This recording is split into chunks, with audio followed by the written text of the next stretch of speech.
Oh, wait, we are on mic. Hi, everyone.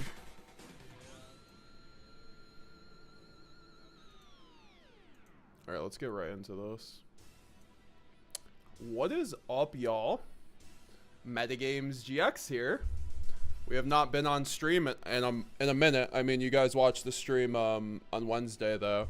Appreciate everyone who came out to that stream, by the way. There was like 80 people in that at some point. That's really, really awesome to see. You know, we're trying to grow the channel out here, so been appreciating you guys coming through to the streams as always. But yes, we are back from YCS Raleigh, people.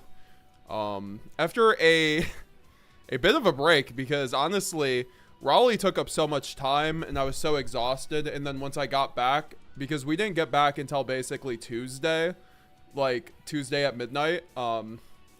So I've just been non-stop since I got out of Raleigh. I wanted to stream yesterday. I took a day off so I could actually like just have my own day and, you know, get my ducks in a row. And I'm glad I did, because I got my college figured out, guys. Like if you saw my tweet, really happy about that.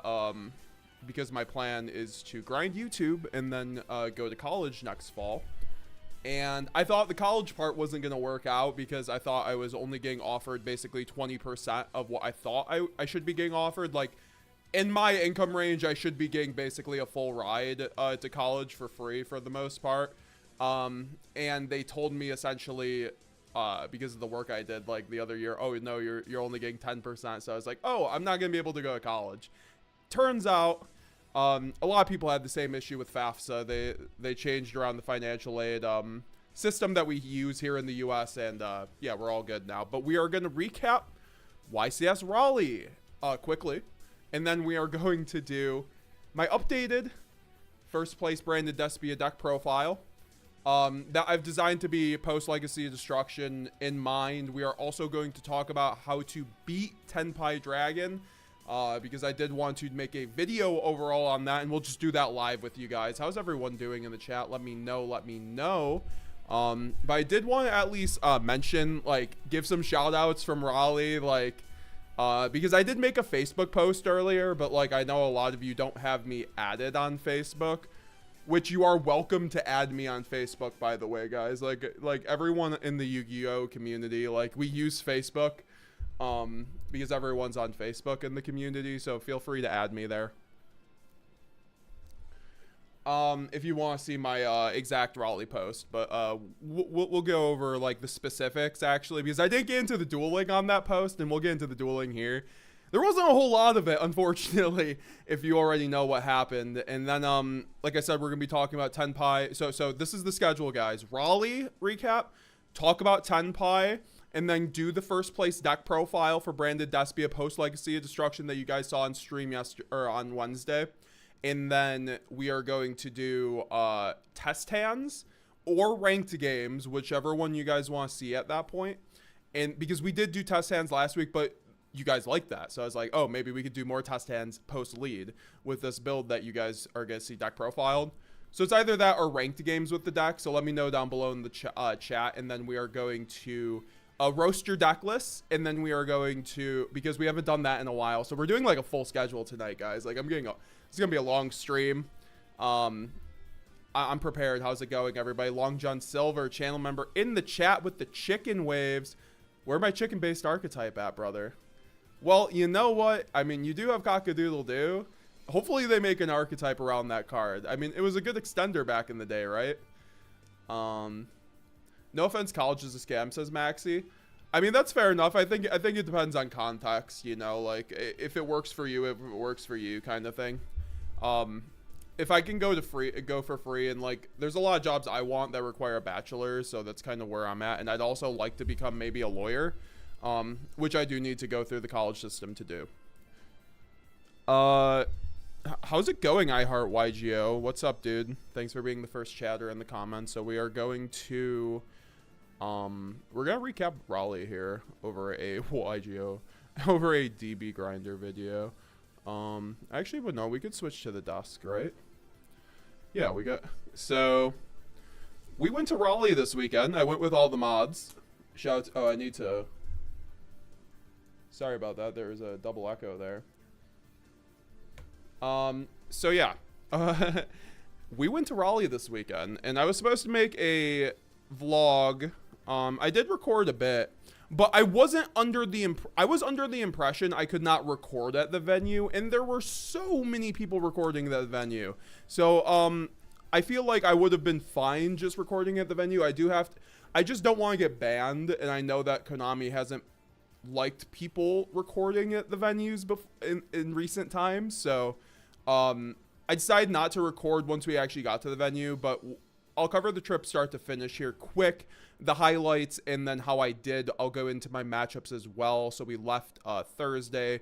All the mods were in there except for Yuri and Red, but Yuri met us up in at Raleigh, and Red didn't just go. It didn't go, so it's cool.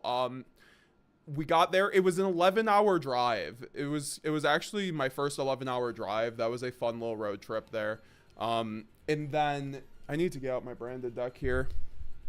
Like, we had to go through Pennsylvania, we had to go through West Virginia, and then West Virginia, and then we had to get, or I think then we also hit another state in between that, and then we got to North Carolina, I believe. So it was a very long drive, laborious drive, I will say, like, because last time for Nats I flew, so it was like, whatever. I might fly next time if it's that case. I'm gonna drive for Indy though, because that's only a 7-hour drive. Anyways, we got to the venue pretty early, unlike Philly last year. Like, if you guys know, I went to Philly. Like, fun fact, I got to Philly like at midnight before the event, and then we were there an hour late, so I got game 1 loss. So that was my first YCS as well. So this was my real first YCS, because I don't consider that a YCS experience. And we did everything. We got the pre-sign. I got a golden. Let me show it off. I got the golden. So I've gotten these I've only gotten 2 coins since coming back, because I've only been in 2 of these premiere events, and like Philly I missed out. But I got the gold Dark Paladin, which is kind of cool. I think this is like $100 or so on the secondary market. So this was pretty cool to just like pay for my entry. And I like Dark Paladin, so it's like one of my favorite cards. I got this at Nats, which is the Silver Gores. You get these for pre-registering for like Nationals or YCS. So basically these tier 3 events that Yu-Gi-Oh host, and you can do this. You get them for free as like an entry kind of thing. The gold ones are worth a lot more. So I'm lucky I pulled a gold one. I think the best one is the Blue Eyes Ultimate Dragon, but I feel like the Paladin is probably amongst one of the better ones, since it's like $100 to $120. So I was happy about that.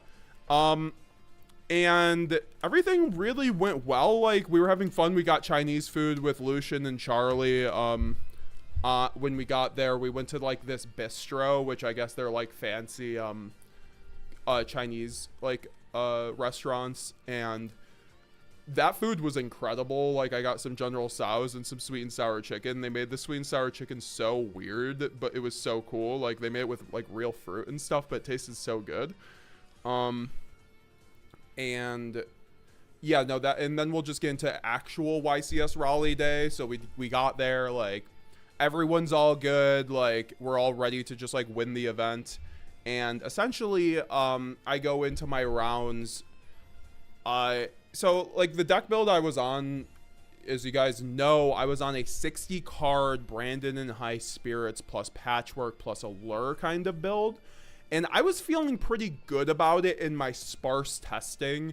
You guys can go watch my last deck profile if you guys want to go see that list, because I don't think it's a bad list. I think it's a bad list for tournaments if you're not having a good day, though, because essentially what happened is I bricked most of my games. So my round 1 was against Blackwing, which is actually typically a pretty easy matchup for Branded if you're on Super Poly, and then also because of things like Titaniclad and Dragoon. But I only had the Titaniclad, so I mean, I was already kind of fighting from behind in that case, because I did lose the die roll.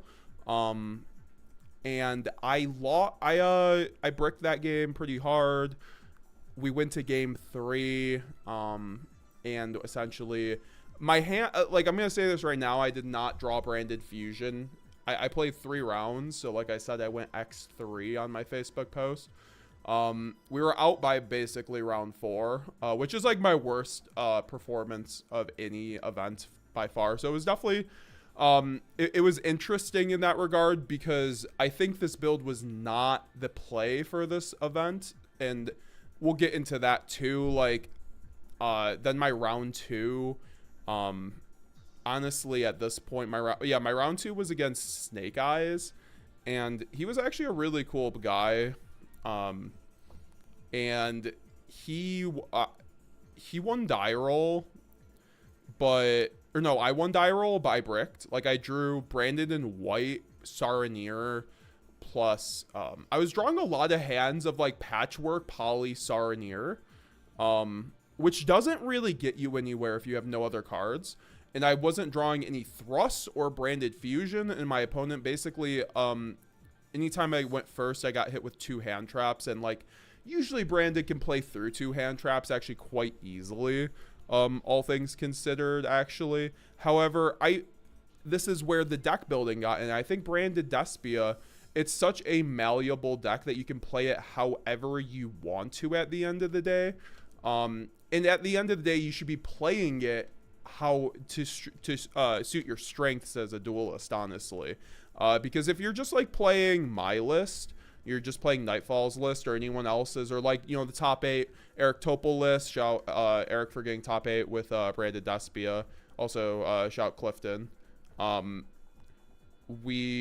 You know, you can take these lists, but you have to, I think at the end of the day, it's one of those decks that you can play it how you want to play it, and you will get performance based on that. Like, that's why you can see like these 40 card build Branded just did well at the YCS that went against conventional wisdom. Everyone's been on like 50 to 60 cards lately in terms of topping, you know, but that shows that you can play the deck how you want to, even if you want to go for the consistency. You know, as a corollary for that, you're kind of just, you know, I was running this build that you guys saw the last month. I've been on like the Patchwork High Spirits build essentially, and I think that while it's good, it's not strong. You have to kind of like that build that I put out the last few weeks. It has the highest ceiling of any Branded deck I've ever made, honestly, and that's why I liked it. I was like addicted to that. I was like, if you just get the ball rolling with this build, you just like fuse 4 times a turn, and it's like crazy. And you like can do Mirror Jade like loop 3 plus like plus Gimmick Lock, like, you know. So that's why I really did like the build I've been pushing the last, like, and been working on progressively up until this YCS the last month. As you guys know, I used to play a 45 to 48 card build with Super Poly, Droplet, and Nadir Servant. I feel like those 9 cards are some of the best non-engine that you can run in Branded Despia. And I saw that Branded started cropping up a lot more, so I was like, maybe we shouldn't be running Nadir because Maximus is not going to be as great. And that's why a lot of people ended up dropping it. And I think that with a ban list, this kind of actually changed the game for the most part. That's what I didn't read. I don't think honestly, I should have just read the room a little bit more, because Branded was not that represented at Raleigh. I could have went in with Nadir Servant and Super Poly, and I would have won my first 3 games because of that. I would have been able to play through the 2 hand traps. I would have been able to Super Poly off, you know, these boards. I think that those are cards I was definitely missing, and they're cards I've always advocated for. And also Droplet was insane. I did at least run that. I just think that I never saw High Spirits. And in the build with 60 cards, I think the main issue too with the build was Patchwork, essentially. Patchwork is horrible this format. I think that's the biggest outlier. I don't know how you guys have been feeling about the testing with Patchwork, but Patchwork, there's a lot more drolls in the main deck. I talked to a lot of duelists over the weekend. Like, I talked to Andre Torres, I talked to Clifton, I talked to John Wilkin. Like, I talked to all these top duelists, and they're all like drolls everywhere. So it's like, you don't want to be playing into droll unnecessarily. And the Patchwork in the engine, while it's nice, it doesn't do anything. It's not Branded or Despia, so it doesn't get you your game plan started. So they're just kind of mid extenders at the end of the day, and they're good at breaking board, but that's why maybe for anything it would be a side deck option this format, but don't main it. I just drew Patchwork plus Poly plus Edge in basically every game, And I was like, I'm running 60 cards, and if you can't get off the road, like if you can't get your engine going in 60 cards, your build is so bad. In terms of like, you know, like you can't hit that ceiling I talked about when you can't get your engine off. So it's like you might as well just be playing Clifton's 42 list, you know? Like see the droplet, see the super poly, and break the board. And when I saw Clifton's list, that really just reminded me, I'm like, hey man, this is how I used to play branded. Let's go back to it. So this is what we're kind of doing with this upcoming build. I've tested actually a lot of new formats, so this is why I'm very proud of this build. I want to show this off. This will be my last personal deck profile for a minute here on the channel because I don't want to be spamming you guys. But of course, we just had a ban list plus a new now we have a new set, Legacy of Destruction, so I do want to update you guys. I also did get a lot of rarity bumps, though, so once I was out by round 3, I was basically just talking with people the rest of the event, which was really nice. I got to meet a lot of people. I met a lot of people who recognized me from YouTube, so shout out to you guys. Whoever came up to me and said hi. I had 2 people sign. I signed a Sanctifier, guys. That's like a $40 card, and they're like, yeah, just sign my Sanctifier, and that was just very heartwarming. I was very humbled. So, you know, you guys are amazing. I'm very lucky I have this community that we continue to grow on a weekly basis. You guys come through to the streams. You guys help out too, which is like the other big event of the YCS, because I was having an amazing YCS even though I was an X3 dropper after just basically getting my deck building wrong for the format and like not trusting in my own ability to deck build branded. Like I should have just went with what I know to be good in branded. I think that's what you guys should do too when you're looking to like obviously take ideas from everyone else, but test and see what works best for you. Anyways, let me read some chats and then I'll finish the recap and then we will get into the deck profile, or we'll get into how to beat Tenpai / the deck profile. Samothy K3, how's it going, Sammy? How's it going? We stand test hands, we stand deckless more. Yeah, we're gonna be doing that. It's gonna be a long stream, guys. We're gonna try to get through this pretty quick. Yo, coach, it's about time you stream. What took you so long? Been waiting on you. I know. Thank you, guys. I really do appreciate like the kind words. A few people have said that they've missed my streams. I'm like, damn, I didn't know if anyone really would, but I'm glad, you know, we provide something on a weekly basis that you guys like. Deli, go ahead and get that degree, bro. Appreciate it. Will you be going over your side deck? Yes. In this build, I will be, but my side deck's actually, I thought my side deck was pretty good for the event, all things considered. But you know, I'll be showing off the side deck for this new build, of course. And guys, spoiler alert, Nibiru is back in business, baby. I think Nib is insane in this format. I think that we should be considering going back to the power hand traps, actually, in the side deck. You guys know I used to advocate for Droll and Nib in the side deck. A lot of the times, I would just shove that into basically all my side decks for a few formats. And I think you can really just choose either one or the other right now. I'm at a 60-card build, so we're on 1. So it's like, you know, I could go up to the 6 to try to see it more. We'll see. But I think Nib right now is just so free. And then also, like, I think Sammy in the chat, shout out Sammy, Obelisk Blue in the Discord, always chatting away with their hot takes. You know, they were saying how Evenly is very free right now. Evenly is so free right now. Yuri Diaz, I appreciate the channel membership. Let me just finish this point about Evenly. Yeah, no, Evenly is so free right now. Just the lack of Omni negates just means that you're able to resolve this card at an alarming rate. Also, shout out to Starlight Quem. Shout Yuri Diaz. He got me the Starlight Quem. We've been like bargaining over this thing for months, and I finally got a Starlight Quem, and it's a Spanish Quem. Look at that. It's honestly the most beautiful card I own by far. Like, that's some crazy Euro printing plus the Starlight. I did do some upgrading. Like, I got I got QCR Super Polys finally. QCR called by Euro print, of course, and of course the Italian Triple Tactics Thrust. We finally upgraded to ultis because I was not lucky enough to pull ultis myself. This is all because of Yuri Diaz. I love you, my brother. You know, I appreciate you. It was amazing going on the trip with you, and I do have to actually finish the trip, the trip information before everything. But Yuri Diaz, I appreciate it. My man out here with the Max Rarity branded. Finally, we got the Fallen rank. Yes, he has the boy. He is the boy. Yes. Sir, we got a lot. Like, look at this. We got the German Sanctifier, Albion del Her Fuego de Drach. Like, Yuri was just going around. He just gave John Wilkin a Spanish Sanctifier. He's like, here, have this, branded goat. Yuri hooks it up. I really do appreciate you, my brother. And another channel membership in the chat by another goat.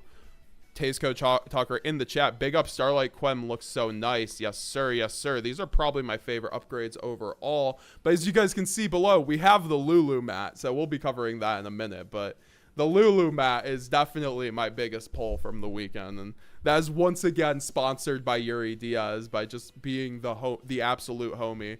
Yuri is one of the nicest people I've ever met. If you guys have, you know, go to Yu-Gi-Oh events with Yuri Diaz or see him at one, go say hi to him. He's a branded goat. He always and one of the nicest guys you can ever meet in the community. He's literally the reason I'm into branded right now. You guys know I was on tier limit like after Nats. I was like, I don't think I want to play branded anymore, and like I kind of doubted myself with the deck, and Yuri was like, no bro, you have to stick with branded, and I stuck with branded, and you know, I've been doing very well with it. It's also like, you guys, I get the best my favorite comments are when like people are like, oh, thanks for showing this to me about branded, because I feel like I know the deck, so I'm able to, you know, show off information that not everybody knows, so we can get everyone up to speed. And it's just always great to see, like, I think people are just playing branded way better nowadays. The mirror matches are crazy on Omega now. Like the mirror matches I used to play like a year ago, I would just like roll people, and now the mirror matches are all pretty like, they're tough, man. People know their things now, and people like, I hope my content has contributed a little bit to that.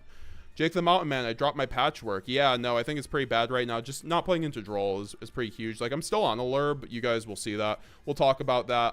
I have to finish. We're going to finish the YCS Raleigh story. We're going to go over Tenpai matchup, and then we're going to get into the deck list, or my deck profile. We're going to do test hands after that, and then we're going to do reviewing your deck list in the Discord. So that sounds about right. Keep me to the schedule, folks. We do run 3 Cartesia, guys. 3 Cartesia is something I want to talk about as well. I think 3 Cartesia is one of the best things you can be doing in branded Despia right now. Even if you're running, like we saw Clifton run 3 Cartesia in a 42 card build. I think that shows how good of a card Cartesia is, because of the fact is you want to have one on field, you want to have one in hand, and you want to have one in graveyard at all times. In hand, because it's a discard fodder. In graveyard, so you can recur off a Quem or get back to your hand at the end phase, and then you want to have one on field to always be fusing. Also, look at that. The Spanish Maximus. He's an Incantator. We love it. I don't think I'm running 3 Tragedy, but 3 Tragedy might be kind of lit. I think I ended up running 3 Tragedy. I mean, I think the list was on 3 Tragedy. Like, if the third Tragedy is there, I was definitely on it. For the this is definitely the list I ran at locals the last week, guys. If you guys want to see the gameplay, it will be re-uploaded to YouTube eventually, but also you guys can just watch the stream VOD. I highly recommend it. It's actually quite amazing. That was a very fun locals. I think we won all the die rolls though, so you know how it be sometimes. Y'all know how it be. Oh yeah, we got the German Lubellion too. I gotta get that in Starlight, guys. But yeah, thank you very much for the memberships. Yuri Diaz, Tasco Talker, help support the channel. Okay, so finish the YCS Raleigh story.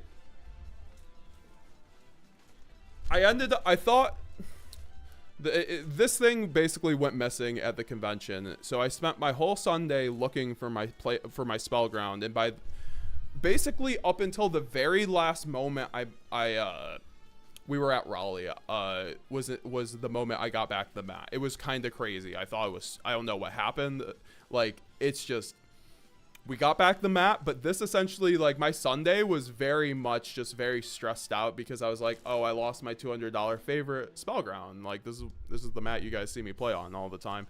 So, like, you know, I tweeted out, like, shout Nightfall for retweeting the tweet. Like, a bunch of people like retweeted that tweet and liked it for visibility, so I do appreciate that. The Yu-Gi-Oh community is quite amazing. And you know, like Yuri like hooked up the mat too, and it was still missing. He wanted me to at least go home with a nice mat, so I do appreciate that, my man. Yu-Gi-Oh community is the best. So college maxing to get student debt, says Samothy Lamo. How are you doing, Sammy? 11 hours is wild at 7 to 8 for Sydney. Yeah, 11. See, I was like in a full car of all the mods, so they're like my best friends. So like it wasn't too bad, but it's just if that was like, that's like a whole day out of my life. So I'd rather just fly next time. But I did save a lot of money on the trip because like it's pretty expensive flight to Raleigh overall. I'm gonna finish up the chats here, guys. Long John Silver, I got the gold BLS and Dandelion. Very nice, very nice. That's a good one. Those are good ones. Can we get a react to pack vid of his deck list and combo video too? Yeah, we can do that if we have time later. I was streaming the YCS on Twitch day 1 and day 2 to sneak. Oh, very nice. How did your stream go, Maxi? How's it going? Card limits in the chat. And how's it going, Maxi? How you doing? How you doing? Appreciate you both. How are you, Card limits? Haven't talked to you in a moment. Hope you're doing well. Hope you're doing well. We were going to talk. So then, yeah, I spent Sunday looking for all my stuff at YCS Raleigh. But I was going to enter side events. Like, the plan was to enter side events and just grind it out. But I just ended up Rarity upgrading, which is just fine. Like, I met Simo, guys. Look at this. I got Simo to sign my Gold Sark. I can show you guys the picture on my phone here. But yeah, I met Simo because Yuri Diaz, as a goat in the chat, he knows Simo personally because he did deck profiles for Simo back when he was just like a topping Yu-Gi-Oh Lord. Here's me and Simo. Shout Simo. That he is the nicest man you'll ever meet, even in person. Like, oh my gosh. And also, yes, I do have a danger Sunoko on. Yuri had one, so I just stole it from him for the whole event, essentially. Yeah, no, it's this one. I actually ordered one because it's so great. It's so comfy. it was everyone kept asking me where I got one. Jake the Mountain Man, how's it going, my man? Honestly, looking at the top ranks on DB, Tenpai taking over heavy. Is that really happening right now? Is Tenpai taking over heavy, or is that just because people are testing it? Like, is it like just like steamrolling people? I mean, I could assume so because people are like not ready for the deck. I think that's kind of what happens. I think that's like what will happen this weekend. If people aren't prepared for Tenpai, you're just going to get rolled by Tenpai. I've heard a lot of people doubting Tenpai. I'm like, that deck is real as hell, and that deck will literally like roll you. Also, did we just get 5 channel memberships in the chat? Oh my gosh, Jake the Mountain Man coming through, racking up the 20 overall gifted subs. I appreciate you, my man. Oh my lord. Thank you so much for the support. Very much appreciated. Jake the Mountain Man. You gotta post your current list if you want to share the goo. I'd love to review your list once we get to deck lists. But yeah, no, thank you very much for the support, man. 5 gifted subs, 1 to even Nightfall. How's it going, Nightfall? What's up? What's up? This man snapped. I know, right? What have you like? What have you been up to, Jake? What's your opinion on the Tenpai matchup? What are you doing in order to combat the Tenpai matchup right now? Because that's what I want to talk about. I think that we can talk, like, if Tenpai is taking over DB, that's very interesting because I have a stack of cards here that we can go over that kind of gets through Tenpai. Not all these cards, like obviously Nib and Lulu, but like, those are just cards I was like, oh, maybe I can put in my deck list last second, but.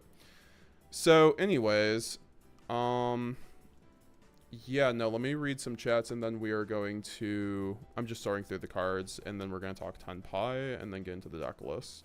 So yeah, and then, yeah, so then the rest of the trip overall, although it was super stressful the second day because completely just like the mat was just MIA the whole weekend. So, and I went to like the Lost and Found twice. They didn't have it. I was just like, oh, this is over. We don't have it anymore.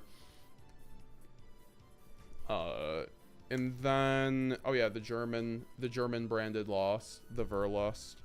Got the Brandon High Spirits here. Also, yeah, we have Look at the Lart Foolish. Shout your ideas for that one as well. Very nice upgrades. Very nice. We also have the Euro print. Nadir Servants. They're a little darker. We love darker Euro print cards over here in the MetaGamesGX industry. So we almost have everything together, I swear, guys. But oh, what happened to my droplets? I should have droplets somewhere. Oh yeah, I was about to say, I definitely like mained droplet. I think that droplet plus super poly is just such a... It makes your board breaking just go dummy thick. I don't know why I just said it like that. But that was cringe. But basically, especially with the thrust package, like this is why I missed at the... I don't know, maybe I'm just not good at breaking boards, but also, like, I don't like breaking boards with engine outside of, like, the standard Albaz, Mirror Jade, Guardian Chimera plays. I think that doing the patchwork stuff is... You could just be running these cards and be breaking a lot more boards and having a better, way better spread going second against the, you know, against the, against the rogue decks, which is, like, something that I had... You know, I should have also considered, because when we have a new format, you guys are going to see a lot of rogue stuff. Also, I pulled nothing out of my... Oh, no, that was my prizing the other day. But... I'm missing so many chats. I'm sorry, guys. But we almost... Okay, so we have the deck right there. Now, let's talk about Tenpai Dragon. So Tenpai Dragon is a fun little archetype coming out of Legacy of Destruction. We just covered the deck profile on the channel. Shout out to Dom for coming on and explaining the combos. Check out that deck profile if you have not already. We had a nice little combo guide plus a breakdown of the overall deck, and it's a pretty deadly deck. We just heard from someone in the chat that it's taking over the ladder on DB. Which is very understandable, because going into this weekend I was like, if people don't come prepare for Tenpai at these regionals, they're gonna get rolled by it. And I've been seeing a lot of posts on like the Tenpai Duelists Facebook group, which is very interesting, that are like that's like terrible locals Tuesday. I went 0-4 2 weeks in a row with this deck. I'm like, are these people just like baiting people? Because the deck's not that bad, but I'm not sure if people are just running a bad build or if that's serious or not. But it's gonna be a good deck. People are underselling how good one card OTKs are. You have a one card Tenpai, you know, OTK with Trident Dragon with their best main deck monster. Obviously the engine, it's only like it's like 15 cards and like you run 25 non-engine, so their ability to combo off and get to their 2-card combo isn't the best. But obviously they can run like things like Shifter, Droplet, Bestials, like hand traps. They're really going to hurt you. They are really going to hurt you, especially as a branded duelist. And I talked to Andre Torres about this. Shout out to Andre Torres, another branded goat in the chat. We were talking about how this is actually, it's going to be a little bit of a tougher format for branded in theory right now. Obviously branded best deck. But it's going to really take a good pilot for branded to, you know, like win something like a YCS this format as per usual, you know. But there's so many more board breakers and hand traps. These decks are able to afford to run more board breakers and hand traps. You see things like Tenpai Dragon having 25 non-engine. You still have Snake Eye as the best deck right now. So you're going to have to end up, you know, playing through you're gonna have to end up playing through hand traps essentially a lot of the time, and these board breakers, and it's not gonna be, and obviously we were in a hand trap format last format. However, I think board breakers got a lot better. Also, hand traps got better because Nibiru just craters decks now. However, like obviously if you're a branded player, this is just like another side point that we can do as a short. You should never be losing to Nibiru as a branded player, in my opinion. Quem, Granguignol, Dogmatica, Maximus are all cards that really facilitate your ability to play through Nibiru very easily. You know, when you get nibbed very often, this will be on like Grand Guignol, or you have an opportunity to go into Grand Guignol. So Grand Guignol then can on resolution of Nib, you can chain Grand Guignol, and then Grand Guignol can either go out to your Quem. You're probably already used a Quem though, so this is why I always recommend running 2 Quem for the most part. Like I'm on 2 Quem right now.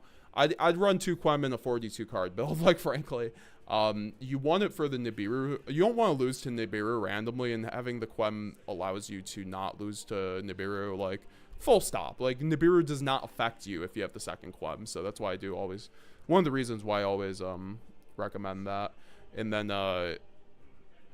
obviously, you have things like into Querdus, and then Dogmaca Maximus just makes Nibiru a quite literal joke. You know, and then also you have things like thrust and talents, you know. You want your opponent to thrust you, you want your opponent to Nibiru if you have thrust in hand, turns you. You really do. That's like so free. I really do appreciate all the gifted memberships, Jake. Thank you, thank you. Astro Aquino, I think the problem with Evenly is that you don't have saying grind game, it might just not be enough for Snake Eyes. I think Brandon's good. Yeah, I agree. I mean, we love board breakers more. The Starlight is beautiful. Thank you, thank you, thank you. How's it going, BZ? How's it going, Deli? Matty Ice, Nikes, Max Rarity. We're working on it. I'm gonna try to get it. I just don't have the Cartesias. I have my man Long John Silver hitting me up with another Mirror Jade and Quem though, so we're gonna get the second Starlight Quem here because you guys know I like running that. I'm just not gonna be able to get Starlight Cartesias. Those things are out of my price range. Yo, NYL TV, how's it going, my brother? Yo, Chris, what's good? We are back. I saw you in the stream the other day, but you know, we're finally back here. So yeah, Tenpai Dragon, guys. You, as a branded duelist, you have a lot of different also, I saw Raul in the chat. How's it going, Raul? I know we're like so behind on the chats. I haven't even seen what you said. Tua Luber, enjoy your rise, says Nightfall TCG. Do you think that's where we should be at? I know that you did bring back that one. You did bring back the Tua Luber special, the 2-for-1 deal. I think that's certainly an option, especially you know, running too many normal summons is always a thing. Like I think Andre Torres talked about this extensively in like One Deck Profile, where it's like running like Quem and a Luber, you want to like balance those ratios out. So running 5 is always like, that's why I run 60, so I don't always see them in my hand all too much, but it's certainly something I think I could probably go to 3 Aluber in this build. You know, I think I think that could be something that we could do in the future, but you know, we'll talk about that when we get into the breakdown. But yeah, Tenpai Dragon. So you have a lot of options as a branded duelist, obviously. I think your first and biggest option to deal with Tenpai Dragon is the Gimmick Puppet Nightmare. This card is going to basically win you most of your games against Tenpai. And, you know, we already have multiple lines. Shout Nightfall, shout Raul. You know, we've featured a lot of combos on here with that these guys have made that, you know, allow you to play through these combos, or a lot of hand traps. And obviously we have the ones that we always were using. But you know, really shout them for innovating the deck a lot recently. But anyways, obviously we're already playing through a lot of hand traps, but I think, you know, having decks with 25, having more decks than usual that have like 25 non-engine mean that you really should be, I mean, well, this is why Gimmick Puppet won't always resolve, is what I'm trying to say, essentially. So you have to have another backup plan, obviously, if Gimmick Puppet does not resolve, because they're going to be bestealing you, they're going to be dropletting you, they're going to be ashing you, they're going to be veiloring you in the Tenpai build. So, you know, if you can get to Gimmick Puppet, wonderful. But I feel like, I'm not going to say it's 50% of the time you won't get to Gimmick Puppet against them, but it's probably going to be that around, like, roughly, because of their hands.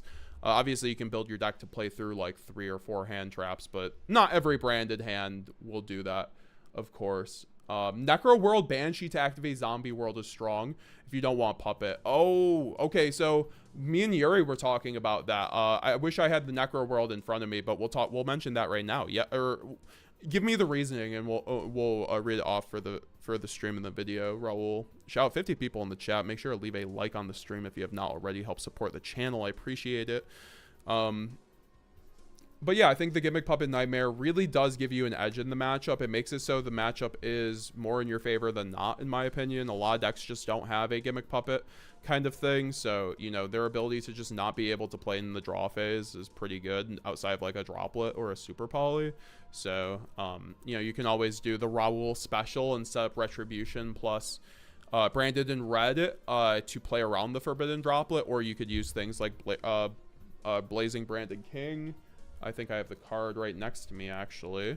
This is something I wanted to show off for the Tenpai matchup. Shout Yuri Diaz for always running this card. I think this card is actually going to be quite good at going forward and in our deck. So,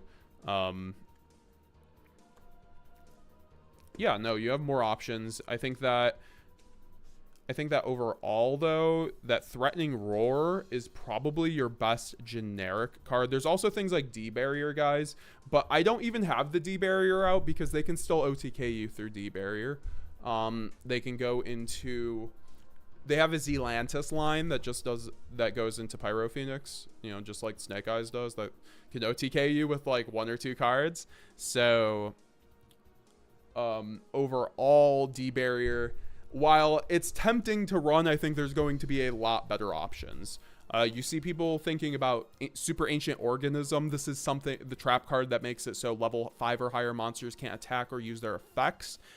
This is something we can outrun because this is a very good side into Branded, and that's why you might see this card crop up if you guys see more Branded. Obviously, Branded is really good in a context where everyone is on board breakers, because the only board breaker that affects us is Droplet, and guess what? Everyone's already on Droplet right now. So, you know, if everyone just moves to more board breakers than hand traps, our deck just like goes very high to the moon in terms of our stocks with the deck, how good it is. So. I think Threatening Roar is your best generic option because it is a triple tactics thrust target, obviously being a generic normal trap, and what it says is your opponent cannot declare attack this turn. Why is this better than your other options? Well, Wabaku, they can still destroy, or Wabaku basically isn't as good, and then you have things like Battle Fader, well, that's the thing, you have things like Battle Fader as well, which you would think would be okay, but they have the Transcendent their level 10 synchro, I believe it is, which basically makes it so your opponent cannot activate effects in the battle phase. So once they hit the battle phase with that card, your card effects are turned off. So this is why Super Poly can be good against the deck, but also could not be. We're going to talk about Super Poly as well. I think Super Poly is going to be quite good this format. And one of the reasons will be Tenpai Dragon. I think it is pretty good against Tenpai Dragon. You can obviously make a Garura with their monsters, but the way they can get around this is that they have a field spell that will always be out that makes their monsters unaffected by card effects in the main phase. Okay, well, let's go into the battle phase in Super Poly, which is going to be the case a lot of the time because, as I said, the main deck monster, Tenpai Engine, is about 15 cards. They will not see their 2-card combos all the time. Their 2-card combo gets them to Transcendent Dragon, the Synchro Boss monster in Tenpai that allows them to deny you access to card effects in the battle phase. They can only get to that on before the battle phase if they have the 2-card combo. So, this means that Super Poly is going to be good basically about 50% of the time against the deck. Is that good enough to run it? I think it's good enough because we're going to have a wide open format with like Light Sworn coming in with Melodious. Melodious is going to do stuff, guys. Did in the OCG. It's looking pretty good. Then you have Voiceless. It's pretty good against. And Snake Eye. It's not great, but hey, man. Set Albaz Mirror Jade. Also, like Alba Lenatus is something that we can talk about as well. I think Alba Lenatus is a card that we can run for the Tenpai matchup because obviously it takes up a bunch of dragons plus Albaz. And you can contact fuse off the dragons. However, this might be an okay situation because Tenpai runs a card called Heat Wave. And Heat Wave, we basically can't like normal summon or special summon. And this is how they can go first with the deck. For instances like that, we have Nadir Servant, obviously, and Super Poly gets around that quite easily. But obviously, if they get into the Transcendent, this isn't that great. And then you have Ghost Ogre. I think that Ghost Ogre, I feel like I was brushing over something, but it's fine. Ghost Ogre is quite good also. I think this is going to be the best hand trap against Tenpai. It's going to be a very good hand trap going forward as well, because you have a bunch of field spells coming out with like Gimmick Puppet, and with more archetypes in the future on top of Tenpai that are very broken, and you need to deal with the field spell. Obviously, like Fire King, it deals with it pretty well, but Snake Eye is still better than Fire King at the moment, so I'm not worried about that deck. Ghost Ogre is going to be able to take care of their field spell that makes their monsters unaffected in the main phase, so that you're actually able to pop their cards.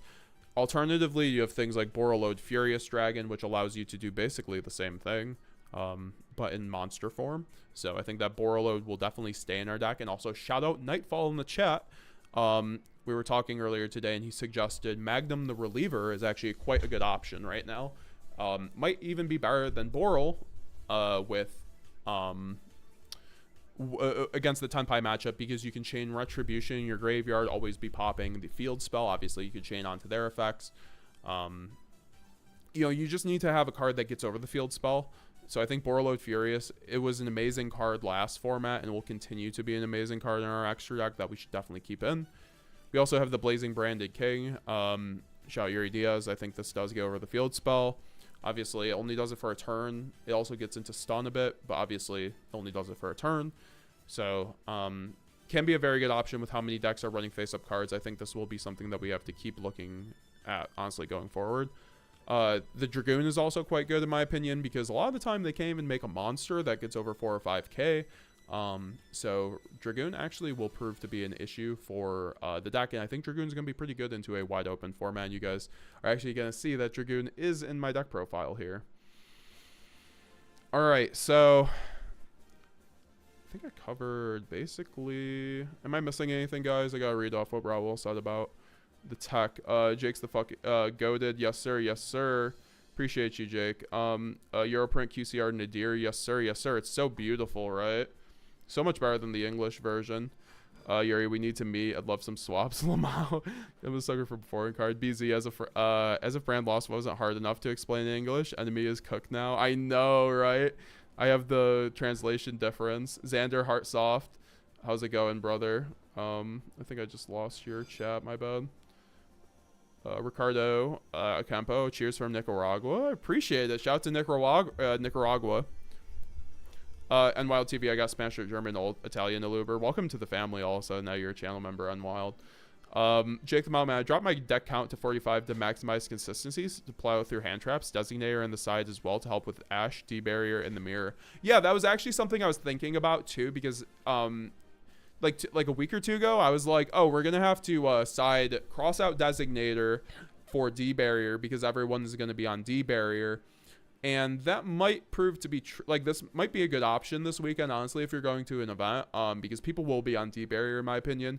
That was like looking to be the best option for Tenpai, but if you are looking at what Tenpai is doing, their abilities to OTK through D-barrier means that you should probably be running something else than D-barrier. But also, as a branded duelist with Lab recently going second place at YCS Raleigh, do we really want to be running or losing to D-barrier? You know, so I understand the wanting to get that cross out with D-barrier. I just maybe like Nadir Servant would be a better option. I think Nadir Servant allows you to play through D-barrier or fusion duplication, that kind of thing. It do be dummy fixes taste code Docker. Thank you, brother. And Wild TV, oh man, I wish I could go, but I'm getting married this year, so money's a bit tight. Oh, that's totally fair. Congratulations on getting married. Can I be your best man? No, I'm just kidding. Yeah, the Tenpai field spell is annoying. Definitely one of their best cards. Warrior 56. What do you think of mixing up with branded? What do you mean mixing up? I've been mixing it up the last month, having a new build, and we're gonna be going back. I mean, I am on a 60 card build today, but it is basically my own build, and we are going to be we are going to also probably go back to like a 42 card build. Obviously, we did have Clifton on the channel the other day to show off his 42 card list that he got top 16 with. So if you guys want a pointer to that, I definitely go recommend watching that. I basically interviewed him. It's like an hour-long video. Lots of really good branded theory. Really good video to watch. Highly recommend. I know the Tenpai, if we can get Puppet Lock them, it's free. That's the thing. They're going to give us going first. So like Tenpai, the matchup in theory is pretty free, but a lot of the time they have a lot of non-engine, so it ends up being a bit, you know, tougher than not. Sabbath Leo, do you think Brand Chimera might have a better chance? I think Brand Chimera is pretty good. I mean, like, obviously they got a boost with the new Apprentice Illusion Magician thing. Also, they have more support coming out in the future, but I think that lends towards an illusion build without branded because there's like exizas.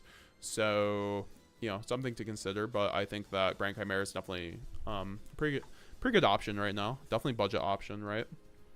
Joshua Duenas, good afternoon, man. Nice to see you. Necroworld Banshee to activate is strong. If you want Puppet. Is it because they're not dragons anymore? So the Tenpai Synchros need dragon type monsters, and the field spell only protects fire monster dragons, but with the zombie world, they're zombies. Okay, so this is why zombie world is very good. It also handles your flu matchup quite well, and like any other like Dragon Link deck or whatever, and just like random random rogue matchups, right? So I think it being a 2-card engine that you can just brand Infusion off for, it's pretty good. Something that we can also consider, and that will be the last option we suggest for the old Tenpais.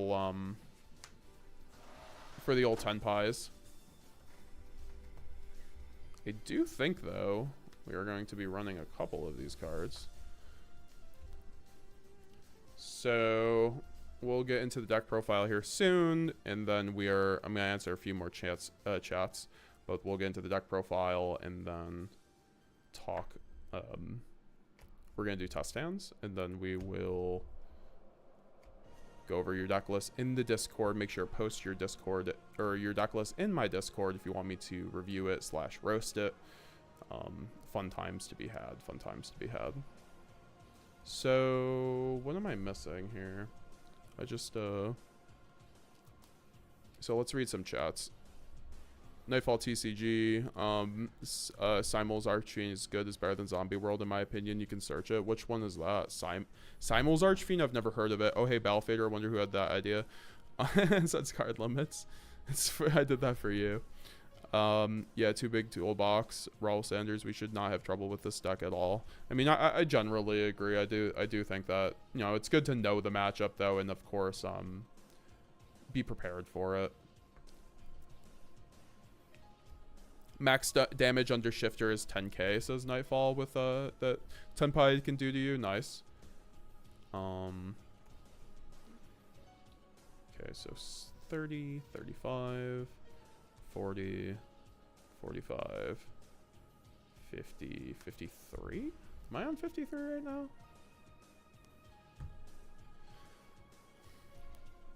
I'm missing a couple cards. No. Oh yeah, I am. Here they are. So yeah, there we go. Great, we can start the deck profile here. Thanks for being so patient, everybody. Let's do the deck profile. We'll do this quick. I just want to feature this deck because I definitely had people asking about it.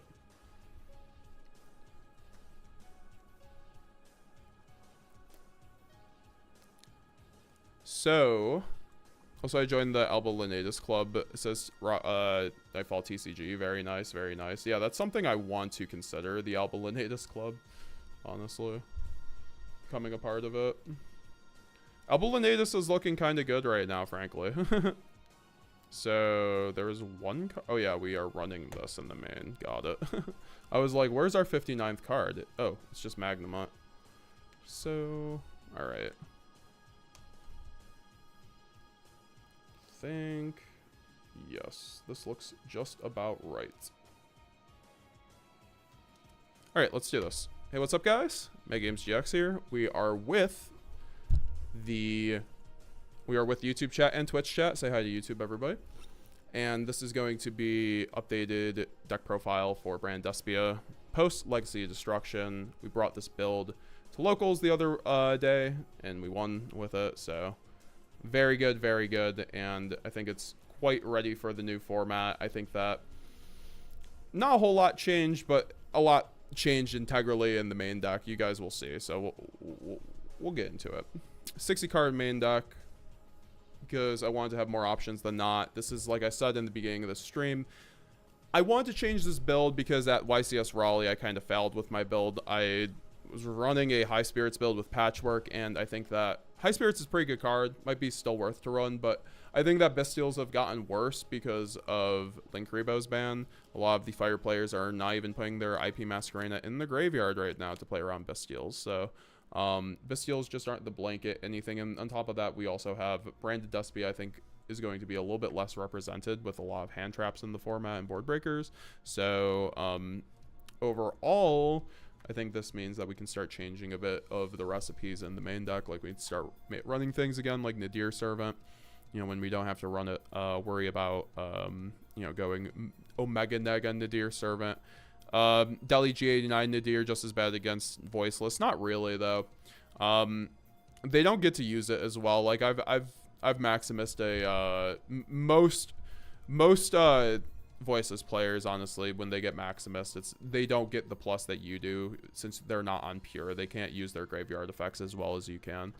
And like I said, you have a lot of things like Thrust and Talents to be able to play into it, so I think it's overall fine when a lot of people are going to be probably going to pure Voiceless with the new card, but we'll see. Nightfall TCG, if people are on Hand Trap Tenpai, I am fine. Breaker Tenpai is hell annoying even for branded, because Storm and 2 breakers and one engine kills you. Yeah, that's what I'm saying. Like, board breakers can be pretty good against branded. Raul, I'm chilling. Manuel Perzola, what do we think about Electromagnetic Turtle? It's not good because you can only use it in the battle phase against Tenpai Dragon, so definitely not what you want to run against Tenpai Dragon. Nightfall TCG, yeah, to be honest, right now, first week's meta will be Snake Eye, Tenpai, Voiceless, and something in between. Yeah, that sounds about right. I think Tenpai will win the first Nationals. Really? Yeah, that would be... Nightfall called a shot right now. Tenpai is winning the first Nationals. That fires. BZ thrust into Swords of Revealing Light. It doesn't work that way because it's a continuous by Wish. I actually do have a Swords of Revealing Light over there. I was going to bring it over as a meme. That is not what we want to run against Tenpai. But it is a funny thing if you want to bust out your old LOB first dead. Was the first Nationals. Yuri Diaz, insert the Chick-fil-A chick picture as reaction just because that list looks so gas. Thank you, thank you. Her YGO, hi YouTube. Raul goes, I'm not losing my nats. How's it going? Okay, let's do this. 60 card branded list. I want to stick with 60 even though I did brick on 60 at the YCS, but I took out a lot of the bricks. I made it so that the ratios work quite well with what I want to do, and honestly, this deck feels a lot better than the build I brought into Nats, or sorry, the YCS. So 3 Aluber is something that we could change in the future, but I think 3 Aluber is just fine because we are running Allura Darkness, so I want to max out on the darks. Alternatively, we have the Fallen of Albaz. I like having 3 for the grind game. You have to run 3. 2 Quem. Shout out to having a Starlight now. Quem is the best normal summon in the deck, frankly. She facilitates way too much and gives you the ability to have a grind game and play through hand traps, play through Nib, play through Mirror Jade. We run 2 because we want to play through Nib, obviously, because you use your first through a combo, and then they Nib you on your first Quem. You're going to want the second to summon off a Gwignall. So she's very good. And then 3 Cartesia. I think 3 Cartesia has basically become the standard now. 3 Cartesia is way too good. I explained this concept before, but Cartesia is one of your best options for a grind game and is also your best extender. She allows you to play through hand traps quite well, obviously dodging Imperm and Veiler very easily. However, she also allows you to have a great grind game because you want to run 3 because you always want to have 1 in the graveyard to recur back to your hand at the end phase for discard fodder. You also want to have 1 in hand for discard fodder, and then you also want to have 1 on your field always to fuse. So that's why I like running 3. This allows you to have 1 in rotation in every single one of your zones that are important. So I think that 3 Cartesia is very standard. I would not want to run less. The hands where you don't see Cartesia are the hands you lose. Would I ever go 3 Quem? No. Would I ever go 1 Quem? Maybe, but like when you go 1 Quem, you lose so many lines and you lose your ability to play through Nib very well. So yeah, we are sticking with 2. Like, I don't know, every time I go to 1, I instantly regret it. 3 Shrouded Dragon. We're still on 3. I think 3 Shrouded Dragon is quite good. Obviously, it's for consistency purposes. It is a once per turn, though, so it can really suck seeing 2 of these guys, especially. But we do run Allure plus 1 High Spirits, so this card allows you to, you know, obviously play through, like get your engine going. Also, it's a dragon, and also can combo off with Quem. it's just a pretty good card. I don't think I'd ever cut this down lower unless I went down below 50 cards. We have 3 Tragedy. So this is something new. 3 Tragedy, 1 Mercurier. So 3 Tragedy is kind of interesting. I'm not running more Bestials. I'm not running a whole lot of Bestials in this build, so I wanted to have an option to, you know, be able to get my engine going with like Fusion Duplication with Cartesia, since I'm running 3 Cartesia. We aren't running the Patchwork though, so this might theoretically get bricky, but we do have the Allure of Darkness, so we're usually, you know, it makes it so Allure's always live, and this card's just amazing to have either in the graveyard or just in your hand to like always plus when you're going Brand Rengar Chimera. I do think though, if I'm being honest, I would change this and maybe cut 1, and I'll tell you guys what I would add in over that after this. But then we have 1 Mercurier. I think this is all you need because we are not on the branded Sword Goo today. Unfortunately, shout Raul for the Sword Goo, but I'm not on Sword Goo today. But that's all we need is 1. It does suck when you have to banish this, but it is what it is. 1 Maximus. This is basically because we're playing the Nadir package, so it allows you to play through Nibiru very well, and then it allows your Nadir Servant to basically let you go like +5 in the end phase. So by the end phase, so very good card. I wouldn't run it elsewise. A lot of people were off this last format because Branded and Voiceless Voice. Now Branded's gonna be a lot less represented this format. There's a lot more hand traps, a lot more board breakers. It's gonna be tougher to pilot. Branded, I still think Branded is an amazing choice though. Don't let me dissuade you from running the deck. I'm gonna be running this deck at Nationals. But it's certainly something where it's changed enough to where I think Maximus is pretty free again. And if Maximus is free, Nadir Servant is your best way to play through hand traps and Branded. Frankly, it is your best way. It does way more than High Spirits. It does way more than your other options. It's also not bad going second. You can run things like Entis, but also like cracking a board and then going Nadir Servant, puppet locking ain't bad at all, or just like half cracking a board and then finishing the job on your opponent's turn happens a lot with Nadir Servant. Now, if Voiceless continues to run Branded, that could be an issue, but I think that you're going to see with Tenpai and other Snake Eye really push down the representation of Voiceless to like a 3rd or 4th slot. So we'll see how that goes. And I think that a lot of decks or Voiceless players will end up running the pure version because of the new spell, or the new card. So that's just where I'm going with this. And I wouldn't run Nadir without this, but we're also on Super Poly, so that's just kind of what we're doing with. I don't care about Nadiring a Voiceless player either. We use the graveyard effects way better than they can ever use it. So even if they send like Albion, like Titan, like they usually don't run Titan Clad, so it's like they aren't specking Albaz, you know, they're just getting Branded in red, you know. That's why it's not that bad to Maximus a Voiceless player, frankly. 1 Kit Spriggans. It is an amazing extender. We are also running Branded High Spirits, so this is just a nice little bridge off of Branded High Spirits to get to Branded Fusion. It's also a dark, so it ups our dark count for Allure of Darkness. 2 Bestials, and oh no, we are on 3 Bestials. I'm just trying to make sure. I'm gonna double check, guys. Technical difficulties. I want to check that we're on the 60 cards. So I don't want to give you guys a 61 card build here. We did count right before, but 35, 40, 45, 50. Okay, so yeah, okay, so that is correct. Got it. So I actually think we're at 59, so I'm gonna have to up 1 card. We have 4 Bestials. Saronir, like I said, I didn't want to run a whole lot of Bestials, but I think that Saronir is an okay card to be running right now in a build like this because I want to up my dark counts. It's also a decent combo piece. I think that the issue with my build at YCS Raleigh was I was drawing the Patchwork cards with Saronir. Those cards do not interact very well together, so unless you have like a 3rd card, and at that point we're doing a 3-card combo, you know, like what are we doing? since like 2015. So I think Sarnier's at 2 is just fine in this build. We are running a single high spirit, so it helps us kind of filter through these, plus the Allure of Darknesses. I could up maybe the high spirits counts and go 3 Sarnier and drop the Nadir and then get a bigger, drop the Super Poly and then get a bigger extra deck, obviously. I think that'd work. I just would not run the Patchwork. I think Patchwork's really bad. I think Magnemut's still pretty good as an extender. Still will be pretty live, and you need Lubellion. It's your best card. It's one of your best extenders. And oh, time for the fun cards. Dark Magician, Gimmick Puppet. So we are back on Dark Magician, folks. So I think that Dark Magician is a very good card, because Dark Dragoon is a pretty good card this format. I saw my homie Yuri Diaz, shout Yuri in the chat. He almost top 32'd. He bubbled out basically, and he was using Dragoon the whole weekend.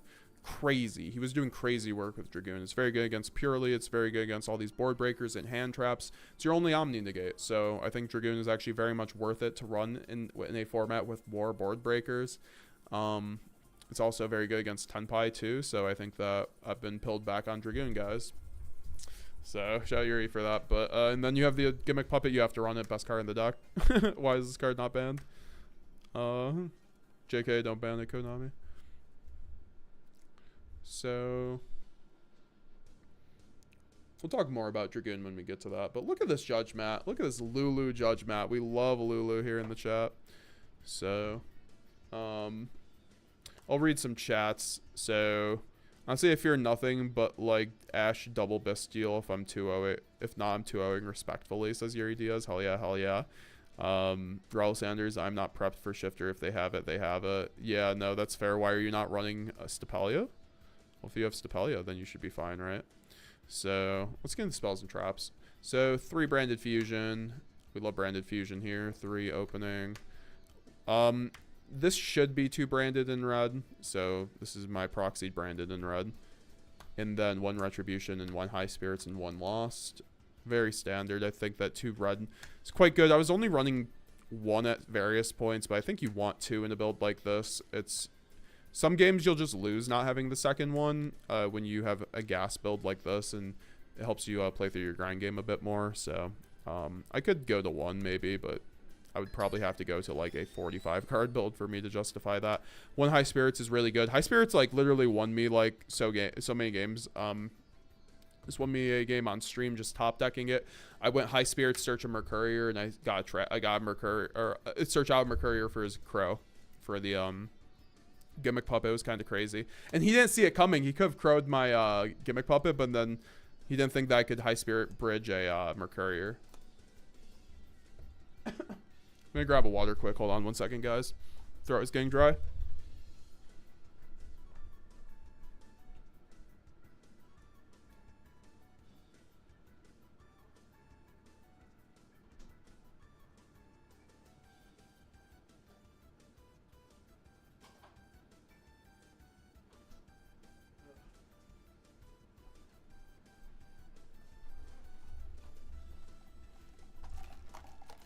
All right. Yeah, no. 2 brand loss is something that I've also considered. I just think that it's too much sometimes. Like a lot of I run 3 tragedies, so I can recur quite easily back. And the 2 red just helps you combo very, very well. Especially when you run 3 tragedy, like branded red is so live. And like for that reason, I've considered running a second Guardian Chimera, frankly. So. But also, like, you can just, like, make Magnum or Boral pretty easily. So, like, extra is not final. 3 God cards. Fusion Deployment. Another God card. 4 God cards. Yeah, no, these are the best board breakers in the game right now. I think that Super Poly is actually going to be amazing in this format because a lot of just decks that will set up fields very super polyable. With the new decks running a lot of single attribute types, monsters, and then Droplet was the best card at Raleigh for all the people I talked to, the people who topped the event too. They all said Droplet was their best card, so it's like Droplet is going to continue to be the best board breaker, but I think Super Poly is back in season. It's pretty good against Tenpai. It's really good against Voiceless. Really good against various, basically all the other decks that are gonna end up cropping up because it's very good against Rogue. So it's gonna be a pretty wide open format. So I have like the top 3 like Voiceless, Tenpai, and Snake Eye will help take care of that. It's also just not bad against those matchups. Helps you dodge Gym Perm. I just like this on top of the Nadir package, so this is why I'm running. You could obviously, you don't need to run this, but I think this card just allows me to be a better branded player, and it helps me crack any board. You saw Clifton get top 16 with it. I think it's very much tried and tested this format already. He did say it was the most cuttable card in his deck, but he said it was he wouldn't have wanted to cut it in retrospect. It was very good for him. And then Droplet, like I said, it just does a lot. Even though the Omni Negates are gone, Droplet is still very good for like Apo. You just kind of need it. And just like other things. 4 more God cards. Helps you play through Ash Blossom. I didn't see this card all weekend at Raleigh. It was kind of crazy, but this card is just like... I could run 3 talents. My man Nightfall on 3 talents. My man Clifton on 3 talents. Certainly something that I think I'd consider for a big event. Just not anything, I was at locals with this deck. 3 Allure and 3 Nadir Servant for extra extending, and just like getting through my deck and playing through hand traps. So yeah, no, Nadir Servant is just insane with Maximus. It allows you to turn an Ash Blossom into a game shot, essentially.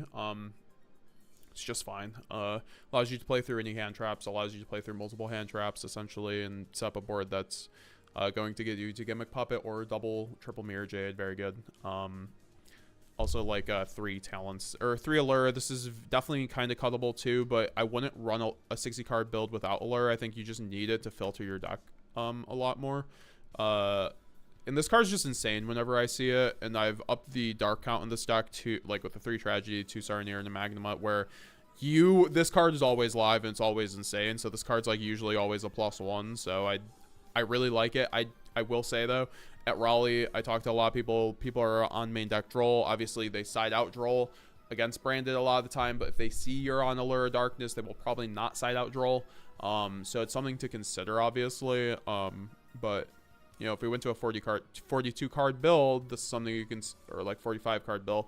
I do like Clifton's list. I would probably just add like a Quem and then Nadir package, and I think you could call it a day on if you want like a shorter build of this kind of build. I just like the gas that this one enables. I love Allures. I love my ulti Allures. I think it gives this build a lot higher of a ceiling, which is really good for grind games. And that was the main deck. Like I said, guys, I just want to make sure that was...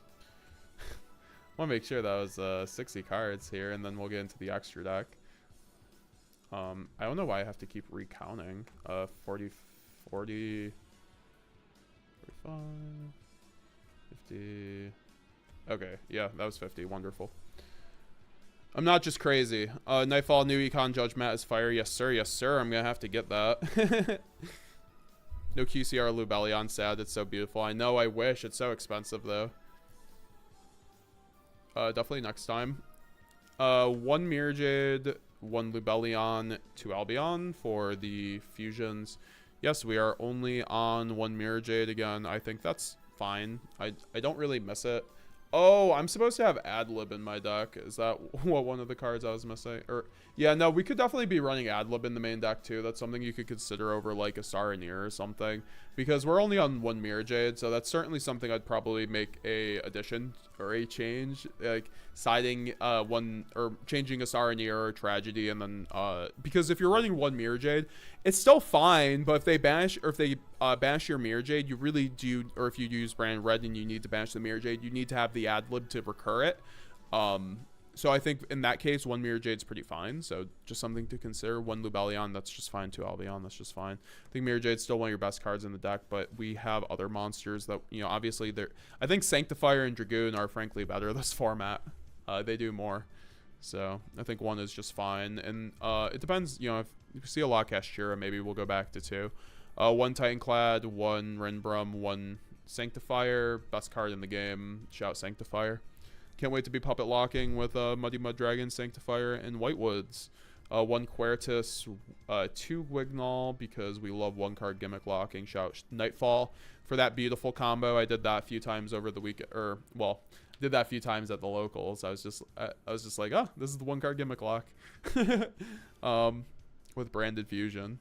So such an amazing combo, and it's only facilitated through 2 Grand Guignol. Also lets you have a bigger grind game. If you have 3 Cartesia, it just makes sense to run 2 Grand Guignol. It's like second best card in the extra deck, frankly, besides like Mirror Jade, so besides like Sanctifier. So in Aquarius, you just have to run it. It goes into Guignol, but I think we could frankly be running a Lulu over this, so something to consider. You could run a Lulu over this for the Nadir package. Something I'm gonna test in future builds of this is cutting the Quertus for the Lulu, but I think that Quertus is so good, so it's so hard to cut this card. It's so good, like you get caught with your pants down without that card. So certainly something to consider.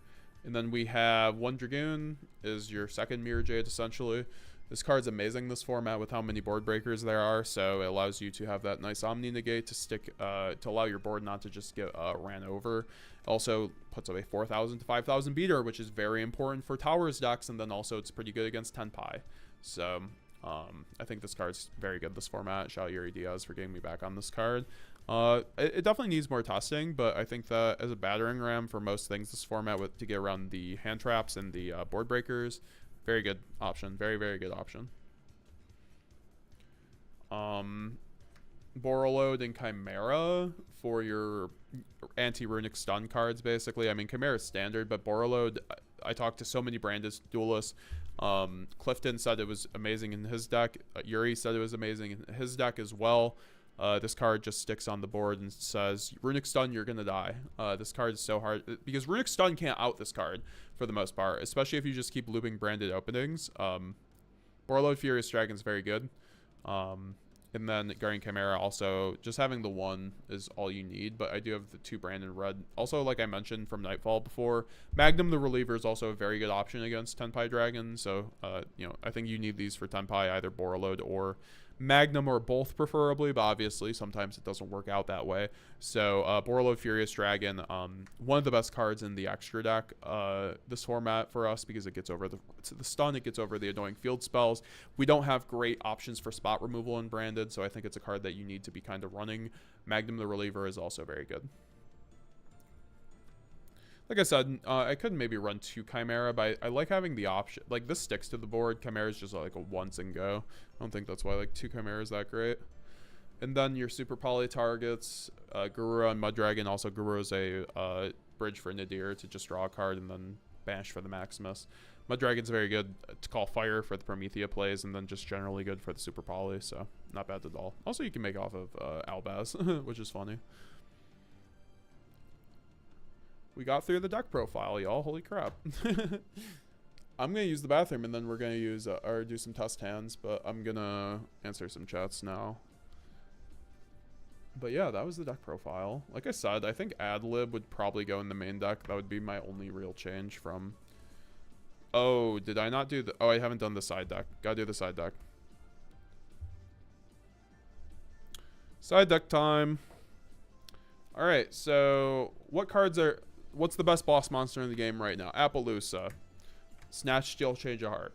These cards are fantastic right now. I think Change of Heart's so free right now. So many people are just stealing Appaloosas. Like I've mentioned this since the beginning of last format. Talents Take Appo is one of the best things to break a board right now. You know, you get... With your ability to take an Appo for 2 to get over Ash Blossom is really good. This is almost main deckable, but I wouldn't. Then Snatch Shield gets over Purrely because you can target a Noir, so it's just an extra Purrely out. I'm not really too afraid of Purrely with this build, to be honest, but it is kind of what it is. So yeah, 1 Snatch Shield, 1 Change of Heart for taking Appos and all that fun stuff. Breaking boards, very good. And then for the board breakers, you have Lightning Storm, Feather Duster, and 3 Evenlies, and Cosmic Cyclone. So this might be a bit heavy, but I just really hate stun. I just really hate stun. And like, obviously these could be Twin Twisters. I think I could probably drop like Evenlies here, to be honest. I just think evenly is really good this format, so maybe it's like these, but for that reason I think these are all amazing right now with the lack of Baron and everything. So I think these cards are just so free. You just like go second board breaker, you side into pack goo basically, and break any board. It's very good.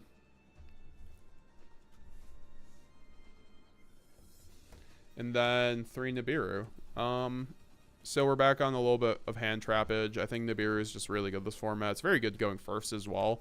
So this card will go first, side out like the super polys a lot of the time against the decks they aren't good against, like fire. And I mean, actually super poly going first isn't bad against fire, to be fair, but you know, neither here nor there. I think this card's very free. A lot of decks lost their Baron access, so not running Nibiru is like almost a cardinal sin in my opinion. So it's either this or Droll. I just think this hits way more decks at this point, more critically, because fire can play through this. Sometimes fire can play through Droll. Sometimes fire can't play through Nib. And then last card, this could be a Herald of the Abyss for Purely or Blazing Branded King for Tenpai. So we're gonna have the Blazing Branded King, shout Yuri Diaz, for it's gonna get over the Tenpai field spell. It's very good. It turns it off. It also gets over stun. It's also very good just in general because it's a field negate while you have a level 8 or higher branded monster or fusion monster or that mentions it. It doesn't even have to be level 8. It just has to be a fusion monster that mentions Swell in the Valbaz. Obviously, they're all level 8. And then also you can recur this back. So it's very good. Having it in engine, Forbidden Droplet's pretty good. It gets over Called by the Grave as well. So very good option. You can just side in going first against most matchups. And it gets over those annoying pesky field spells. That Salty Fry is in the chat. How's it going? Chain Dissipator Smile.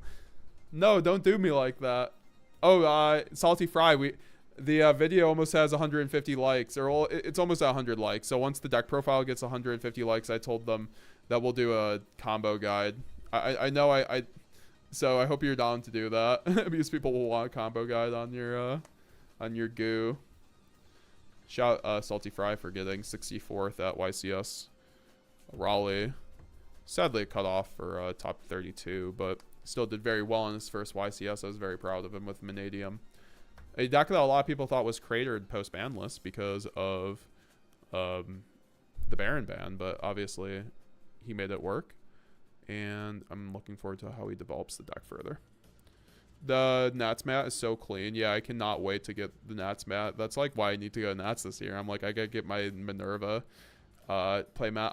Opinion on running that light hex sealed instead of Dark Magician. Dark Magician is a dark, and it also, so it combos with Allure. It also is nice for High Spirits as a bridge, and then also you can summon off a Fusion Duplication to attack over SP Little Knight or a 2400 Apo. So I think that's pretty useful right now. Card limits Droplet is going this long, not being touched makes it a good investment. I mean, yeah, I think that Droplet, if anything, could get touched eventually. It's just such a good card. The pop is irrelevant. Droplet, yeah, I completely agree with, says Yuri. I mean, that is the thing. You could run it because the pop is irrelevant. I just think Dark Magician provides more utility than just giving you a 4th Albaz. 3 talents is really clean, says Raul. I'm also on it. Very nice.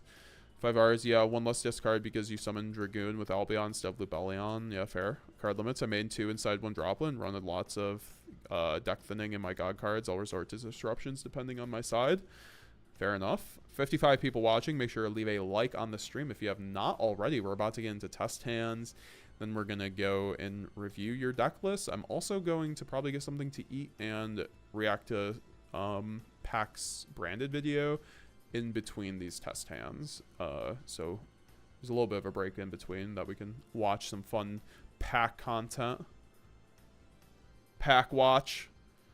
Yuri Diaz, furious is why I destroyed all the flu players at the YCS. Very nice, very nice. Yeah, exactly. You don't want to be running or losing against random decks.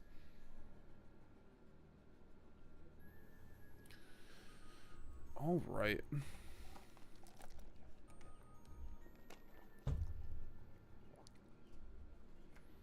I'm also on Ultra Pros now, guys. Have you noticed that? I changed my sleeves to Ultra Pros. Wow, this hand is so good. It's also very shiny. So, let's play this out. We go Allure Darkness here because we have the Mercurier. We don't want to go Cartesia or Quem here first. We want to see what we draw off of the Allure. So, Go Allure of Darkness here. Draw 2. If we draw Tragedy, we could just banish the Mercurier. Now, this is interesting. We could banish the Tragedy, but we probably still want to get the Mercurier and get the +1. Go Mercurier effect. If we get drawled here, I mean, that is what it is. We'll just go Talents, rip a card, and then hopefully that'll be enough. And then we could just normal summon Cartesia and still play. So it's actually not bad to get trolled in that situation whatsoever. Now what do we get here? We get definitely the Albion because we already have Cartesia, Aluber, and Quem. We might get the kit if we didn't have the Aluber. Then we'll send for cost with Shrouded Dragon. We are going to... We could get an Albaz in the graveyard here because then that would allow us to special summon Cartesia and dodge Imperm with Aluber. We do have the Quem in hand though, but I think that might actually be the play. Get the Albaz because we could get Retribution. That's the thing because we could go Quem...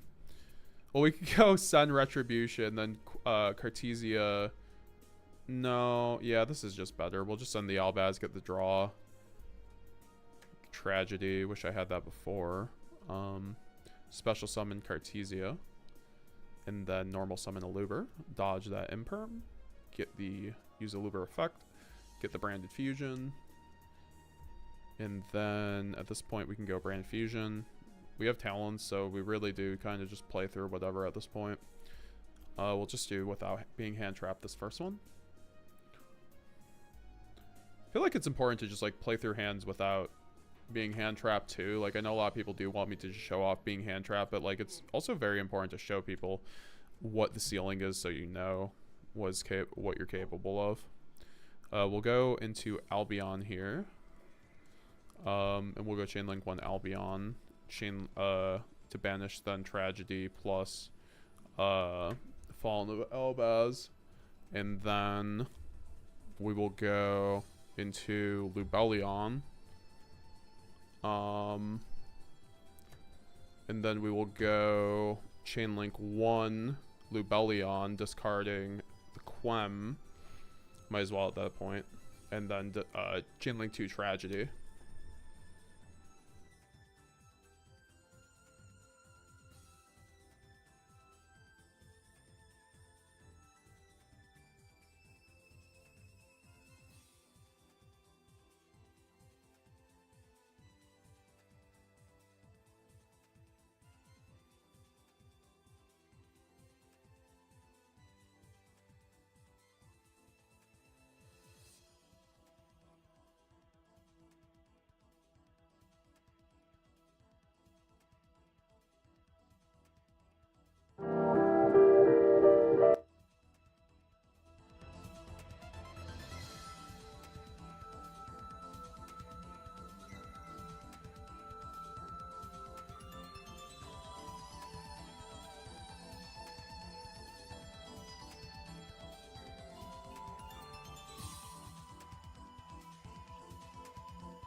Well, anyways, sorry about that interruption. Anyways, we'll go Chainlink 1. Oh yeah, we're searching off the Tragedy.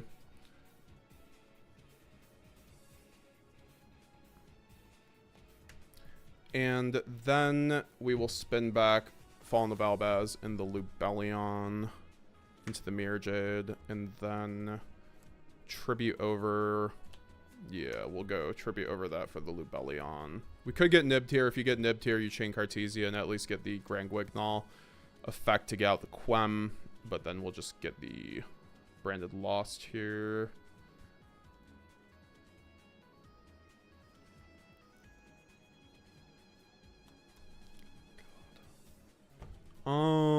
Let's see, and then we can go Cartesia effect here to fuse, get that Luber in the graveyard because that was a graveyard effect.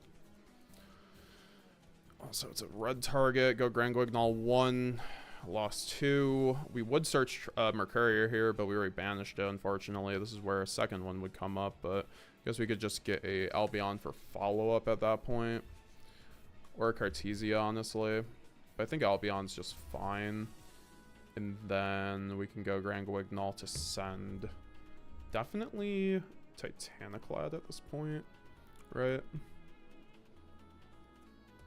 So we gotta get Quem access, and then we can then go into the end phase, go Titaniclad effect, get our second Quem.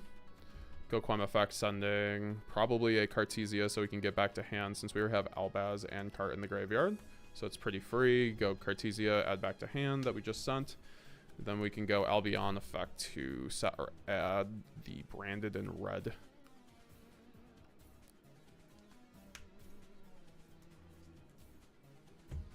And at that point, we are basically chilling. I mean, I don't know what...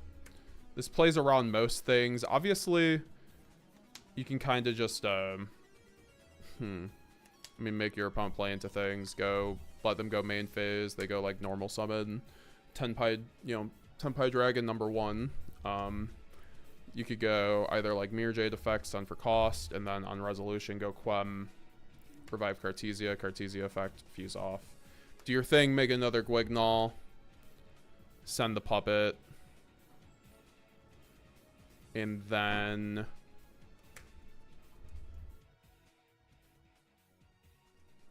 You can go Guignol, send the pup, or well, you can then go search off of this too. You're just like plussing, and then obviously you can go brand red and make the Sanctifier, send the puppet. There you go, bada bing, bada boom. Supreme Pros or Ultra Pros? I think I'm using Ultra Pros, right? Yeah, no, Ultra Pros. Ultra Pros are actually really nice because they're super matte as well. So that I'm able to... It's really good for, like, my sweaty hands that I've mentioned before that I have. So it doesn't make it so that my sleeves get completely used up within one sitting, which is super nice. They're pretty good. I mean, I'll have to keep using them, but so far, they haven't gotten that dirty. And also they're matte, so like it's good for videos because they aren't like too reflective. So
all right, so anyways,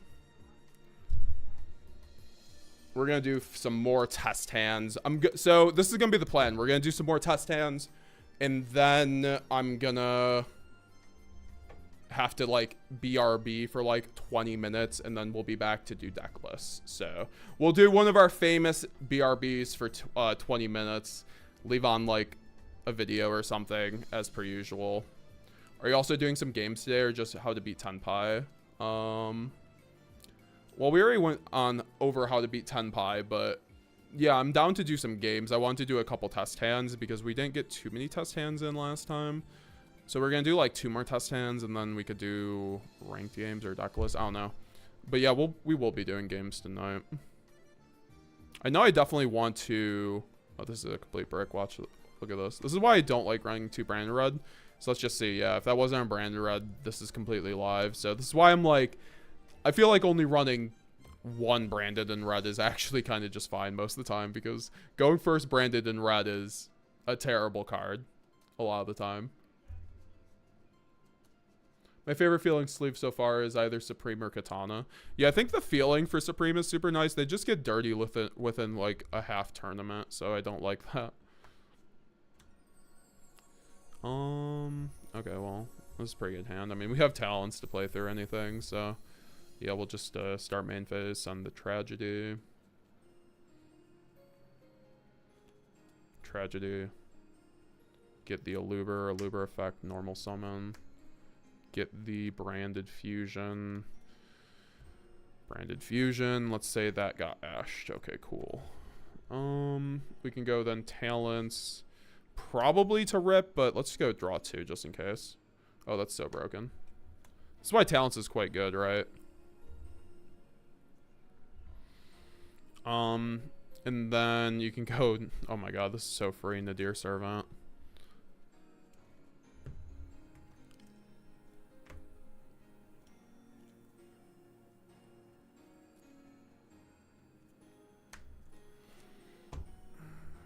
Search out the Maximus.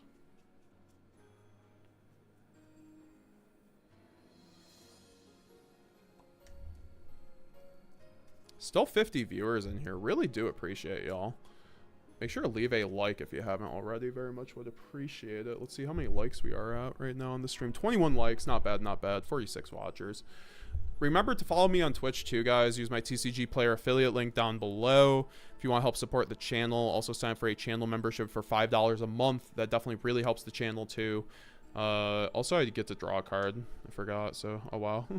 This is why this is why Garura is so free. My hand is just like the world is mine. Obviously, like these suck, but Mercurier is gonna be very good. And then we can go Maximus banishing the Garura. Then we can go Maximus effect to then go plus infinity. Sending Titaniclad and then Albion. And this is gonna be so nuts actually. Because then we can go Thrust, probably set just Branded Fusion at that point so we can get it at some point.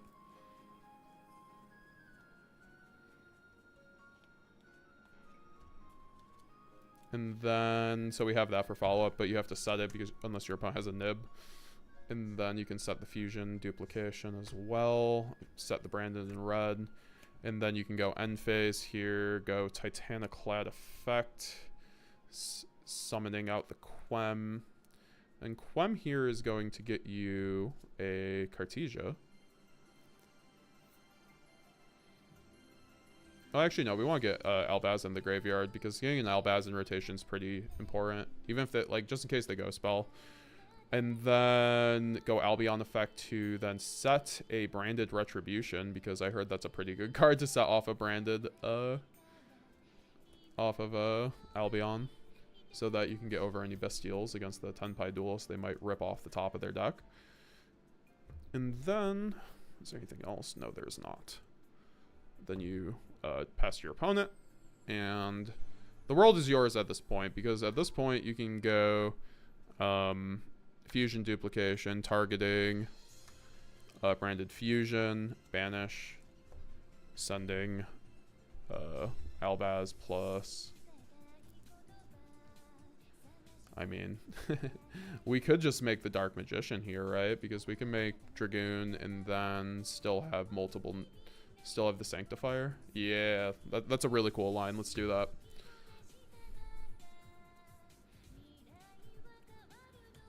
We can go Chainlink 1, Lubellion discarding Tragedy, Chainlink 2, Quem targeting the Cartesia. Oh, where's Cartesia? Oh, okay, so... I'm going to send Cartesia off the last one because so we're sending Cartesia off a Quem because we do have the Tragedy, so that does make red is still alive because at this point then we can not have the second yeah, we sent back the first Albaz, so then get the Quem, Lubellion spin back plus Dark Magician, and then get the Dragoon, which at this point you just have so much because you can then go Cartesia effect, fusing off herself and Oluber to get more Despias in the graveyard, going to Grand Guignol, go Grand Guignol effect, sending the Gimmick Puppet. And then at this point we can go Branded in red, targeting Albaz, fusing off with the Maximus. And there you go, folks. There's your Gimmick Lock with Dragoon on board. This is why we love Nadir Servant and Dragoon together. I feel like those cards go together so well, and you still have like so much follow-up. This is broken. You have a Tragedy too to like reset anything you need. So good.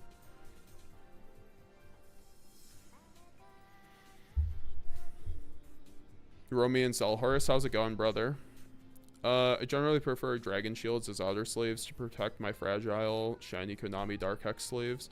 Yeah, no, I think I usually use Dragon Shield outers at least as well. I just got a pack of these Ash Blossom sleeves from Yuri Diaz, so I'm using these for the moment on the extra deck, but I'll be going back to matte Dragon Shields once these get dirty enough. For now, these look beautiful. I just I hate the smooth backs. I need it to be matte. Like this, it feels great. I just know I will get it so dirty.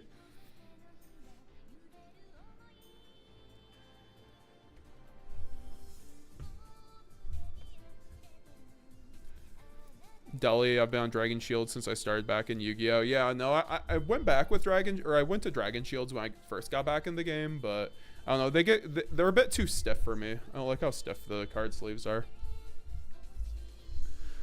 Branded Haram, says that Salty Fry. MM Warrior is truly Haram. What do you mean? Ghost Ogre takes out Apo too, that's true.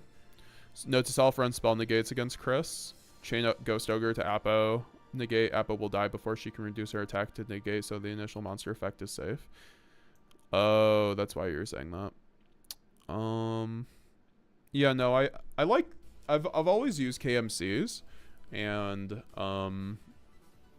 that is just kind of, I'm switching finally to Ultra Pro. I think they're pretty good, and also they're not a bad price, and they just feel amazing. And they're cut so well. I don't know, I've had issues with Dragon Shields just not being cut properly as well. Like, you don't want to get a DQ because your sleeves are like warped. It's Yo Sensei, what's the whole deck profile? What do you mean? I already did the deck profile.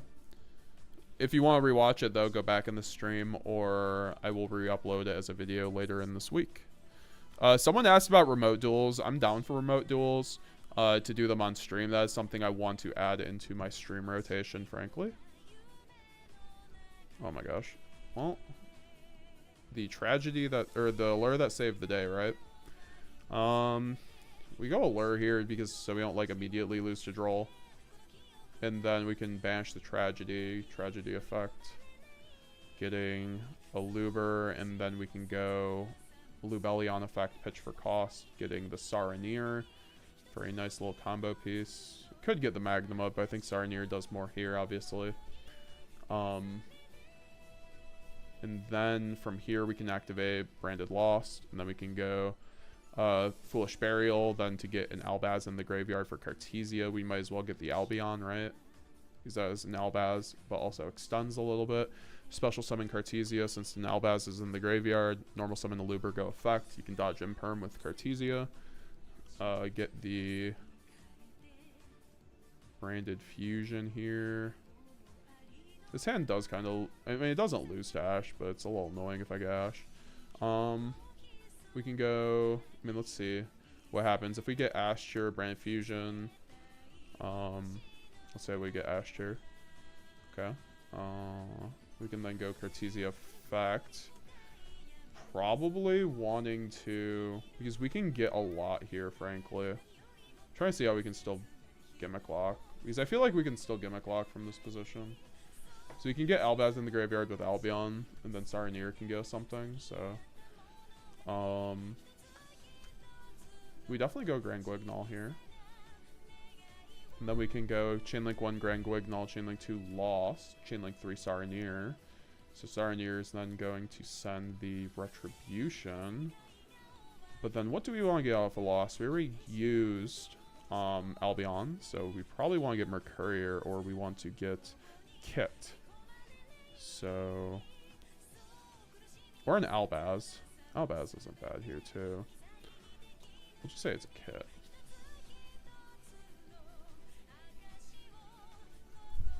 I think. And then Grignol is going to then send a... I mean, Albion, we might as well. But we want to get into Titanclad, frankly.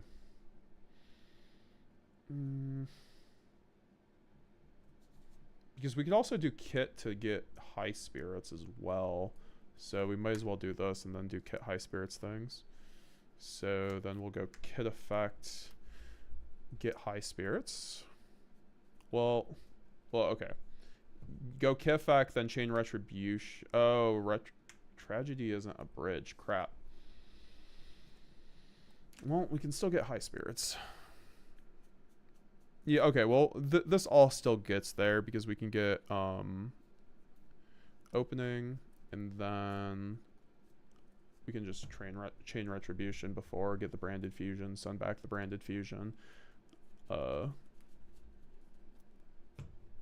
then we can... oh no, what happened to my music? We'll put back on the Pokemon. And then we can go Retribution, or Opening, pitching the Tragedy, getting the Quem. Go Chainlink 1 Opening, Chainlink 2 Tragedy, getting, I guess, another Quem at that point. I don't know if we want to search another Quem because that obviously takes away your ability to play through Nib. I don't like doing that. And then Quem Effect to then get an Albaz in the graveyard. I mean, we have Albion in the graveyard, which already gets us Albaz, so we might as well get... what do we want to get here? Oh, wait, did I use... yeah, I did use Retribution, so I guess that could have gone... no, we... Thanks for subscribing, Boxcar. I was like, who subscribed? I mean, we might as well send the High Spirits. And then we can go Albion Effect. How did I get Albion in the graveyard? No, we already used Albion, so... right? So we might as well just get the Albaz in the graveyard. I don't know if I used Albion or not, so... we will then go into the end phase and go Albion Effect, getting that branded in red. Yeah, we can still Gimmick Puppet through this. I was like, this is not hard to Gimmick Puppet through. Get that branded in red, pass to our opponent. Draw phase, brand red targeting Albaz. Then fuse off with the Grignol for the Sanctifier, Chainlink 1, Sanctifier, Chainlink 2, Quem, targeting Cartesia, Chainlink 3, Branded Lost. You are protected under Branded Lost now. And this is where you are going to search the Mercurier, I guess, for the negates. And then we go into the main phase. Your opponent does one thing, Chain Cartesia. Make the second Grignol. This is why the second Grignol is so important. Grignol Effect, sending this puppet. Helps you play through hand traps so well. And then you can go Albion, target puppet, target Aluber, summon Aluber, search a Branded Fusion, GG. We love playing through Ash every duel, don't we, folks?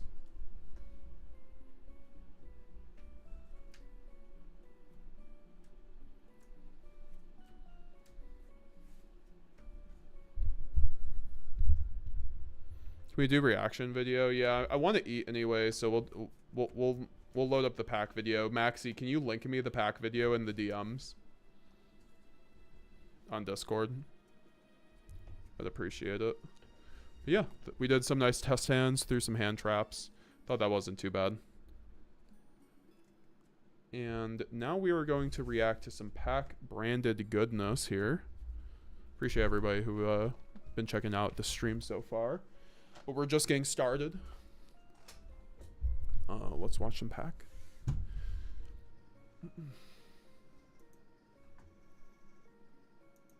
Let's see. High,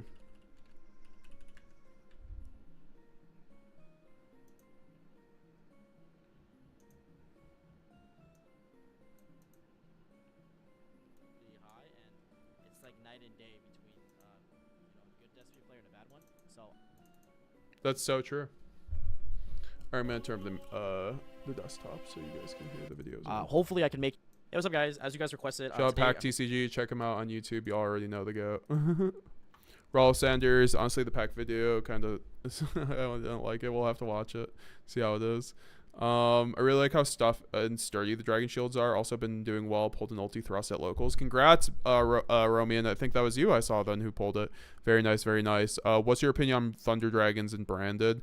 I already made a video on it, Professor Oak, but I think it's pretty good. Go check out my Branded Thunder Dragon video if you want to see my more thoughts on it. But I think overall it's pretty good for playing through Shifter, but it's not something that we really need to add, like rush into adding to the deck. I'm gonna go make heat up my burger, but I'm gonna be listening to the video in the background. Let me know what you guys thought about that dark profile. Let's do this. I'm gonna be showing you guys some Despia combos, just stuff that I learned along the way that could be helpful to you in your journey as you pick up Despia as well. I think this deck is really, really strong. I think it actually has a chance to compete with the fire decks in the metagame, and it's honestly one of my favorite decks in the format currently. I think it's like just really, really crazy, but the ceiling is just really, really high, and it's like night and day between a good Despia player and a bad one. So hopefully I can make you better Despia players with these videos today.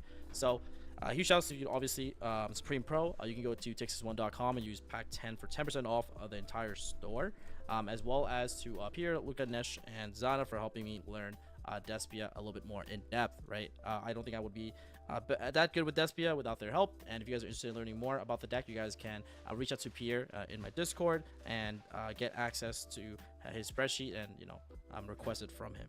But without further ado, let's jump right into it. So the combos that I'm going to be showing you guys today are going to be mainly like 2-card combos and some 3-card combos, mainly because Despia is a deck that utilizes your entire hand. You're not really going to be drawing the 1 cards. You're going to be drawing a majority of 2 cards, and for the most part, you're going to be drawing a 3-card combo hand, mainly just because like you're playing a majority of engine cards. Like it's like I think 70-30, well closer to 80-20 in terms of engine to non-engine. So you're gonna be drawing a lot of your engine more than like other decks. So let's jump into the first hand. We're gonna open like 3 blanks and Albaz plus a Luber. I think most people here when they normal summon a Luber, which is obviously the play, they would search Brand Fusion.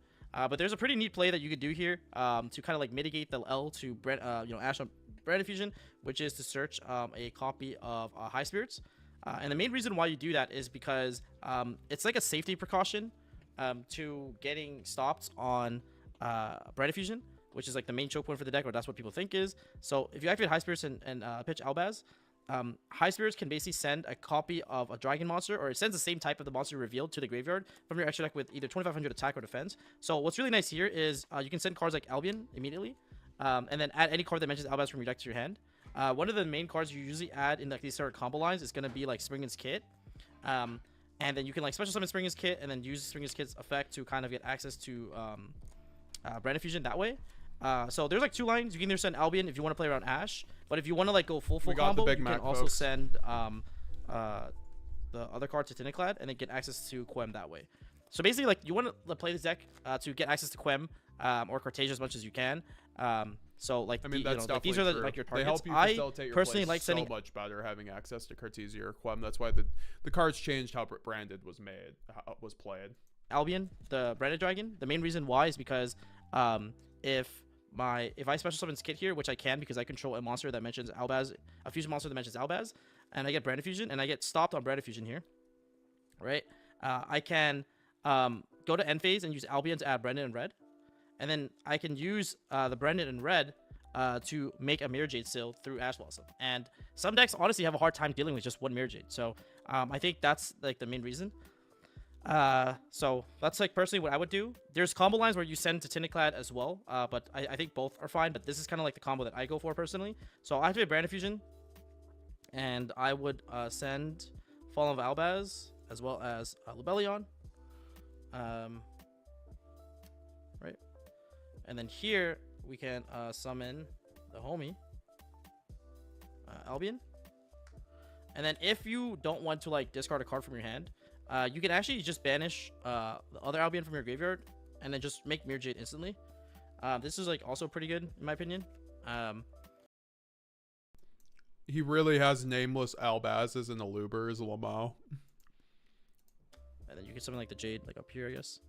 I think both works, and then you can like use this to tribute this, place loss. Let me put it up.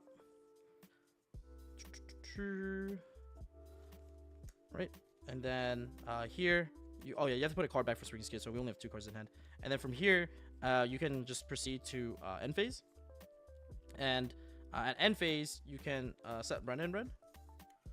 And if you want to go for the Puppet Lock combo, you actually activate Mirror Jade here to banish your Lubellion. And you would send Titiniclad to the grave. And then you would use the Titiniclad's effect. Are these even to going to be summon puppet combos? I doubt it. and then use Quem effect to send Cartesia to the graveyard. And you can use the effect of Cartesia to add it back to your hand. And you can pretty much pass to your opponent. So on your opponent's turn, you might be wondering, like, what can you do? Because what interruptions do you have? Well, you can activate the Brennan red to target the Albaz. And then banish the Albaz and banish the Springer's Kit to summon a Lubellion. And from here, you can actually go Chainlink 1 Lubellion, discard Cartesia for cost. Chainlink 2 Quem to bring back the Cartesia. And then Chainlink 3 Branded Loss. From here, you can actually use this to add the Mercurier from your deck to your hand. Now, if you want to go for like a Puppet Lock, you would actually shuffle back the Albaz and the Cartesia back into your deck, and you would summon Sanctifier. Then you would activate the effect of Albion. Activate the effect of Cartesia to make Grangunal. Then use Grangunal's effect to send the Puppet, and then use the effect of Sanctifier to give your opponent the Puppet, and then summon yourself back to Aluber, and then you would use Aluber's effect. I mean, to this is nothing we all already know if you've been around the channel. That's what I'm gonna say right now. With Aluber Albaz, that makes it so that you can still play like around Nib a little bit better. You play around Ash a little bit better, but your combo's slightly weaker. I can show you like the Wombo combo that doesn't play around Ash as well, but ends on like a better board. So let me show you that variation really quickly. So if you open Aluber Albaz, you almost summon Aluber, use the Aluber effect to get High Spirits, activate High Spirits to send Albaz to the graveyard, and send Titiniclad to the graveyard. Let's see. And then you can add the Springer's Kit off the High Spirits. You would special Springer's Kit and use Springer's Kit effect to add Brand Infusion. Like if you get Ash on Brand Infusion, the Titiniclad only summons Quem, and obviously like it doesn't really do as much. Maybe you have to like kind of pray your opponent's special summons from the extra deck, or but it can maybe buy you a turn if they don't summon from the extra deck. But yeah, but anyways, you would activate Brand Infusion here. I'm just gonna assume they have no hand traps. I'm just gonna kind of show you guys the combo. I'm interested to see where he goes with this, because I'm pretty sure it won't be as high as the ceiling as one of our combos, but we'll see. Because he is using Nash's combo sheet. The Lubellion, as well as a copy of Fallen Albaz. And here I would summon Albion. You then activate Albion's effect to banish Albaz on the board and Kid on the board. It's better to keep the Aluber because you can like fuse with it later and then bring it back. So I like it. Then you activate the effect. You discard a card from your hand. You put this back. You shuffle back the Albaz from the banish, and you would make a Mirror Jade. You then would summon back Yuri Diaz. You can really tell who's cheeks with Brandon and who's not. Completely agree. The mirror match really puts on display. That's one of the reasons I started making videos on Brandon, because I'd play Brandon mirror matches in regionals, and like I'd just completely stop my opponents like 10 out of 10 times. I'm like, community is down bad. The graveyard, then activate the effect to put up loss. when people aren't changing their Cartesias on Imperm, you know. And now we would go to end phase. So at end phase, what you're gonna do is you have a bunch of graveyard effects. So you have the Titiniclad and Albion. So Albion would actually the Albion would actually get you access to red and red. The Titiniclad would actually summon the Quem, and then you would use Quem's effect to send the Cartesia. And then you can use a Cartesia's effect to add it to your hand, and then now you pretty much have like a really strong the Europrint Cartesia is so you nice. still have a Mirror Jade's effect. So that's why it's like really strong, and you still have access to Albaz in the graveyard. So I just think the Luber plus Dragon had 30 plus lines that are truly good. That's Yeah. the thing. So a really interesting way to like do the puppet lock is on your opponent's turn you can activate Mirror's effect and get value off it and send Rinbrum. And then you can activate the effect of Rinbrum to like fuse with like a dark monster your opponent has, like it could be anything like Witch, like Dark Witch. Then you would activate the effect. You discard Cartesia, and you'd use Albaz, and you would summon Lebellion. The reason why, like, you take all I'm saying is, if I'm buying a branded spreadsheet, I'm buying it from Raul Sanders. Anything that you can like make, but the reason why it's better to do this and hold your Brennan red is because like you get value out of your interruptions. So even if they have like, if they try shout to like, Raul target Albaz and they try to call by it, you can like easily chain red and like make it really awkward for your opponent. So that's like the main reason why it's like really good. But and this is a really good combo, frankly. It's like the bread and butter combo, to be fair though. Basically now, and also you could have done this with just branded fusion. You'll get access to Lebellion. You go Lebellion 1, 2 Quem, 3 loss. You can summon back the Cartesia. Right. And you just won't have branded lost, so. Oh well, you have still red set. And you would then resolve the loss. That would add you a copy of Mercurier. Then here you would just use this. You can use the Rinbrum. You can make like Draco Sapelia, for example.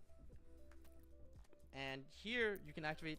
As you guys saw, I was not running Stapelia in that list. I'm with you, Raul. We're just holding hands when we get shifted and just like signing the slug of Cartesia. Although I do run Dragoon, so Dragoon is a very good way to play through shifter in my deck. So. Right. To make Grangunal. And then now you have Grangunal's effect to send the puppet. Here you go. And then you can then activate the Brennan Red to target the Albaz. And then you would banish Albaz and then banish the Grangunal, Sanctifier. And here you could pretty much summon back the Albion that you properly summoned and then give your opponent the puppet. So that way you get like a lot of values you could see off your interruptions before you actually even puppet your opponent. You have not showed me the branded beast line. Please show me that, Raul. I'd love to show it off. Also, if you have any replays you want me to show off, would love to. So those are kind of like the ways you can do like Aluber Albaz. And a really cool thing is if you open Aluber Albaz and Branded Fusion, or Aluber Albaz plus like basically there's gonna be like another combination you can open. So like I kind of show you guys what happens if you open Aluber Albaz. But if you open like more of your engine, like let's say you hard drew Branded Fusion, or you hard draw like Branded High Spirits, or the Albaz was a Albion, you still have like really cool combo lines in these scenarios. So that's gonna be the next piece that I'm gonna be showing you guys. So let's pretend you open Aluber, Albaz, and I guess Brafu. So a really cool thing you could do here is just normal summon Aluber, and use Aluber's effect to get a copy of High Spirits from your deck to your hand. And then before we play High Spirits, we want to see if Branded Fusion resolves, because if Branded Fusion gets ashier, we can activate High Spirits. Add Cartesia, send Albaz, and then reveal Albion, or send Albion, and then special summon Cartesia, activate Cartesia's effect. And the reason why we're able to special Cartesia is because we have Albaz in the graveyard. Make Grangunal, use Grangunal's effect to send the puppet to the grave, and then use Albion's effect to set red, and then use red to banish Aluber and Grangunal to make Sanctifier. And so if your opponent has Ash on Branded Fusion, you can still puppet lock your opponent through the Ash, right? So this is how you would still puppet lock through Ash Blossom. But let's just assume for the purpose of this conversation, it does resolve, so I can show you what happens if it does resolve. But I just wanted to show that, you know, you're able to beat Ash with just engine in that hand, for example. And there's like other combinations too in the deck, and there's like a bunch of combinations, but I just wanted to kind of like showcase, you know, some of them. The ones I kind of like thought were really cool, and why High Spirits is really good. But let's say you open like, you know, you go normal summon Aluber, you get either High Spirits or Branded Fusion, and then Albaz. If you open Branded Fusion, if you hard draw Branded in High Spirits, you should probably High Spirits pitch Albaz, get Cartesia first, special Cartesia, then normal summon Aluber, so that you beat Imperm on Aluber, so you can chain Cartesia to guarantee you get Branded Fusion off, so that Aluber doesn't get Imperm. But yeah, let's just pretend we have this. Now we'll activate like Branded Fusion. We'll send Albaz and Lebellion, And we'll summon Albion. We'll activate the effect of Albion to banish Aluber and Albaz from our graveyard. That will summon Lubellion. Lubellion will discard a card to shuffle itself and the Albaz back to summon the Mirror Jade. So now we have Mirror Jade access, okay? Just summon over here because of the glare. We'll tribute this and then activate the effect to put up loss. And then I was muted. My bad, guys. Hi. And then we'll activate the High Spirit, pitching the Albaz. 51 people watching. What is up? What is up? I appreciate y'all coming through hard for the Friday stream. Appreciate. Sending it's a Tinniclad to the graveyard, and then we'll search Cartesia off of that. We can then special summon Cartesia and then activate the effect to fuse these two to summon the homie Grangonol. Then activate the effect of Grangonol to send Papito Lacatito, which is the card that says your opponent cannot play the game. Okay, perfect. And then at end phase, what you're going to do is we're going to activate the effect of Tinniclad. No, don't we, folks? Summon a Quem. Oh, wait. Don't forget to search Mercury off the Branded Loss for free as well. Sorry about that step. But then you're going to activate the effect of Quem. We're going to send Cartesia. Cartesia effect, add it back to our hand to get a free card. Albion's going to set the Branded in red. And from here, we're just going to pass to our opponent. I mean, if you want, all you can, things considered, you do have the Mercurier plus the Mirror Jade plus the Brand Red with the Cartesia for the Gimmick Puppet Lock. On top of that, then you can go Gwignall into send like, well, Adlib doesn't do much. Gwignall sending can just get you a Renbrum here, which still you can isn't actually great. Gimmick Puppet them in draw phase, but there's like it's one of the weaker Gimmick Locks, but it's not no reason to because you do have Mercurier, right? Unless even your opponent dark releases you're still fine. If they drop it, you're still fine. But if you want to play around like Call by the Grave, you should probably wait until you should probably just wait until main phase, or not Call by the Grave, but like double Bistio or something along those lines. You probably should wait until like the main phase. But yeah, this is pretty much like the setup you kind of go for, and it should be completely winning because like you have a Mirror Jade effect that's still live. You have like Brandon Red to target this. You can send Renbrum off of Mirror Jade. I will send the line. You can use Renbrum to bring back Albaz. Albaz effect, discarding Cartesia for free. Fuse with your opponent's stuff. Get another free card. So you still have a bunch of interruptions through like pretty much everything. And so yeah. So this is kind of like the 3-card combo. I will give Supreme Pros though. Like Supreme Pros are so like I would use Supreme Pros if I was like sponsored or whatever, because I would just have a lot more of them. They're just like, they're definitely like, they're nice and good feeling sleeves, and they have that lip. I like the lip because that keeps your cards safer. You can like, you know, so they aren't just like huddled at the top all the time. I do like that, and the colors are so nice. Like that blue, that baby blue. I hope those 2-card combos kind of like help you understand a little bit more about the lines and what you can do, and hopefully that highlights why High Spirits is like really strong. Maxi, did you send me another? I don't want to make this video too long, but I hope you guys learned something, and if you guys enjoyed the combo video, let me know in the comment section below. Hey, what's up, guys? It's Pack here, and today I wanted to cover and so did you have the replay for me, Raul? If not, we'll check it out in a bit. go over. I did want to roast some deck lists though. So do you guys want to see me roast some deck lists for a little bit? If not, we can do that after I take that break. But we can do deck lists here for like 30 minutes, or I could watch this pack video. Let me know, guys. For my Despia deck profile for YCS Raleigh. I really enjoyed this deck. Yeah. Raul, send me some. I'm gonna play a replay that you already sent me. We're gonna have a replay here from Mr. Raul. This is how you win the mirror, folks. And also, guys, I'm gonna start making more content like this. I wanna do like live VOD reviews for Branded, because I feel like it's gonna be very informative. Like, do the DB thing, except that we're doing specifically Branded and breaking down Branded specifically. All right, let's see. This is Raul versus Sleepers mirror match here. Opening Spriggan's Kit, Brand Lost, Cartesia, Sarnier, Blazing, Cartesia, and then Sleepers open Quem, Fusion Deployment, Shrouded Dragon, Sarnier, and Fusion Duplication. So it looks like Sleepers has a better hand than Raul, and he's going first. So let's see how this goes. Fusion Deployment, reveal Grand Gwignall into the Cartesia. We'll go through. Obviously, no hand traps here except for the Sarnier, which might actually come up here. We'll see the Quem then go out, send the Albaz with then the Cartesia fusing off with the Sarnier in hand for the Gwignall. Chainlink 1 into the Sarnier, Chainlink 2 into Quem, Chainlink 3. Maybe that was a misplay. That probably should have been Chainlink Quem should have been chain link 2 here, and then Saranir to chain block. But chain blocking Bell game 1, who does that? So then we get the Cartesia into Retribution, sending the Retribution off of Quem, and then the Branded Dragon off of Guignol. Into Shrouded, send the Branded Fusion, since we do have the Retribution in the graveyard.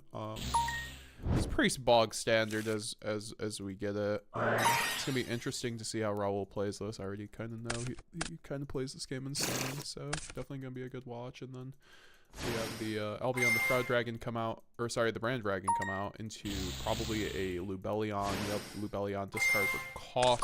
The opening into a Mirror Jade here, and then we'll get the Lubellion to get the Branded Loss before. I mean, Brand Loss is going to do a whole lot, but then we see the Saranir finally get triggered here.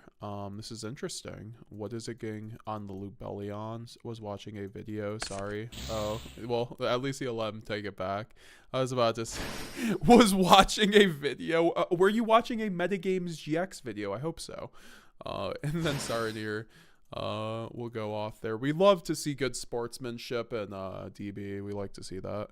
And then we'll see a set 1 there. That's interesting. That so you really think the Lubellion, that was the biggest pain point there, because if maybe you had banished the Albaz, well, you did have the second Albaz, so it didn't even matter. So I see why you saved it for that. And then you see the Albion then probably set Brandon in red, which is currently live with the Albaz. So it's definitely a scary field. And Mr. Raul's hand here isn't honestly the best, but like, let's see how he plays this out. We then see the Lubellion into that, and then we see Branded Fusion. Or sorry, the Brand Lost. I'm gonna have to play some music. Sorry, 1 second, guys. Cool. And then we see the Brand Loss into the Cartesia under Branded Loss, and then we see the Mirror Jade get chained here. Can be interesting. I mean, he'll probably obviously banish the Cartesia here, and then he'll get a Saranir plus Cartesia in hand. That's so clutch, actually, having the second Cartesia there.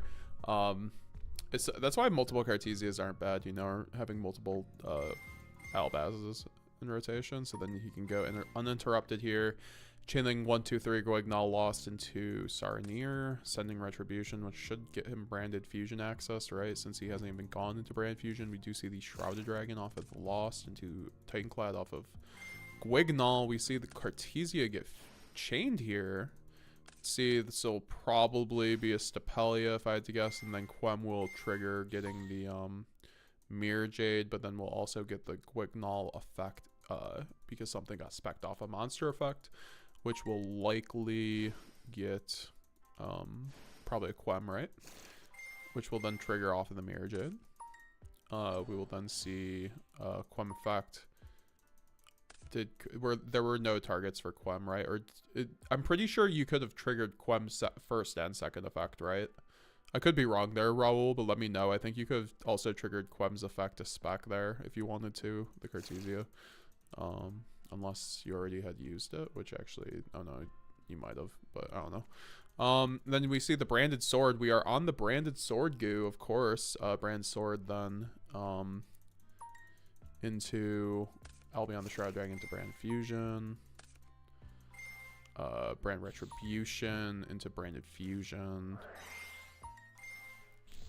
Into the Brand Sword, into the Quem, into Brand it's Albion Chain Magnemite here on the Branded, or the Fallen of Albaz, because we are under the Branded Loss, so we can't end up chaining Renbrum, which is super good. And then we'll see the Furious Dragon come out, even though we have the opening on the board. But I think this is also to get rid of the Branded in red. That's really nice, actually. The Furious is going to be able to uninterrupted chain, destroy the Albion, then pop the Fusion duplication. That's crazy. He didn't even thrust. That was a blind, guys. He just hit that shit. He was like, Brand Red? Nah, that shit's ass. And then we can go Balphase attack over the Stapelia. That's really nice. Magnema into the Cartesia, which really does actually do a lot there, because his Mirror Jade's dead, that his Quem can't get triggered, so he really is on top deck here. I mean, obviously he has the Branded in red, but what is that getting him at this point? He doesn't have a target, so. Yeah, watching video at the same time, keep that in mind. Yep, you can chain Quem to Quem there. Yeah, that's why I thought Sammy. Because it's like Grand Guignol, right? Because that's my favorite thing to do with Grand Guignol is chaining both of its effects on when it gets summoned. And Albaz discard the Cartesia for the Mirror Jade to make his own Mirror Jade. You hate to see it, and he just quits. My man got sunned in the mirror match, so man, I get it. I understand. The mirror match can be frustrating when you just lose when you have the better hand. Like, that's how the mirror match goes sometimes. I mean, I frankly think, I'm trying to think what he could have done differently there. In terms of his opponent to like not lose to you there, but it might have just been like Raul's deck was very good. He had a lot of different option trees to go down to break his board, deal with his board, and Branded, while it's good without the puppet, their plays are limited, so that's why I think puppet adds a layer that the deck didn't have already. So we're gonna watch this another Raul replay here, and let's see what we have here. We draw. Oh no, this is the branded beast combo that we were talking about. So we have fusion deployment, Albion, Cartesia, Luber. And then we have branded in high spirits with a Luber. Okay, so yeah, this is how we're doing the combo. So we're gonna go Shrouded Dragon, send the retribution after searching off the Aluber. The high spirits, chain high spirits here because we can obviously send the Albion. Chain to the Albion because it sends for cost. Sending the Titaniclad, getting the Cartesia.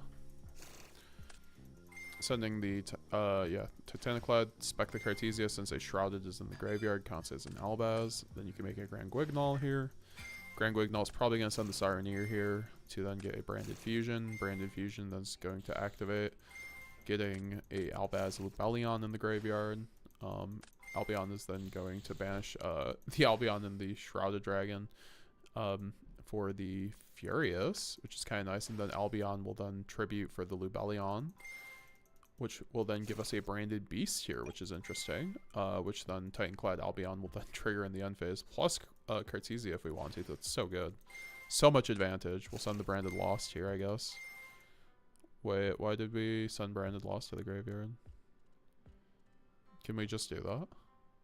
No, I'm pretty sure. No Cartesia, I need to stay in grave for now. How did we get branded Lost here? I'm just confused on that one. But we'll go Mirror Jade then. And then branded Lost, Cartesia, Quem. I'm very confused how we just got lost. Because, right, like, we went end phase Albion, but we can't activate branded Lost there. But still, we're able to minus the branded Lost. Like, this could be a whatever. This could be a Retribution. This could be, you know, another interruption. Then you have the branded Beast, which is actually pretty good into the Bestial matchups and other things. I'm siding Beast. Everything I did here is legal. Oh no, like I'm just curious. Like I'm like, where did you activate the branded Lost? I'm just like trying to figure that. It's not lost. Oh, I thought you went to end phase. Oh, okay, my bad. I read that wrong. I thought you were in end phase when you did that. No, you're right. So yeah, no, the brand Lost here just gets you like the Mercurier, which is even nuts on top of things because then you can do this completely uninterrupted. Got it. Okay, I thought we were in the end phase when you did that. Get the branded red and you can use it directly. Very nice. Yeah, Branded Beast is something I want to consider actually running right now in the format. It's pretty good against the stun decks. Don't be surprised if you see it in a future profile. Laila, AC, isn't Albion revealed when it's used the fact that you can't chain high spirits? No, you can't. You can chain high spirits onto it. Now you can chain because it's cost. Yep. I send Lost with Quem. Brand Beast activates with Lost from Graveyard. Oh, it does? Oh, that's why I was wondering. Okay, that's what I was wondering. I didn't know it did that. Sick. So that was an unphase. That's all I was wondering. Yeah, Branded Beast is kind of sick. You can get... I didn't realize that interaction with Branded Lost. Wow, that's pretty good. Because with Quem, that just makes it super free, right? You get both. 2 for 1, right? Asinato is $4 now. We are in unphase, haha. Brand Beast gets a continuous branded spell. Yep, I need to seriously replan my side deck. Why'd you say that, Samathy? I like this line versus stun. Yeah, this is a very good line against stun. I feel like this completely kills stun, and this is a really good line against stun. Thanks for that, Raul. We're gonna watch one more replay here, or maybe we can go on dueling book, because guys, I'm gonna review the deck list. But as I mentioned, it's like not an emergency, but I gotta take a 20-minute break essentially. I'd prefer not to, trust me. But you know, just gotta go do something family kind of thing, and then I'll be back 20 minutes and we will review deck list then. Oh wow, we got Tenpai here. Tenpai at top at 1100 rating. 1100 versus 200 rating. What is this spread? This is crazy spread.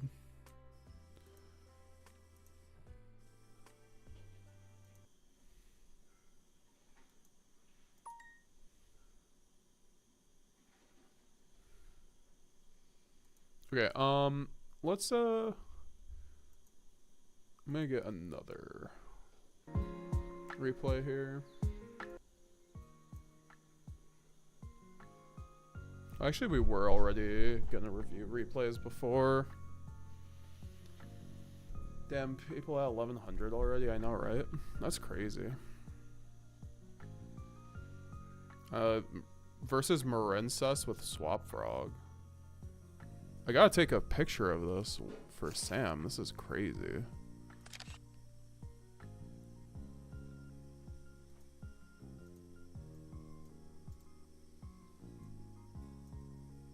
Like, my man Sam just got ulti Swap Frogs too.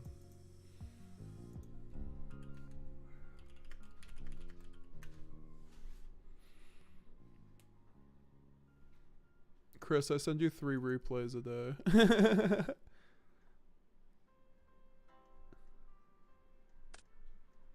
So, let's see. What is this replay that we got? Alright, Padroso versus Fish. 400 rating versus 600 rating. Starting hand is Fusion Deployment Quem, Fall in the Valbast, Mercurier Sword. Other is Flamebirch, Crossout, Imperm, Diabellstar. And Nib, so this is pure Snake Eye probably. They got 2 hand traps as well, so... but we did open the Mercurier, so that did help. We're going to get out the Cartesia off the Fusion Deployment and then go Quem Effect. Could be interesting to see how we use the Branded Sword here. Then we can use Cartesia Effect here, specialing the Albion. Going Quem Effect to spec out probably the... oh no, we're choosing Cartesia here. We go the Imperm on the Albion, that's fine, I guess. And then we can go... Shrouded Dragon to send the sword to the graveyard because you can spec it that way. And then we can contact Fuse offer Alba Lenatus to get the Albaz in the graveyard. Let's go. And then we go, and then they go Nibiru, and then he goes Mercurier because hard opening Mercurier is broken. So then we can go Albion Effect. This is crazy, actually, just winning because of Albion Lenatus. I hope you do. And then we set Branded in red. We could go Bonfire for Snake Eyes Ash here. Go normal summon Snake Eyes Ash. Get a Poplar. Poplar. Gonna get out. But then we're gonna go Cartesia. Using Quemin herself for Grand Guignol. Poplar 1, Guignol 2, and then Guignol 3. Sending the puppet plus the Quem. My man is getting his gimmick puppet no matter what. That's aggressive. And then we can go Quem Effect, probably sending the Albaz so that we can then get for the gimmick lock. And then we're going to get the Retribution because we have an Albaz with the Branded Fusion. Or Branded Red. For the Sanctifier Effect, getting the... oh my gosh, getting the puppet here with the Albion. That's so good. Getting the Flamebirch pass with the Crossout Designator. Crossout absolutely doing nothing, but he does have Nib in hand still, so that's something. But he also he's not, Raul's not playing over Nib here. And Alba helps him OTK here, frankly. So Alba can clear all these bodies. That's so funny. You can go Branded Fusion, which is an insane top deck here. Then you can go Branded in white for even more extension. Branded White is really nice. That's something I do want to try also in my deck too. Allows you to go kind of nutty with it.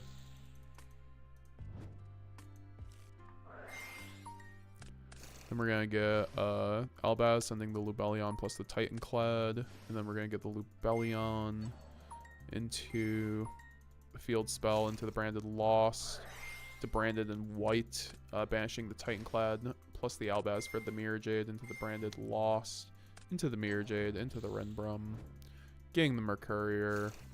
It's just kind of game from here, unless yep, that's game.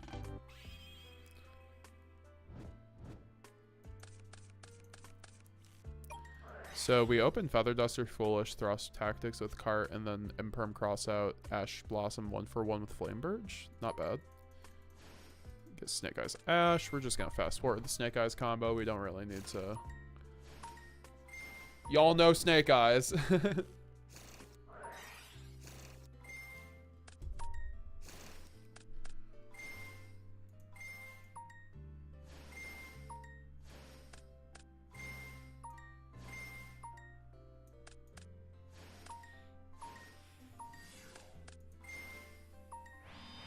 Alright, so we're ending on Herald, Zealantis, Flamebirch with IP and Zone to slot up with Flamebirch. And then we also have Crossout Designator in the side with Promethea in the graveyard. With the Ash Blossom in the graveyard now, he had to use that up. Let me see Feather Duster get used. Flamebirch, Chain, Crossout. Wow. Oh, I thought he was going to cross out the Feather Duster, but he crossouts Talents. That's pretty good, actually, because he does have Talents in hand. It's always really good. If you need to blind cross out something, blind cross outing a Talents is pretty good. Foolish Burial then. Into the Tragedy. Tragedy effect of the Alluver. This is actually still pretty good because he does have the Thrust. Thrust kind of just breaks this board here. I mean, like, Herald does kind of suck, but, like, it's fine. You can just play through those. IP Masquerena into the SP. Oh my gosh, I thought... yeah, like, if it's not an Apo here, there's nothing he can do about this. IP then into Recursion for the Crackback, right? This is why the Snake Eyes engine is so good. I don't know why the music is so loud. I'm sorry, guys.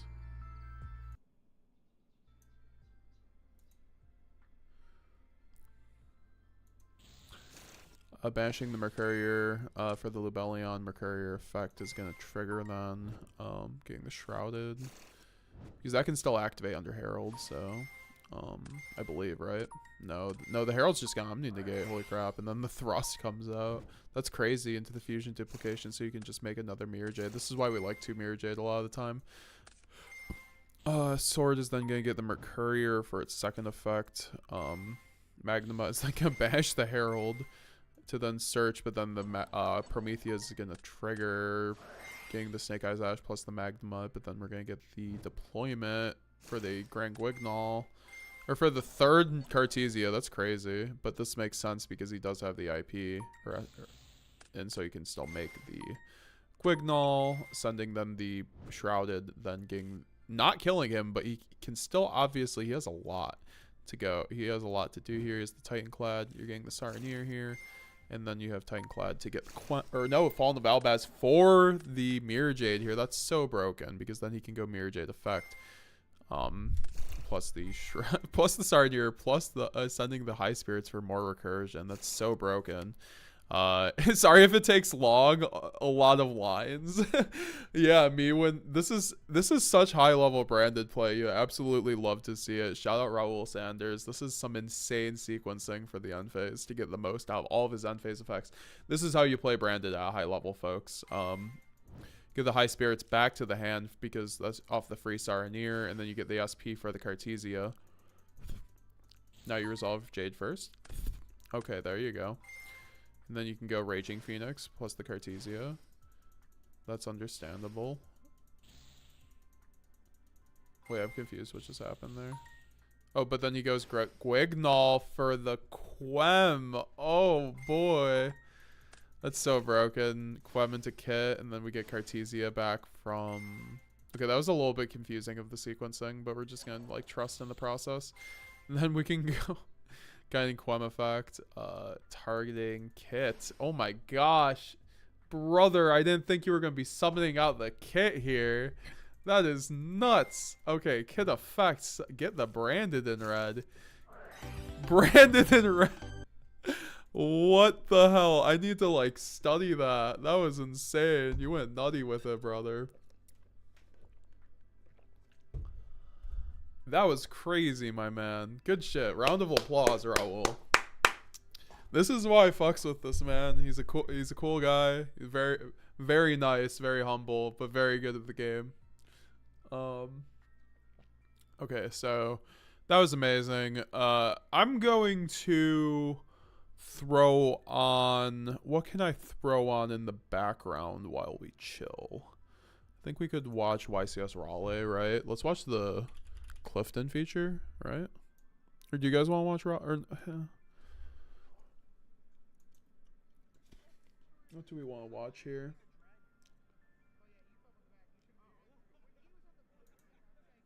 I think we are gonna watch the locals from, we're gonna watch the locals from the other day, so you guys can see this deck off in action.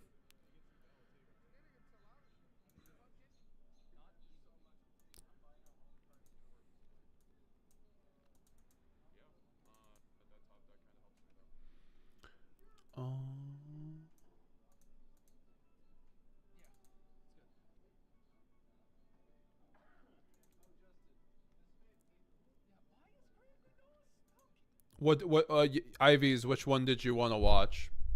YCS Raleigh or my locals? Can you say cooked? Yeah, that was absolutely cooked, but I do need to put a pause here, guys, and go do that so I can get my ducks in a row. We're gonna go review deck list when I get back. I know it'll be about 25 minutes. I'm really sorry, guys, but just want to throw in some content in the background. Then we're going to be reviewing deck list. So come back here, get some food, get recharged. We'll be back in 25 minutes, or keep watching the stream. We're going to have this. This was an amazing stream from the other day. You're going to see the deck profile that I just showed off in action. Had some really good games. Like this game against Sam was incredible. I'm just going to throw this one on. This one was really good. Shout out my homie Sam. Oh, you didn't see the Cliff feature match? Okay. We'll do that. We'll do that. I actually would prefer to do that, frankly. Where's the Cliff feature match?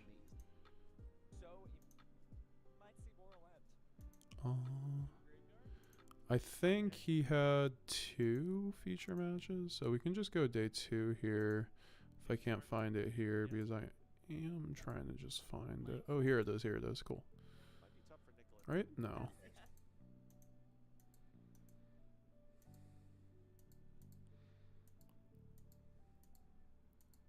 Okay, yeah, we're just gonna go to day 2 because I know he had 2 feature matches. Here we go. Here we go. Let's do this. Let's do this. All right, guys, make sure to leave a like on the stream. Also, shout out to Konami, guys. Like, they give us the game that we love, so make sure that you guys are subscribed to their YouTube channel. The stream was uploaded from their stream. We have the top 32 players. The Swiss rounds are over. It's win or go home now at this point. If you win, you move on.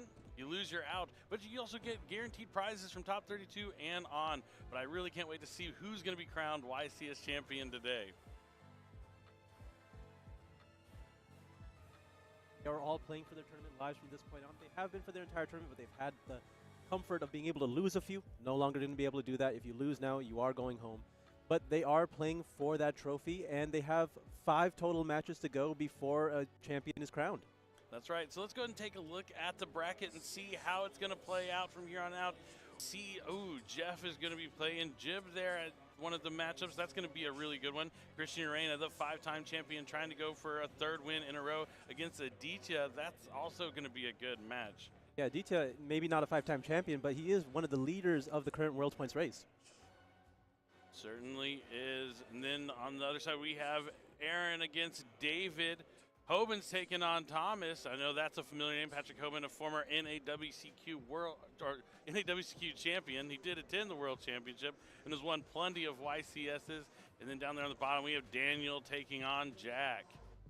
Yeah, we have William versus Jorge, and then we have these are players that have been through these top cuts quite often, I'd say. Definitely. At least some of them. Oh yeah, I recognize these names for sure. Moving on, looks like Cam, you know him from the UDS. He's a UDS champion. He definitely still wants to get that YCS win under his belt, so he'll be looking to win. We have Furman, Aaron Furman up against Clifton Land. That's going to be an epic match. Maybe a sneak preview of what might be our feature match this round. Yeah, absolutely. But the rest of the bracket, we have William Candia versus Matthew McRae. These two, they were Dragon Duel rivals, and now they get to play it out here as adults. It's going to be interesting to see. And then Christopher LeBlanc versus Joshua. A lot of good matches on Group 3 here for top 32. Moving on to the last and final group, we see Austin taking on Brian. Joseph, that's the winner from YCS Richmond, taking on Altravius. We have Justin versus Douglas, and then Jesus versus Eric from Germany. Definitely have a representation of more than just the USA here at YCS Raleigh.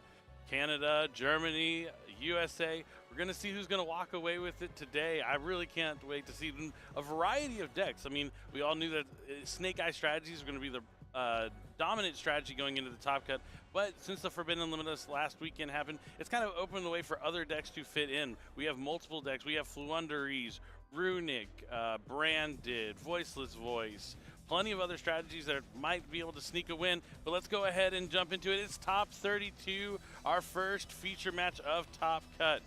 Let's go ahead and meet the players. Absolutely. First up, we have Aaron Chase Furman, hometown. Oh, I wonder which one they're going to put. They're going to put. He's been through multiple locations. They've had the Carolinas. He's been mainly a Jersey boy, but right now he's locally in Los Angeles. Definitely moved from Jersey down to LA to improve his dueling prowess. And his opponent is Clifton Land. This is a man who is known. We've seen him on feature match stage many, many times before. He's a veteran of the tournament scene. Both these players are well respected in the community. Two titans going at it right away from the top 32 matchup.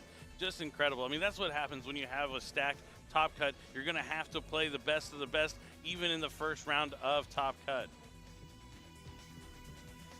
I'm very excited to see this match in particular, because as I was interviewing all of the winners of these feature matches that I've had, they've all said the same thing. I do not want to play against Brandon Despia. I would really hope to not play against Brandon Despia. And Clifton here is actually opting to play Brandon Despia. But for Aaron Furman, he's not playing Snake Eye. He's in fact playing Zero Monsters. So I think he would really like to play against Brandon Despia. Yeah, the big thing about Brandon that everyone's scared of is that nightmare, and it really lives up to its name that it is a nightmare for the opponent, but only when you summon it to their side of the field. And Albion, the Sanctifier Dragon, is excellent at doing that, because the turn you summon, the Gimmick Puppet is summoned on your side of the field. You can't summon monsters besides Gimmick Puppet monsters, and at least for a little bit, maybe in the future, people will be playing Gimmick Puppet monsters in their main deck, so maybe it won't be as strong down the line. But for now, it can really shut off a lot of strategies. But as you mentioned, Furman's Runic strategy with zero monsters in the main deck, maybe not so punishing. I mean, you can potentially try to cut off access to Hugin to really restrict the access to Runic Fountain, but keep in mind every Runic spell is a quick play spell, so it is chainable at any point to just put the Hugin on the field before the Gimmick Puppet Nightmare can her side of the field as well. Definitely. And my favorite thing about these two decks, non-Snake Eye decks here in the top cut, is a lot of times people think if you don't want to play Snake Eye, you have to play like a hard counter deck. And while these two decks can line up really well into it, they aren't decks that are like capitalizing on cards like Dimension Shifter or these, absolute blowout cards. There's still other strategies that can work independently of cards like that and find a way to have success in a Snake Eye heavy format. Yeah, when you're typically looking at those alternate options into a potential best deck, you don't want to look at just the powerful cards in tech choices that you could play. Your engine needs to be able to do most of the work. Definitely. It looks like the duelists are on the dice. Oh, I missed what Furman rolled, but Clifton rolled a 4. Hopefully Furman rolled more than that. It looks like he did. He's pointing at himself. It looks like he might be going first. The handshakes. It's going to be a good luck, and we're about to jump into it. It's game 1 of our first round of Top Cut at YCS Raleigh. The winner of this will be one round closer to becoming the YCS Raleigh champion. Furman already a YCS champion, a UDS champion, a Worlds competitor. Clifton definitely still wants to get a YCS win under his belt, and he's definitely good enough to do it. So it looks like the game is underway. Furman is going first. He's going to lead with Pot of Desires. What does that do? Close to Pot of Greed. I'm pretty sure it still draws 2 cards. It does indeed. If this was the anime, he would say, I'll activate Pot of Desires. This card allows me to draw 2 cards from the top of my deck.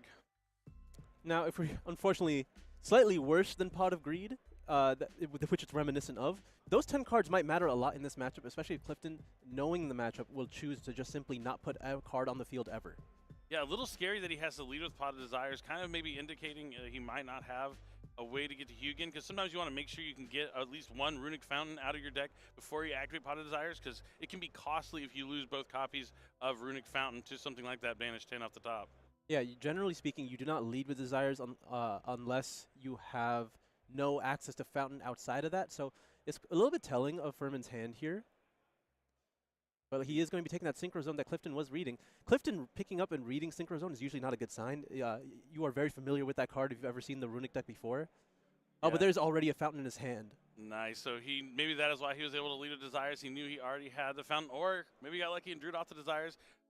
We'll have to see. Synchro Zone going to be pretty strong against a fusion-based strategy like Branded. So we have the Fountain, we have the Synchro Zone to keep him from attacking. You assume the Branded strategy has no Synchro monsters in there. There is historically. Yeah, no, I don't think there's. They could summon it, I guess.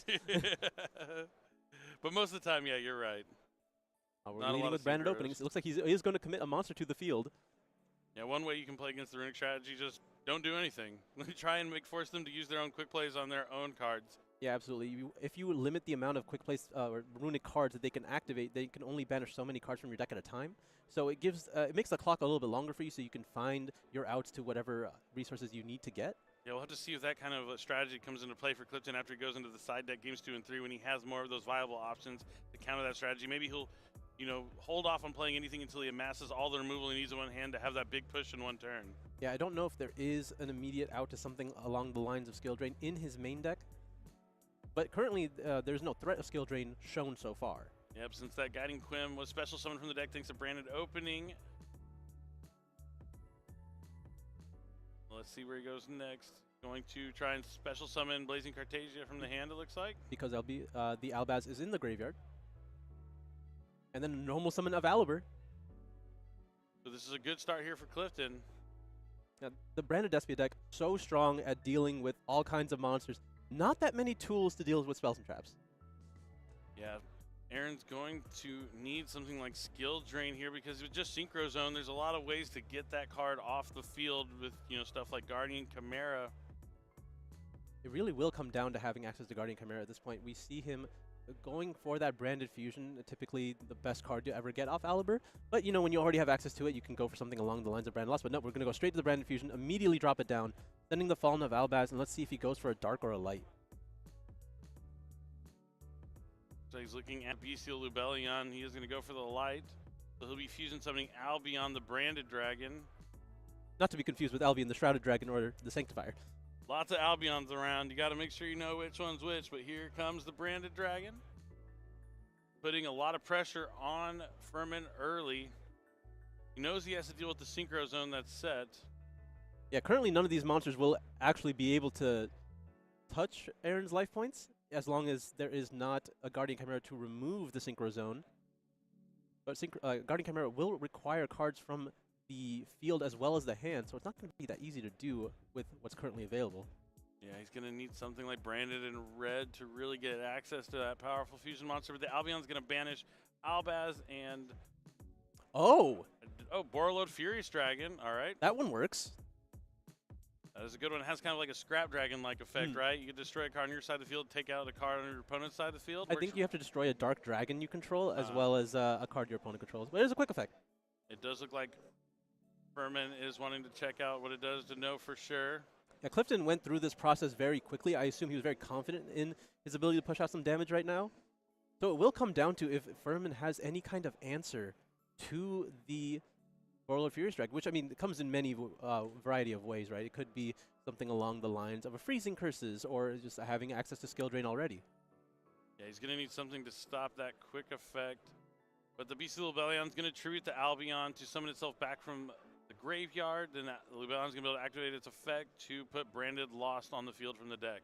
Yeah, if he had access to Branded Beast, that would have been incredible in this matchup. Oh yeah, Branded Beast would be great. A lot of players don't use it anymore, but if you do have it, it is really viable against back row strategies like Runic. Looks like he wants to double check, make sure what Branded Lost does, because he doesn't want to get caught on a Guardian Chimera coming out that he can't respond to the summon. That, like, if you ever have any time to use a Runic Destruction, it's going to be here. Yeah, Aaron has just been sitting back, letting everything happen. We know one of those face downs is Synchro Zone, which essentially just says all monsters but Synchro monsters can attack. And that does look like a Runic Destruction set. He's going to go ahead and use it now, be able to destroy the Branded Lost as well as banish the top 4 cards of Clifton's deck. Now, the banishing the cards face up from the top of the deck against strategy like Branded, well, here it just hits all spells, so no downside, but hitting stuff like Tri-Brigade Mercurier can actually be beneficial for Clifton. Yeah, Mercurier or a Tragedy could get some value for Clifton, but again, you, as the Runic strategy, you just want to thin your opponent's deck as much as possible. Them getting those extra reads that don't take anything away from you, you're not super worried about them. Yeah, it is just another card out of the deck. And now we'll have to see what else he has alongside Synchro Zone. Luckily, there are a lot of answers in the Runic strategy to deal with destruction effects. Any quick play spell from Furman's hand will be able to put up a Hugin, which will protect at resolution whatever's being destroyed. True, and I have to think he has a Runic quick play spell since he didn't use the Fountain effect to just draw one. Yeah, he does have 2 cards in hand. It's very likely. I mean, when you're playing the pure Runic strategy, I imagine you're playing at least 18 of them. When you're entering battle phase, you need to activate Synchro Zone before an attack is declared, so we're just clarifying that right now. So now only Synchro monsters can attack. That's the pretty important line on Synchro Zone. There's a lot of text on there, but that's the one that matters in this moment.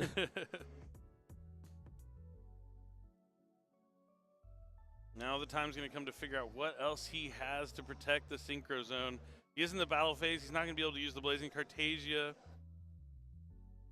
mean, Clifton had to be prepared for this moment, but I'm not sure how aware he is of how to play against the Runic strategy. He's going to attempt to use the Dragon now, but all it takes is 1 Runic card for Aaron to be able to counter this play, and at this point, Clifton has put a lot of monsters on the field for Aaron to just use his cards on. So it looks like he's going to use Furious to target the Aluber and the other one, and It's a Freezing Curses. That's going to hold him off for now. Really simplifies it. It also manages to take some cards away from the top of the deck, because if you don't have to use the summon effect, oh, he actually is just going to use the summon effect. I mean, either works, I guess. Yeah, this way you get the Aluber off the field too. Makes sense. And now he's going to be able to use Runic Fountain to put the 2 Runic quick play spells on the bottom draw 2. This was definitely the scariest moment here for Aaron. So if he can survive this turn, he might be okay. The only issue is you do still have to remove the Furious Dragon, and there is a copy of Branded opening in the graveyard for Clifton, so it's not going to be the easiest thing in the world to destroy it. You're in the Synchro Zone, Clifton. What are you going to do? He does still have the Furious. That's just going to continue to be a problem, but as long as Aaron can keep drawing into those Runic quick plays, he might be able to be okay. In phase, Albion does get to use its effect. It's going to be able to set a Brandon in red. That's another huge threat here. That's threatening Guardian Chimera as well. So there's 2 instances of Clifton going to be able to remove either the Runic Fountain or the Synchro Zone here. Yeah, heads up here from Clifton, knowing the layers he has to set up to put him in the best position to be able to fight through the layers of prevention that Aaron might be throwing at him. It's interesting. I think he kept 2 spell cards in his hand. So maybe trying to bluff him as to how many cards he can destroy. A second Desires, that's pretty scary. That is very bold here. I think Aaron sees that he is in need of more answers to the cards represented from Clifton here. He needs to find access to something along the lines of skill drain. It's a dangerous game he's playing.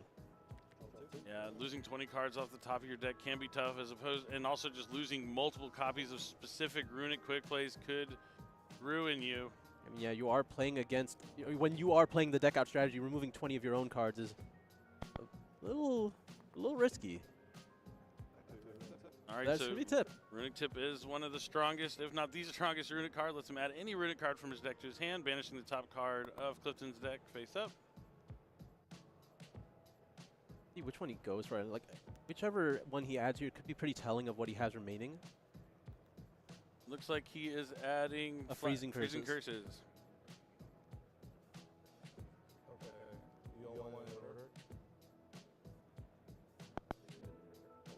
Looks like a Bestial Saurnier coming off the top of the deck there for Clifton to the banishment.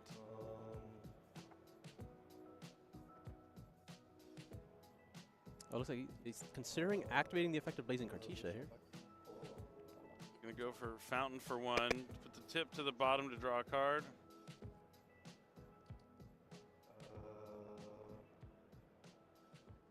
Furman sounds like he's on the ropes here. All right, trying to end the main phase. Clifton taking a moment to consider his options. Does he use the branded in red now? I feel like things are looking up for Clifton here. Looking like he is going to probably be able to take this game #1. Yeah, he's Especially taking the after role that of the second aggressor. Desires activation. Yeah, I mean, that shows the desperation from, right? You're not going Yeah. to do that unless you have the need to find something, which gives Clifton a lot of information of what he doesn't have at this point. And so he's just going to continue trying to be the aggressor here to get the damage up before Aaron has the time to find the outs he needs. Yep, so the Blazing Cartesia is going to be used here to summon Granganol during Furman's turn. Now, see what all effects he can trigger here. He could also use Guiding Quim to special summon back from the graveyard since the monster left the extra deck. The Granganol is going to be able to send a level 6 or higher lighter dark monster from the extra decker deck to the graveyard. So Chainlink 1 Quim, Chainlink 2 Granganol, looks like.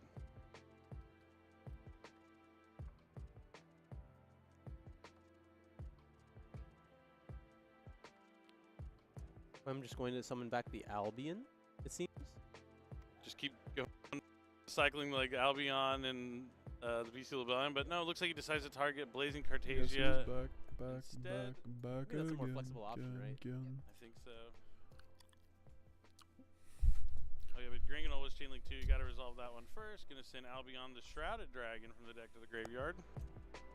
That has some use in the graveyard. You're able to put it on the bottom of your deck and send a branded spell or trap from the deck to the graveyard.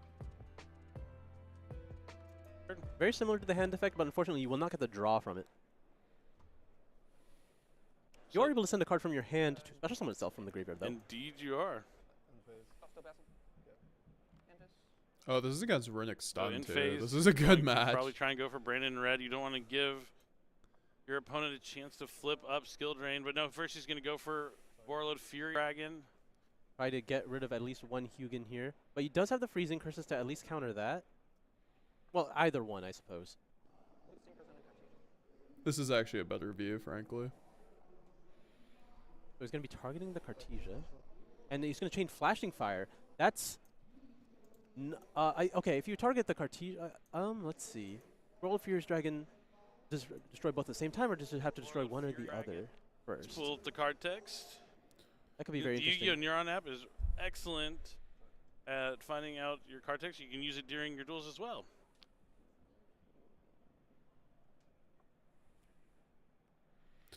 I agree with the Dreamville hoodie being fire, bro. Let's destroy them.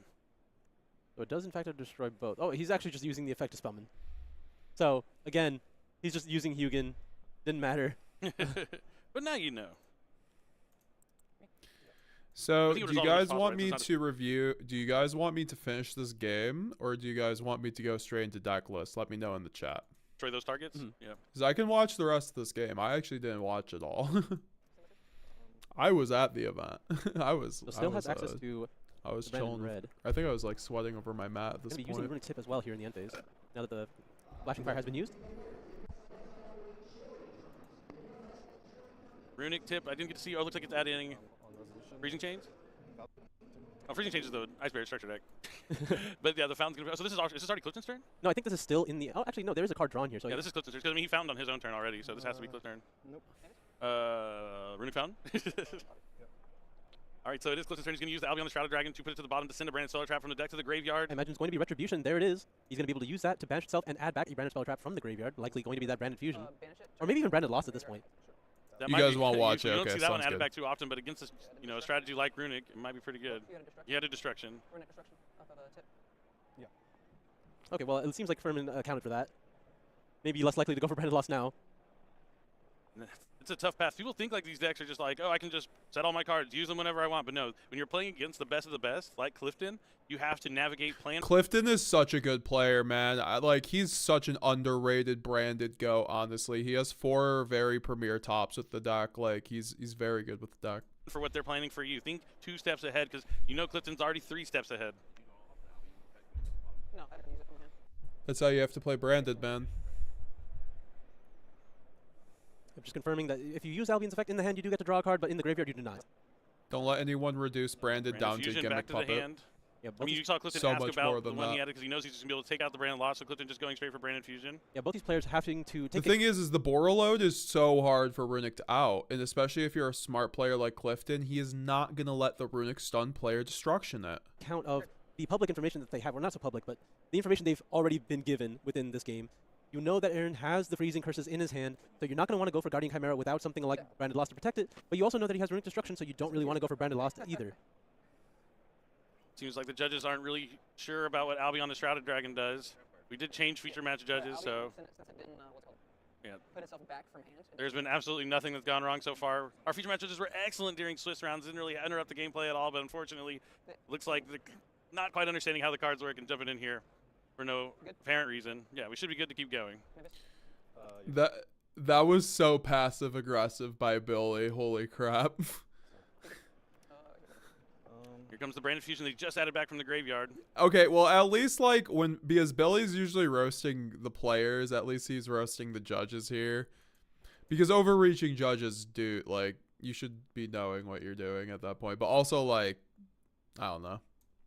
Furman It just felt weird. thinking if he has a response here. I'm not sure what you would even want to respond with. What do you think a Branded Fusion is going to do at this point?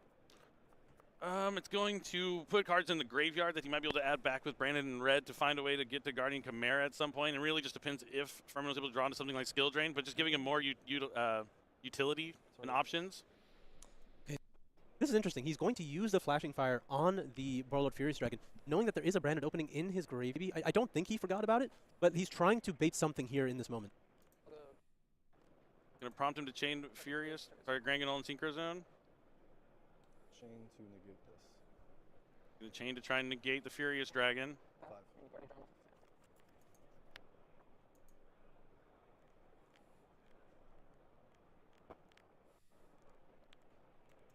Worst case scenario, if you did allow the Furious Dragon to be destroyed in this chain, can you just make it again with the Lubellion? I don't see why not. Just put it back and then summon it later on. Yeah, I mean, you wouldn't be able to do this immediate, chain, yes. Just to clarify, you would not be able to do it in this one Branded Fusion But later activation, on, yeah. I see what you're saying, yeah. I think you'd still rather just keep it on the field with branded opening. But we are chaining Branded Lost. Branded haters know the deck is unslanderable, so now we just bully the player base. Completely agree, and also Konami is on our side, so add back the Aliber here. Konami is very obviously full of branded players, or else we would have never gotten this far, folks. That you've already forced the free from your opponent. The Guardian Chimera is free to we're resolve. better than the OCG branded by a long mile.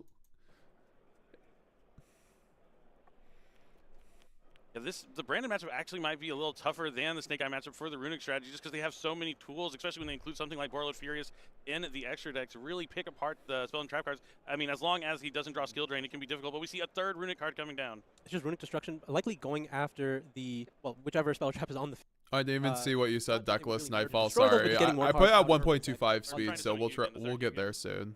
What would the Hugin do in this instance? Protect Synchro Zone? Oh, yes, because he hit. Yeah, that's true. We are summoning Guardian Chimera. And So the Furious is still going to resolve since it's going to be off the field. Looks like Furman wants to know what Guardian Chimera does. He knows it is impending doom. How's it I mean, going, Dark Clifton has Stalker? been What's in up? control What's of up? this game Nice to from see the you. beginning, for sure. yeah, so in this instance, if Guardian Chimera is summoned and attempts to use its effect, This if game's gonna two go to monsters time. are You used already on know his that. side of the field, you Which can they go after. certainly will be. Yeah, you will go after the Hugin and the Synchro Zone, so Hugin will not be able to use its effect to protect the Synchro Sorry, Zone. like 25 so minutes they or won't have 20 much minutes of an into effect. game one. Does not target. Good to know. So this is good resolving, right? So here comes the Hugin. I don't know why the game's lagging. Brandon Red or resolves the, next. video's Does he lagging. fuse with that Furious? It's like he's thinking about his options. I do think he is going to use 2 monsters on the field and the Aluber from the hand. I mean, Brandon Red just is so good for guarding Chimera because you're guaranteed to add back the monster to your hand. So you have 1 in your hand. You just need to have the proper materials on the field, and he does use 2 from the field. Yeah, I don't think he had any other choice, actually. There's only other spell cards in his hand. So everything else resolves. That's resolves. Oh yeah, that resolves something. That was it, right? If the target's not on the field anymore, does it still destroy both? Yeah, it's like Scrap Dragon. Yeah, destroys them. We pulled that text up earlier. Know that it'll still resolve as much as possible. So yeah. Okay. Now, this is his time. Does he want to protect the Synchro Zone, or does he want to protect his other cards? Nope, it's going to be enough. He knows he's not going to be able to come out of this. He was fighting an uphill battle, and Clifton perfectly navigates a tough matchup to win game number 1 without needing cards from his side deck like any sort of spell and trap removal because he has those built-in options. I mean, I think the big MVP here for Clifton was that Borreload Furious Dragon. Yeah, Aaron had to just scoop there. Absolutely. I think that made the matchup so much easier because a Guardian Chimera would be good to at least try to remove the Synchro Zone Like in once, an but the attempt to Borderlands Fury Dragon like is threatening win or every tie, right? single turn. Yeah, it's just that constant quick effect. Like, and the fact that he just didn't open up a skill drain, he was so far behind from the beginning. I mean, anytime you go first and you have access to Runic Aaron Fountain, hella but you're not drawing tilted. any Honestly, cards I would from still Runic bring a Fountain on the branded first turn, OCG list to a like, something's tournament in not going right Japan, for you. says Especially Raul, if you already resolved just a to lot of clap desires. some people. I Having mean, to yeah, use that's the second thing. I counter was is gonna already pretty say, telling. even though Branded's hella nerfed in the OCG, it's still like the 5th or 6th most topping deck That other consistently. face down, like trying to think about what it could be. Maybe something like Tyrant's Tirade. Wonky Badger, nice to see you, brother. How you doing? How you Not doing? really I'm doing having great, multiple brother. monsters on the field. That's kind of the downside of playing really powerful cards Sheesh, like Furious that. was Like, while you go first, you can mad. resolve them. It can be, game ending. We're getting You furious can also with draw it. it, not have access to be able to use it, and then if you The have one skill American drain or something Konami like that, employee strategy, keeping Branded off the kinda all ban list fall is apart just really the fast, one but meme of Goku versus the Clifton entire knowing, Marvel like, that's one thing universe. we know about these strategies. They kind of like snowball. Like once they start to get going, they're drawing 5 cards every turn. It's hard to get back into the game. And Clifton, being one of the best players around, knowing he has to put the pressure on early and constantly threatening the spell and trap removal.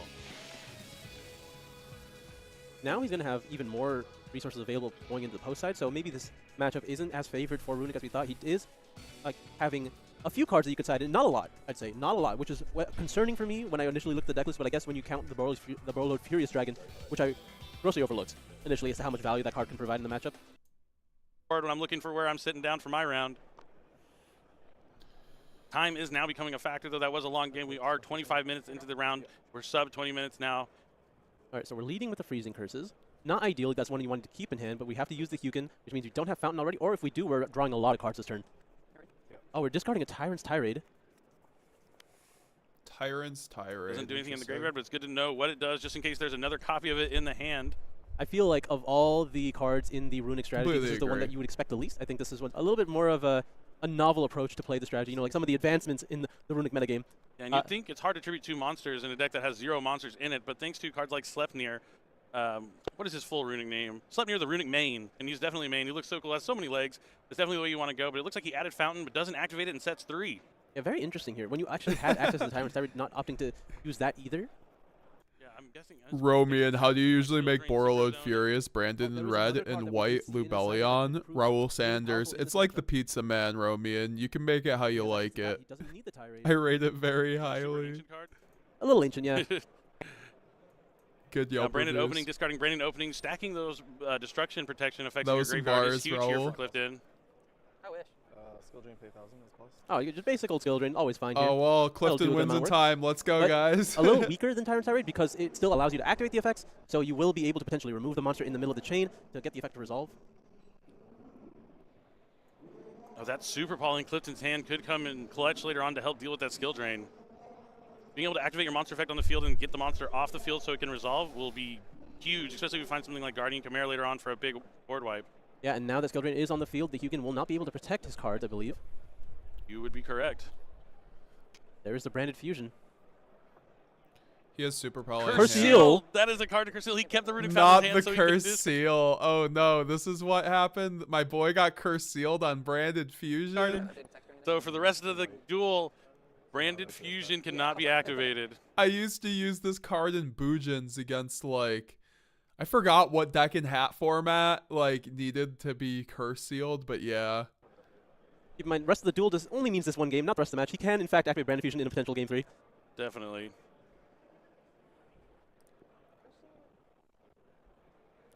At least until he activates it again. He has to neuron that. He's like, That what an is this old school card. PSCT? I mean, it's not even. Yeah, it's a very, very old card. Hard to find the most updated text. Just finished the Chris feels podcast something with you kinda wanna Nightfall. say for something like Cosmic Cyclone, but being able to use on Brandon Says Cooper is Wonky not Badger, fire video man. Thank you very much. I appreciate it. Shout out Nightfall man for coming on the channel. That was a very good podcast. And now the game's looking really simple when you're not able to activate Branded Fusion. The Branded deck is particularly strong, but not nearly as strong when it's not able to use that card. Oh, we're just going to be drawing, setting, and passing. All right. Clifton is free to put his Guiding Quim into attack mode now. Yeah, has a lot of opportunity to do some damage Clifton here. does have the He's super already poly taken too. It's Yeah, just with like Super Poly in hand, too, he that's can even do more so damage. much Brandon here. Red and a trap card of sorts. I think it's Retribution. Super poly's so good, man. For just like these reduced down board states, you know. So Gonna you take could some just damage. go for game, you know, if you need Slowly but to. surely. Yep, so he should be left with 39 after this. Basically by next Take turn. your word for 31, it. 41, yep. Do some quick maths. 37, placing that. Oh, it's 33, 43, 37 left, yep. 33 minus 7,000. 37. Yeah. 3,700. And still in battle is going to go ahead and use the Super Poly. This is bold move from Clifton, not saving it to use it on something like Oh, Guardian he's Chimera using later it on. here. Wanting to put that, we talked about it earlier in game one. When you're playing against a deck like this, you really want to try and take them out before their snowball I strategy knew it. can really get I online. knew it. Yeah, Now, what does definitely Clifton do very here? He aware can of go how fast he needs Sanctifier to use his here. clock. Just get as much Go damage on the field while they Albion don't have here. any opportunity to stop it. Could go Querdus here. Looks like Could he's go looking at Albion, because Albion could threaten game here. Well, not like maybe not with the skill drain. Sanctifier is pretty good, right? Oh, yeah, it's 3k skill drain beat would top stick it up. under skill You drain. It's can make pretty good. Albion, yep. Sanctifier Dragon has 3,000 attack. But probably your biggest option. You want to read it? 10 golden doesn't shekels need to that read it. curse He already seal negated jump its effect. recently. Take the So 3,000. 700 life points. I bet it was left. you, Sammy. You bought it out.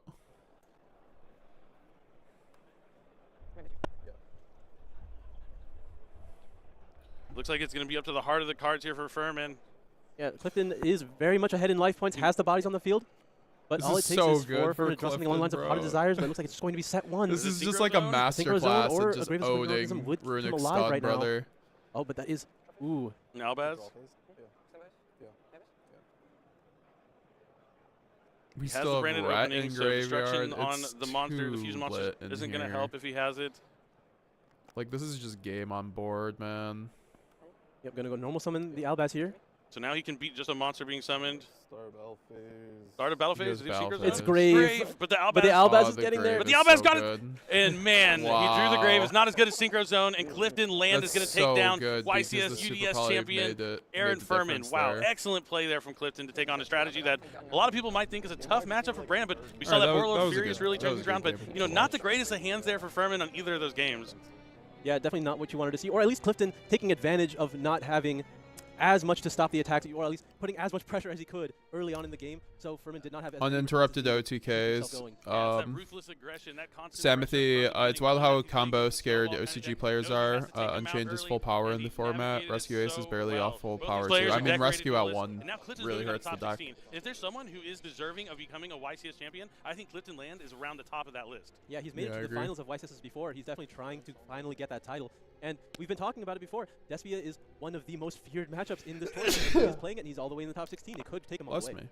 That's right. Branded has been a strategy that has, been strong ever since the release of Structure Deck. Albaz Strike has continued to get new cards, and now it is still around and one of the stronger decks. People think it's just it's just a gimmick puppet deck. No, it's a real deck. that can play 100% outside of the Billy. Gimmick puppet and can line up into some of those unfavorable matchups. Here, let's rewind that. It's a Let real Billy Yu-Gi-Oh spit. deck that can play around and one of the stronger decks. People think it's just it's just a gimmick puppet deck. No, it's a real Yu-Gi-Oh deck that can play way outside of the gimmick puppet and can line up into some of those unfavorable matchups like the runic strategy.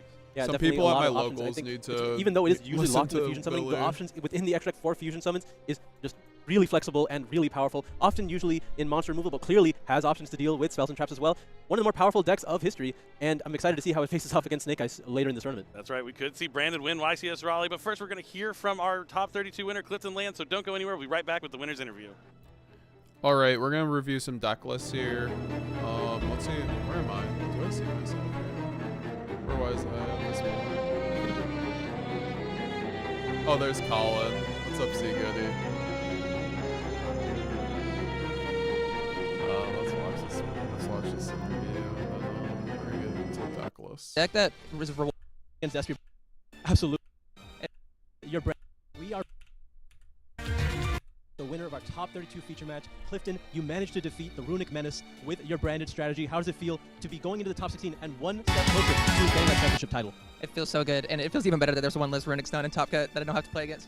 Absolutely. We know that there are a lot of decks that people feared going into this, and most people said they do not want to play against Despia branded. So tell me, why did you choose to play this strategy today?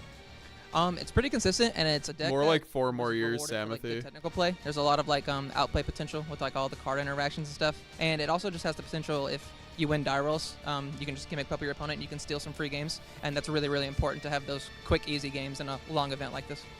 Absolutely. It has the flexibility to do both, right? When it's able to go first, it has something that can take advantage of the game and really lock out your opponent very quickly, but it has the flexibility to grind it out and just play very long games and have the skill expression necessary. All right, to let's do deck list here.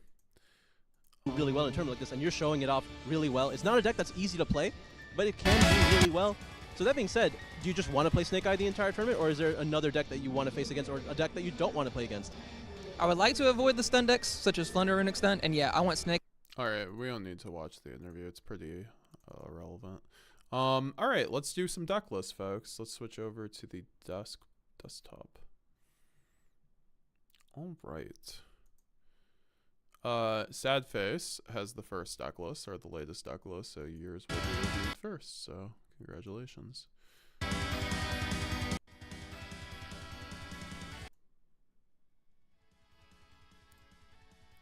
All right, so we're roasting your deck list, of course. This is one of our favorite weekly, bi-weekly segments that we like to do on the channel, where we roast our Discord's deck lists. We review them, of course. We give constructive feedback and criticism, so you guys can get some advice on how to build your deck better, and then also just like roast some really bad deck lists.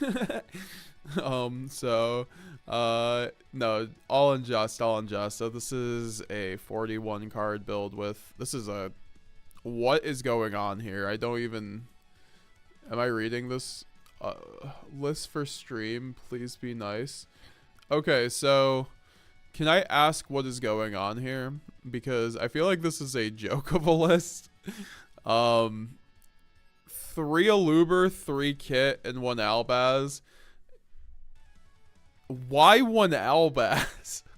Like, you die when that thing gets pistealed. And then also the 3 Kit with 3 Aluber. Like, are you just like, I'm not trying to afford $2 Cartesias. I'm not trying to afford Quem, I would understand. Prosperity without Quem is arguably one of the worst things I've ever seen. And Sal's ban in the main deck, like, I get it, but I mean, you have the cross out with the Ash Blossoms and the Droplet and the Super Polys. Like, at least you're breaking boards, but also, like, you're forgetting the branded Lost and the branded in red. Side deck here is a little more coherent. I mean, you got like the full Super Poly package with the Draco Quest and adding Nister. I mean, Super Polying every board. I mean, at least you have hand traps, right? Like, you might just win to board breaking and hand traps and resolving a single branded fusion, right? And like summoning a kit. Side deck is a Jowgen, 4 Bestials, 3 Cosmics, 3 D Barrier, and 3 evenly matched. I would love to give you more criticism on this deck and real advice, but this list is terrible. Like, well, how did we review this for the first list? Who let this through? I just want to make someone mad at locals is the updated comment. Okay. I've got to like cleanse myself. We got to like take a palate cleanser on that one. We have Sammy K in the chat. I have their dragon, their Thunder Dragon branded list. 60 cards. You'll love to see it. With the classic signature Sammy, 3 Fenrir in the side deck for some reason. Sammy, I wish you'd just run in the main deck, but I understand. Like, I mean, who do you side Fenrir for? Like, anything going second? I mean, you have the Patchwork as well, which goes nice with Fenrir, right? Extra body for Guardian Chimera. Then you also have the dragon or thunder dragons. You run one dragon dark, one hawk, which allows you to bridge into the colossus, which isn't bad. But you're running a lot of bricks in this one. Like you do have the patchwork engine, like poly, edgimp, and frightfur. These cards are good, but like they really don't facilitate a whole lot besides breaking boards and alert bait. So it's like I feel like you could cut those entirely and maybe get down to a 50 card build, because I think the upcoming meta is gonna have a lot more droll than not. So you could definitely just like drop the patchwork. I think would definitely be the play in this main deck. I mean, if you want to run Thunder Dragon, you know, that's on you. I think it's a very fine and good engine for playing through Shifter, honestly. So, you know, we have that option available to us as branded gamers in the chat, but you do run the high spirits in the one white. I mean, you could also like go to more high spirits build too if you want to like get more gas.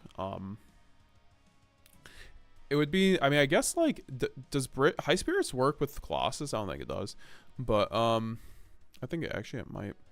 That'd be interesting. You could like bridge high spirits with like dragon and then do that. I don't think that's how it works, but you have 2 Mirror Jades, 1 Boral, 1 Colossus, 1 Guignol. You need 2 Guignol. Just do the 2 Guignol over Masquerade. Masquerade's cool, but good players just play around that card. It's good for time though, right? So maybe you could side it if anything. I mean, you do have the 3 Fenrirs. I want to know what the 3 Fennies on the side are doing, but it's a never cook again. MetaGamesGX is Sammy. Yeah, basically just please never build another deck list. I mean, we're gonna have Liam coming in here with Gimmick Puppet Turbo Part 3. Like that's the thing. At least get some Gimmick Puppet in that list. And Sammy, where's your Gimmick Puppet? Do you have too much respect for your opponents? No, and then I like the 3 Minecon. I actually think Minecon's quite good right now. I'd run the Snatch Steal just because it's pretty free against purrely, right? Then you have like 2 outs, the Herald and the and that, and like Minecon's decent. It's just not great in our deck. It does definitely break a board against Apo though, so it's good in that respect. I think it's better than Bestials right now. But you do have the 2 Bestials for the voiceless and the branded, and then the Fenrirs for all around and evenly branded. Beast is quite good as we showed off that combo. I don't mind it. Pretty good list overall.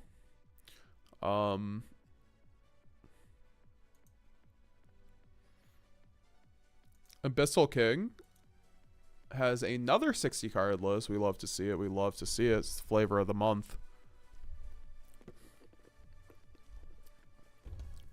And then we have 3 Aluber, 1 Adlib, 3 Tragedy. You love to see it with 2 Quem, 3 Cartesia, 3 Shrouded, 1 Kit, 3 Saranir. It's a high spirits build, so pretty standard. I do like the brand white. I do like how you don't. This is kind of how I would design my deck, my current build, like without the patchwork. I think this is a lot better. I think you could frankly remove like the theater though and like add a little bit more. Like I mean I think this is pretty much enough for alert to facilitate. I mean the brand sword and the banishment might be a bit too much in terms of bricks with like the theater is all I'm saying. So maybe you should go like 50 in a build like this. Like remove the banishment sword. I don't think there's enough mirror matches right now. Like remove a tragedy, remove a dramaturge, remove a tactics or something. I think tactics is fine though. As we all know, it's quite free. 2 Guignol, you'll have to see it. 2 Mirror Jade, you'll have to see it. 1 Masquerade could, I mean, you have the Boral, so I won't hate on it. I mean, other things to consider would be like Magnum the Reliever for the Tenpai matchup. I don't see a lot of people here respecting the Tenpai matchup, which like we'll have to see how that goes. But I think overall we're gonna have to respect it with like maybe 1 card at least.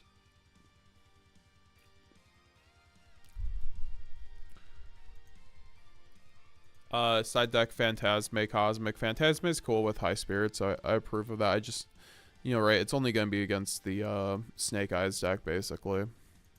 So that's where I don't like it. That's where I stop liking Phantasme, because it's basically only for 1 deck and, like, Rogue. And then Cosmics and Dark Ruler. Like, I run Phantasme sometimes at my locals because I have Salad and Marincess there.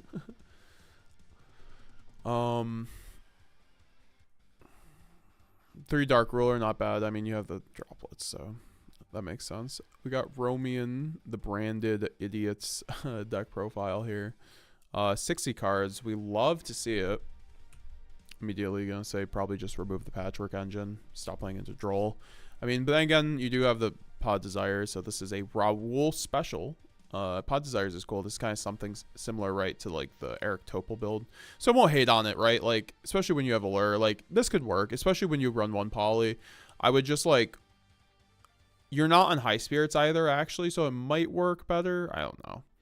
I just think patchwork is pretty bad right now, but I think the main deck is pretty good overall. You do have the Magnum plus the 2 Quignall. No Boral. I think that's fine if you have the Magnum, but I'd probably run more Boral over Masquerade. You'll just get more utility out of that. You do have extra stuff in the extra or side deck for facilitating the patchwork plays going second. I mean, you have a lot of board breakers, right? This is a pretty free format for board breakers with like not a ton of Omni negates. So I think that's pretty understandable. That's why I'm also on a lot of board breakers personally. Romian said play this list at locals, did very well. Double loss felt good. Having a backup in case Desires is also great. Oh, I see why you're on double loss. That makes sense because it Desires. I like that a lot. I think double loss isn't bad, to be honest, so that would be the most logical situation to run it in. I didn't feel like puppet locking this time was just trying to out-combo people. The kit is supposed to be 3rd talent, but hasn't arrived in mail. Very nice. Congratulations. Jake the Mountain Man, goat in the chat. Don't know if he's still with us right now, but this is his updated 45-card list with Tenpai in mind.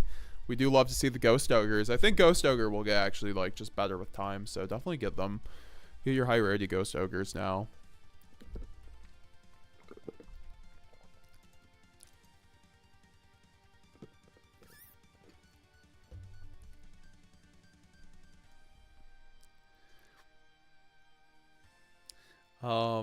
So yeah, no, this is Jake's list. It's a mini high spirits build, so you run 2 high spirits with a 2 Saronir plus the Lubellion. I'd probably run the Magnum at that point. You might just I mean, you have the double shrouded, probably run triple shrouded too at that point, but like it is what, and just like up to 3 high spirits. So like you might as well just max out on it, right? Go like 47. I don't think that's a bad idea. But besides that, I love the main deck. Main deck's fire. A very good like 50 card or like below 50 card version of like the high spirits build we're talking about with like Droplet. You know, this is kind of like my build, except I've added in like Nadirs plus super polys plus a bit more gas. Yuri Diaz, yes. Did we ever get 100 likes for your YCS deck? What do you mean 100 likes for the YCS deck? Did I ever do a goal for my YCS deck?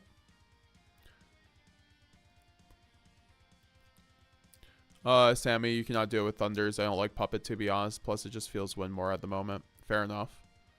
I don't think it's too much win more, but like, to each their own.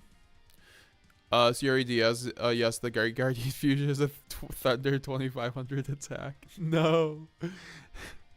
Bro, if there was a high spirits target with a Thunder in the extra deck, I would be playing Thunder Dragon Brandon. Yuri Diaz, are you serious? Is there a target? Says Raul. Yuri's like, yes. Yes. Very nice, very nice. I like this deck a lot, though. You love the Mind Cons. Very good against the Apo decks, plus the Change of Heart with the Herald of the Abyss. Like I said, Snatch Shield's pretty free in all these instances. I also like the D barrier for the thrust target. Plus the cross out with the Ash Blossoms. Very tight, but good and understandable extra deck. And then the one Should All Dragon for like stun. I think you have Boral. I would probably add Magnum though over the Masquerade, so you just up your percentage against stun because you don't have a whole lot of side hate against them. But you do have the Ogre though, so that is a card to consider against stun, right?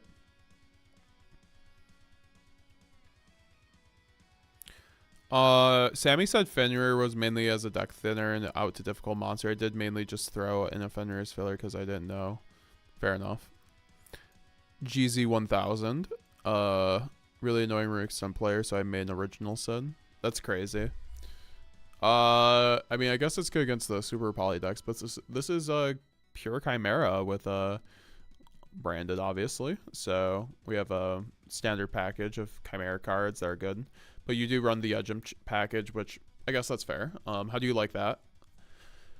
feel like you could run more of a Despia engine instead and, you know, do more combo plays. I just feel like running like Quem plus Cartesia plus opening plus an Aluber is just like better than the Edge package personally, but that's just me. The Diabells for the Runic Stun players. That's interesting. We could side that for Runic Stun, right? Like as a gimmick puppet against them. I don't know. Like I feel like gimmick puppet still just does it, right? And then you have some hand traps plus a cross out package in Super Poly. Extra deck is a Chimera extra deck. I mean, yeah, in terms of the main deck, that's kind of what I would change. Maybe like the Fright for package up. Obviously, like your mileage may vary. I don't play Chimera all too much, so like if it works for you, if it works for you. But I think that the deck gets a way higher ceiling and is way more tournament ready when you put in the Despia cards, like a little small engine. Side deck, Crow. I think Crow's great this format, frankly. I think Crow's way better than Bestials right now. And then Nel Shadal plus the Shadal Fusion package with Shaken Naga and not. Where's the App Cologne? Don't we need App Cologne? App Cologne is so good with Guignol. Or I guess you don't run Guignol. Oh, I guess it makes sense because we branded Fusion off the Gazelle. That's cool. Cosmic and then Evenly. Nice. I like the list. Blazing Branded King Yuri Diaz himself with his 60 card pile. Oh god, what is going on? What is that card in the side? What is this card? Please let me know. It's next to Threatening Roar. Anyways, so his list has 3 gimmick puppets in it. So Sammy, how does this build make you feel? I feel like this build kind of like it really like would get under your skin. Like you and Yuri are on the complete opposite ends of the branded line. I don't know, but then we run a Dramaturge, but we also run the 3 gimmick puppet because of course we need the Ido in case they banish our first 3 gimmick puppets, and we're going against Flu. Obviously you gotta cover all your matchups, and then you have the Shiren, and then the 3 Cartesia, and then the 2 Quem, and then the Allure of Darknesses. I feel like Allure will unbrick those gimmick puppets in your hands. And also you run the Sprine for the high spirits targets. It's so funny because like there's like a half argument that the gimmick puppet thing, it could be like a high spirits bridge, right, to send Sprine, and then like full combo. You can full combo with brand high spirits plus Sprine plus like one other card. It's pretty nice. You run the give and take though too, so that's the other meme in this deck. You'll have give and take in case they DD Crow your gimmick puppet, and then you can just be like, great, I'll give and take my other gimmick puppet. This is a crime, says Sammy. Yes, I agree. You do have the Blazing Branded King, and then of course the theater, because why not at this point. You run the double Masquerade, which is funny because you at least have the Shiren, so at least we know what we're doing there. But why are we running 1 poly without the Gem Chain package? Can I ask you that? Like, what are we doing here? Unsearchable poly? Come on now. Super poly package, a 7 card super poly package. You know, that's what we love to see, folks. We love to really just kill our side deck's potential at having a good match, to have a good spread by investing 7 cards in 1 engine. And then we have the banishment plus the Threatening Roar. I mean, Threatening Roar I like for Tenpai. It's like a good 1 card, just like insurance policy against Tenpai.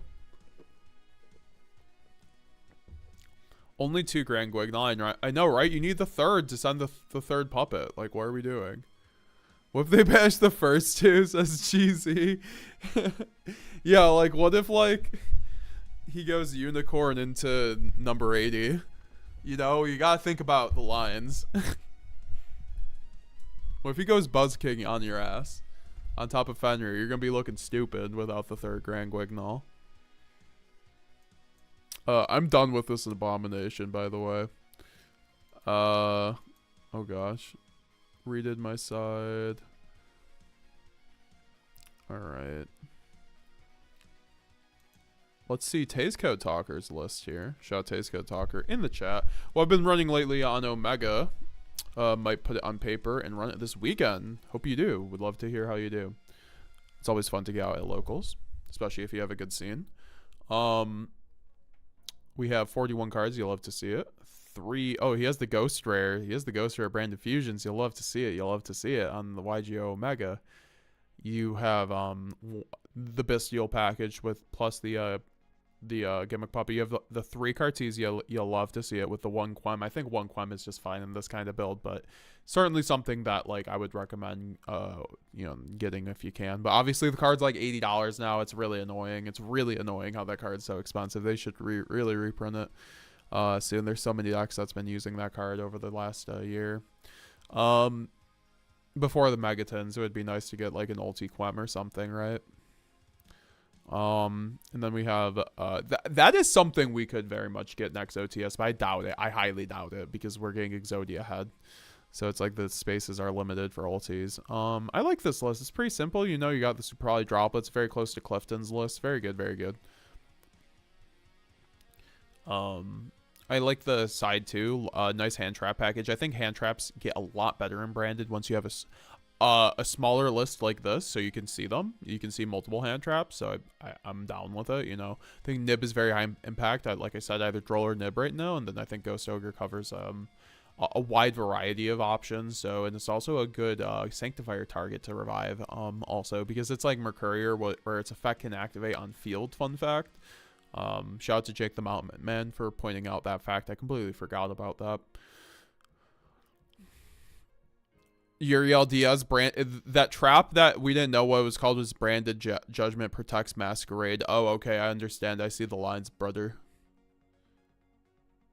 Samothy K3 I've updated now. You don't have to re-roast, but the imps are gonzo. I'll check it out on our way back. GZ1000 Dead Jump is the main reason I've won a lot of games. The fusion lets me use the Chimera cards that adds. See, that's why this is going back to GZ's Chimera deck. I said take that with a grain of salt. I have not been piloting Chimera personally for months. I do keep up with the deck, obviously, and I know the lines. Like me and Raul talk Chimera every here and there, but I think overall, it's just not how I would play the deck. But if it helps you, then like totally understandable, and keep it in then, brother. That is the lovely thing about branded. Play it how it works for you, and keep at it. Keep mining that vein. That Yeah, no, this is a cool list. You got the Change of Heart, Blazing Brandy King. Blazing Brandy King, very good general use card right now, I think, and it's a thrust target. Helps you go first. Good going first cards with the Cosmics. Cosmic, I think, is pretty good for Runic Stun. I don't think you need it, but I think it's very good for Runic Stun right now. And just like the various field spell decks, so that's why like you can maybe take out Ogre if you have the Cosmic, right?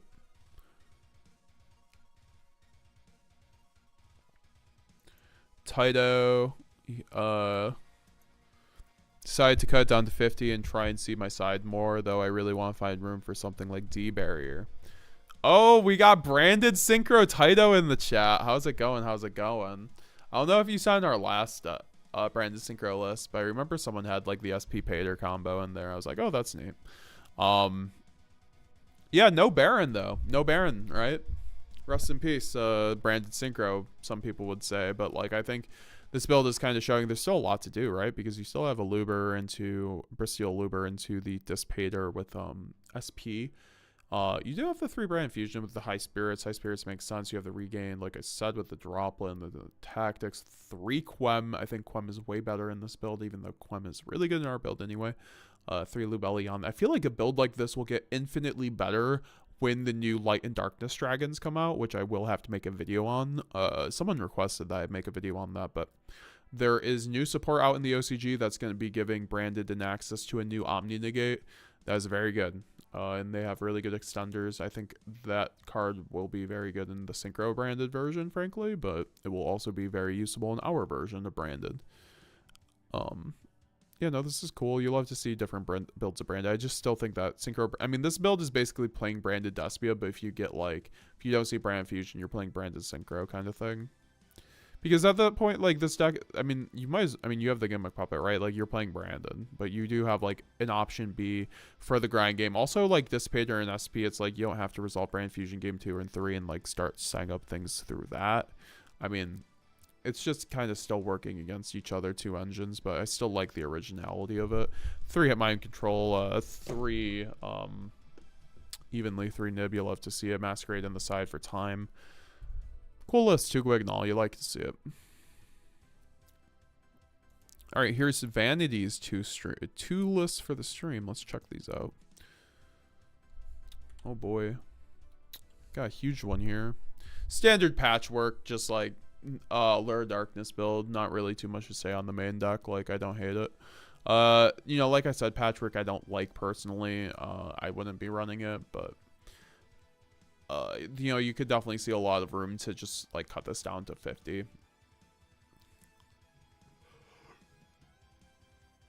Then you have the Diabells in the side deck.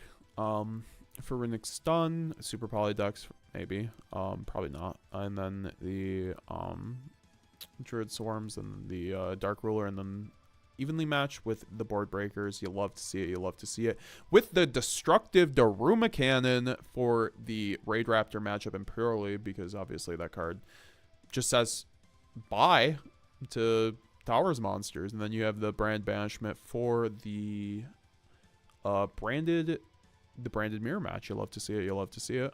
Extra deck, pretty standard. Not too much to say. And then here's the other build, the Thunder Dragon build. You do have the Fright Fur package. Just cut, because you really can't run the Fright Fur package with the Thunder cards. Just too many bricks. Facilitating one too many bricks. Besides that, like, yeah, just cut that. Same side deck. Here's November's deck list. He said, "Please be nice to my list, Mr. Streamer." Just because you said that, I won't roast it too hard. I've been roasting some lists. These lists that you guys send me get crazier every week, I swear. At least Liam's not here to send me, like, the most abominable thing ever. Shout out Liam. We love Liam here.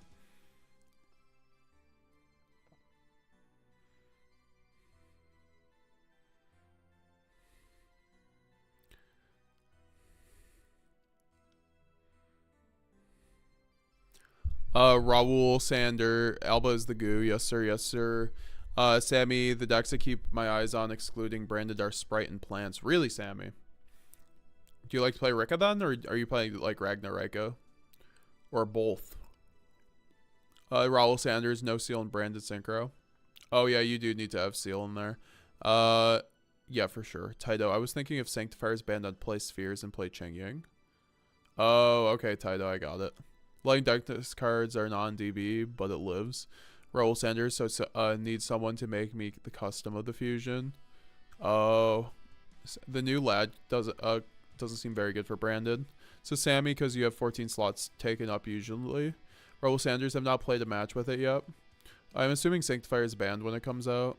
Yeah, I mean, I think it still enables us to have a nice, like, you don't have to run much. You can just run the fusion. It's just a one card thing you can run, right? Like, you can make it no matter what, with just Shrouded Dragon and Lubellion. You don't need to run any of the other guys. I probably wouldn't run the other guys. I would just up Lubellion and Shrouded Dragon to facilitate that card. And then, like, Brandon White and stuff like that. Well, Sanders, Romian, channel member in the chat. I feel like the new lad would need to be made after your graveyard end phase effects with red and your opponent's turn, probably with Lubellion and Albion the Shrouded. Yeah, exactly. Sammy, just remember, Raul, that the card is mandatory. Yes, it is mandatory. Yeah, Sanctifier will be banned by then. Who knows? Honestly. Like, honestly, Branded is not doing much in terms of performance. Like, we might get Sanctifier for life, Frank. Folks. Raul, it can negate own cards too, but I still don't think it's that bad, honestly. Yeah, exactly. Like, it's a free Omni negate. It's like 4 Omni negates. It's like an Apo. Just use it up. That also floats, right? So not bad.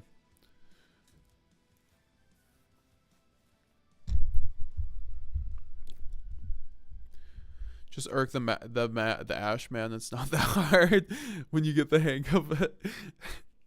Just Raul things, just murking Ash. Bro, we started the hand trap. We started with hand trap branded. I think that's the winner so far. I have a game against Purely. Got 4 hand traps still played. That's crazy. You gotta send me that Raul. I'll play it. I'll play it. Meg Games, what do you think about the Altar of Albaz? Says KC 1997. I think the Altar of Albaz is amazing. It looks great. I love the little like fire like spirit with a face too. And he's got like his mirror jade blade out. Like he looks bald, and he has like the Gara like sand like vase on the back. Like he's balling out. He's dripped out. We love Albaz. We love the glow up. Him and his girl. Yeah, this list by November is pretty good. Just take out the no, you don't even have patchwork. Or no, you do. Yeah, take out the patchwork. You don't need that. You'll get a nice 50 card list without patchwork, and you could still run Allure. Just like run another. I mean, you already run 2 Tragedy, Mercurier. You could probably even drop a Mercurier, frankly. Then run 3 Cartesia. Besides that, it's a really good list. You do run the Dragoon plus the Gura plus the Mud Dragon. I think you need Boral somewhere in here, so cut like Masquerade for Boral. No Stapelia, but I think that's fine when you run Dragoon. Side deck Bastille, Sal's Ban for calling Ash, I guess. That's always funny. I don't think Sal's Ban is that great for our deck, but honestly, it's like fine as a side deck card. Evenly and then Alba because it's general use, right? And then Cosmic and Feather Dust are not bad, not bad.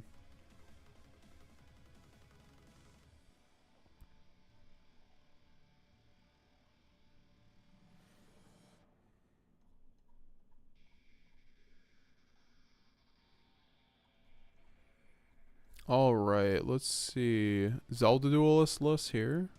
Here's Zelda Duelist list. I think that they were giving a bunch of advice on it yesterday. Yeah, so I know Zelda Duelist doesn't have thrust, so like they run 3 duplications instead, so it's understandable. I would just probably run the Deer instead. Just better card in this situation. And then you have the Ghost Ogres. I don't think you need to main the Ghost Ogres. Like, we aren't going to have that bad of a time against Tenpai. And it'll give you a more consistency, just like taking those out. Get a double Quem, get the 3 Cartesia, take out the Druid Storm, take out the Magnamut. Or I guess if you're going to run the best heals, like, take out the Druid Storm and then run a High Spirits. And then you have the Abelinatus, and then the double Albion plus the Sanctifier, with the Querdus, first Querdus sighting, or sorry, Despia and, oh god, Proskenion, Pro Foreskin, and then, we got the, Electromagnetic Turtle in the side deck. It's not very good against Tenpai because you have to use it in the battle phase, so, you know, Transcend, it gets under Transcend. What's up, Jake the Mountain Man? Finally off of work. I am free. Congratulations, congratulations. You'll love to hear it. You'll love to hear it. Hope you have a good shift, my brother.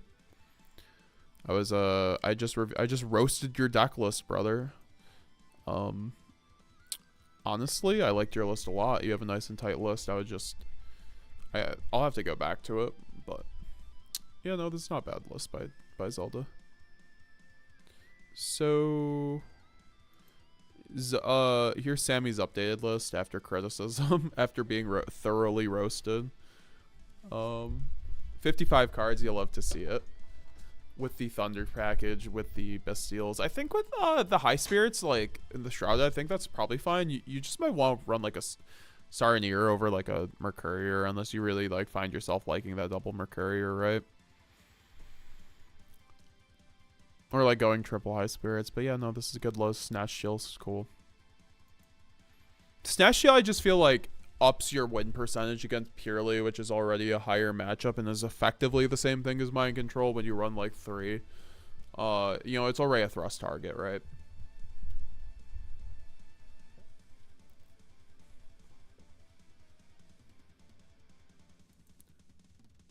Does branded count as an engine? It says mechanical LWM. Huh. This is certainly a deck. What are we trying to accomplish here? I mean, obviously we're trying to... I mean, why do we even run the Gimmick or the Sanctifier if we don't have... We should be running Gimmick Puppet at this point. Like, there should be a Gimmick Puppet in here. He runs the cannon gen. Only one cannon, 3 gens. Interesting. Thought you would have to run maybe a more homogeneous ratio. Did you run out? Oh my gosh, this is a cursed list. This is like dogmatic, obviously, but it's like you might as well just run the puppet. That's what pisses me off about this list. There should be a puppet in here. It's like, what are we doing in here? What are we doing? Are you trying to make friends here? We're here to play Yu-Gi-Oh! 40 people watching right now. How's it going? How's it going? Make sure to leave a like if you have not already. We're right now roasting our Discord's deck list, as we love to do on a bi-weekly basis. Y'all love to send in your deck list, so I gotta keep doing it. So no, we have fun. We have fun here at MetaGamesGX, DespiaGaming.com. All right, we got stacks 17. How many stacks he got? He's got 17. Definitely got a 40 card main deck though, and you'll love to see it. And we have the super poly and droplet combination to break any board under the sun, but we have no thrust, so sad face. I'd probably be running three talents at that point, frankly. But this looks like a more of a budget build, right? Like 1 Quem, 2 Cartesia. I'd run 3 Cartesia. But you do run the Dragoon plus the 2 Mirror Jade plus the Lulu. Lulu's pretty bad without Nadir, so get Nadir Serva in there, my man. You're not playing through any hand traps with this build, so you do need Nadir Serva in the main deck. Plus you're running Garura or Super Poly already. It's just so free adding the Nadir Serva and plus the Maximus into this build. When you do that, you will love me, because this build will get 20 times better. It's very close. It's very close to being great. Advice says, appreciate I'm somewhat new to competitive Yu-Gi-Oh! So no, that's totally understandable. I actually really do like your list. So if you're somewhat new, I'll give a little bit more advice. So like Droll and Nib, I feel like definitely those power hand traps that are nice and branded. I think you can keep them, frankly. I think Droll covers a lot of just random matchups, and you already have the Super Poly plus the Droplet, so it's like fine. I think Magnuma plus the Bestials give you some coverage. I just would probably run Crow over Bestials personally right now, because it covers your purely matchup. You don't have the Herald of the Abyss, so I'd probably run a Herald of the Abyss or the Crows, right? I think Bestials were really good last formats, just that a lot of people, or the fire decks, aren't even putting their IP in the graveyard. I mean, a lot are, but until that, like, lines get figured out, and we start figuring out if IP is going to the graveyard or not, I'm not running Bestials for fire. It's pretty bricky.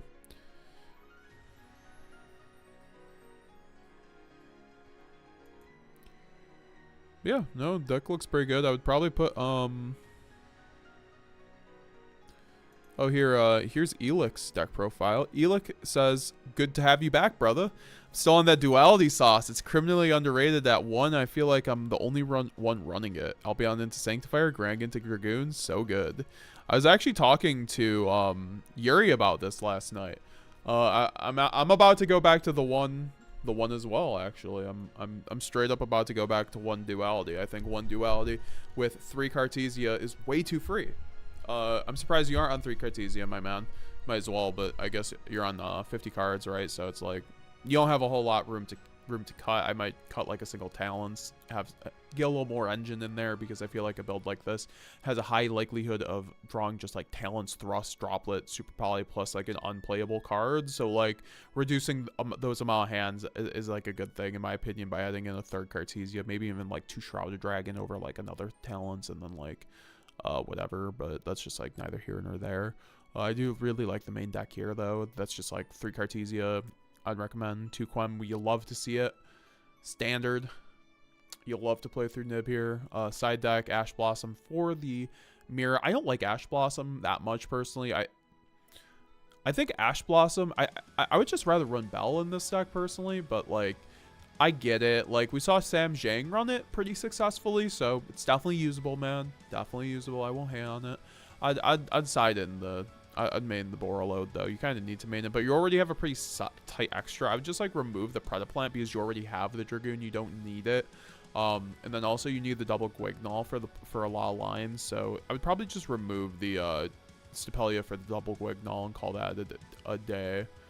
And then like maybe remove Lulu for the Boral, or because Lulu, in my opinion, you don't really need a lot of the time. It's a lot of the time you just send Titanclad and Albion. That's what you want more than anything. And the only thing that Lulu is facilitating is you not sending your Titanclad.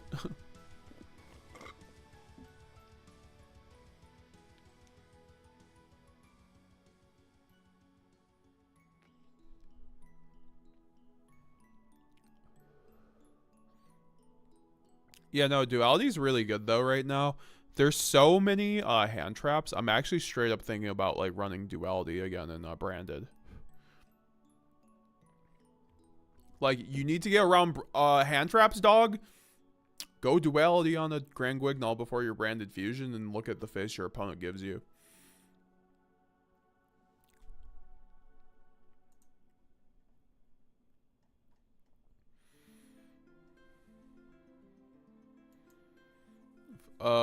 GZ found this on Neuron I made ages ago. Witchcrafters. Yeah, I'm not even sure what any of these cards are. It's a Witchcrafter deck though, guys. Oh, it's Witchcrafter branded. That's hilarious. Oh, they're all fusion, so I guess it works, but you also have links.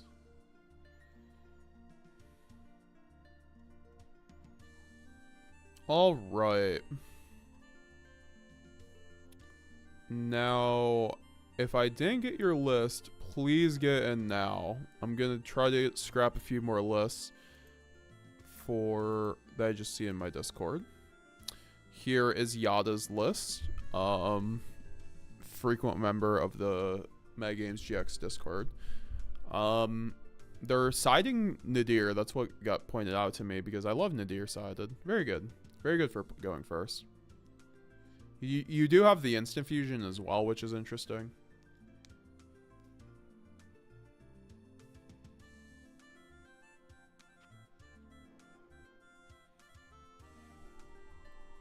And then you have for the Millennium Eyes for playing around hand traps. I don't really love it. I mean, obviously you have the Mud Dragon too. It's kind of free against fire, I guess. I feel like Lab is the top 3 most common rogue decks and Ash one-shots it. Yeah, I understand, Elik. Yeah, that was the other point I was going to make. I understand. Well, I was just thinking like Ghost Ball hits branded, hits Lab, and it also hits fire, whereas Ash doesn't really. I mean, Ash can hit fire. Hang the Snake Eyes Ash on the Tribute is pretty good.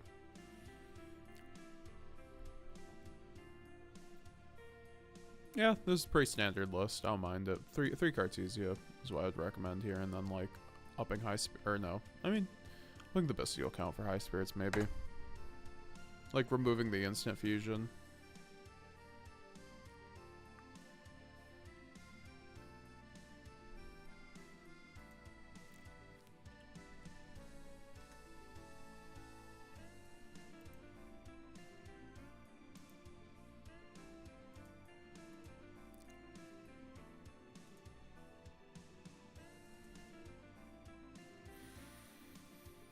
Alrighty.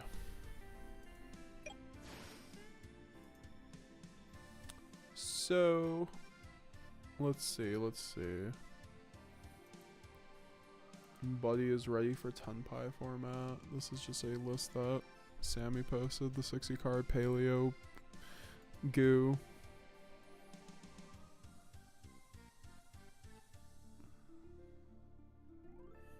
Oh, we have Jake the Mountain Man's. Oh my gosh, what a pretty deck, Jake.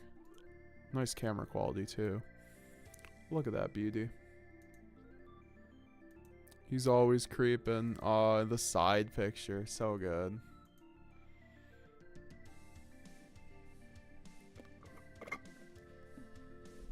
Yeah, no, Jake, I like your list actually a lot. Very tight. Very concise. I just like, oh, you were maining Ghost Ogre here. Yeah, maybe I wouldn't main Ghost Ogre, but I think that's understandable. I think you've changed it though since then. Jake the Mountain Man, I've been on Change of Heart for a couple weeks now, and he should just solidified my desire to run it. I've been testing out older cards since the Omnis took a hit. Change of Heart, Dark Hole. Dark Hole won me my match against Snake Eye Fire Cake. Format Apple couldn't stop it. That's hilarious. This 60 card list is a friend of mine. The Paleo one. Oh, really? That's crazy. It's a very cool list. I would never want to duel against anybody on that list. Just like, what are you doing half the time? I would just be like, pop it, pop it, pop it, kill. This was the list I tested last week. Very nice. I see the progression.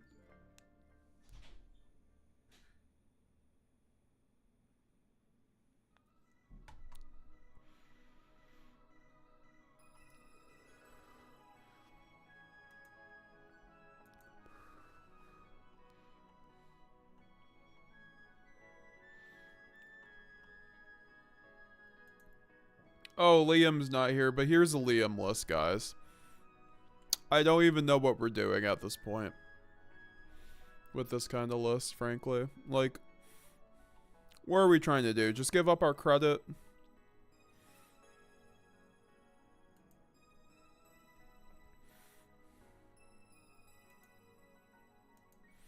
Let's read some chats here.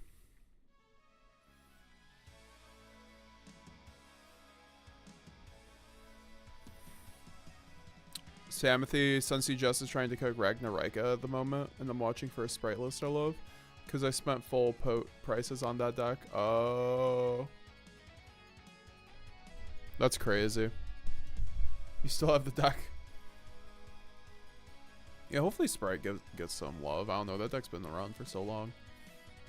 It just feels like so, like, fallen off at this point, unfortunately. Boxcar, OMG, this is my list. Very nice, very nice. KC1997, hope the other altar art that is not revealed to be Branded Fusion. Oh, we get one more altar art? Hopefully it's Sanctifier. It's just him, like pushing Gimmick Puppet on a swing.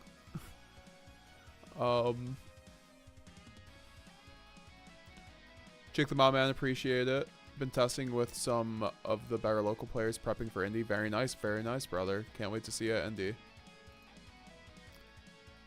Sammy could see Saranir over Merc. Need more testing, fair enough.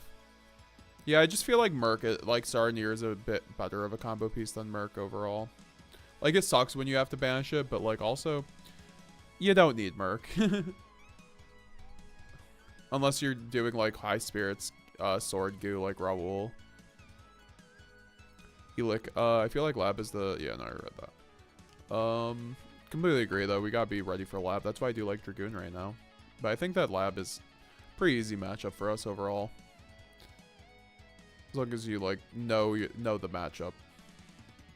Sammy, alright, Ritual Dogmatica guy here. This list is unironically good, although it should have been bigger Dogmatica package. Yeah, like what would you have ran instead?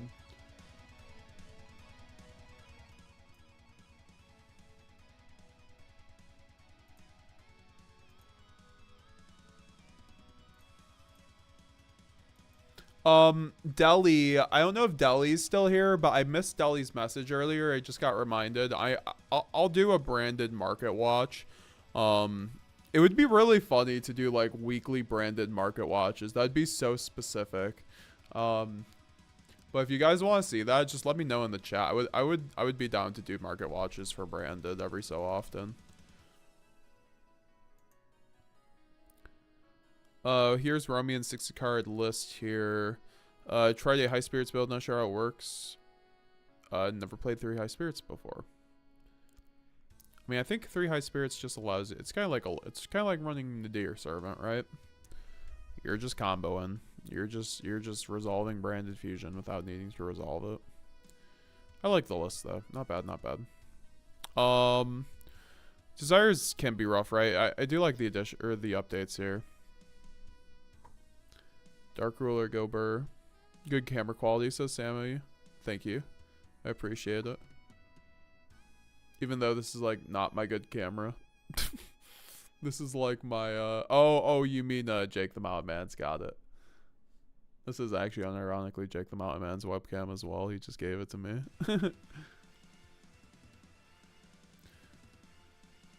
Bro, he was cooking, but he always cooking some weird stuff, says Raul, the 60 card paleo guy. Understandable.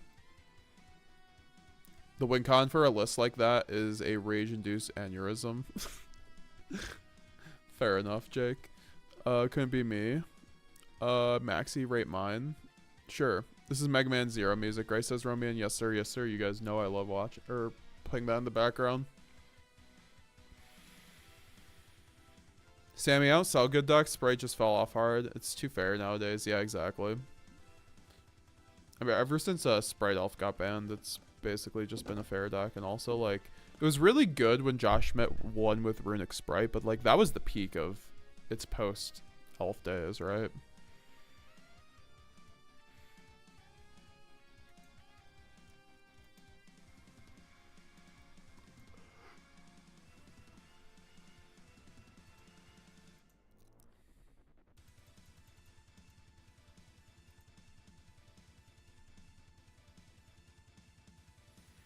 All right. Remember, get your deck lists in, guys, now. So there's not too many left. So here is mechanical WMs. Here's my IRL deck list. Kind of broke, so thrusts are out of the equation. Totally fair. Also, I'll review Maxi's deck list after this.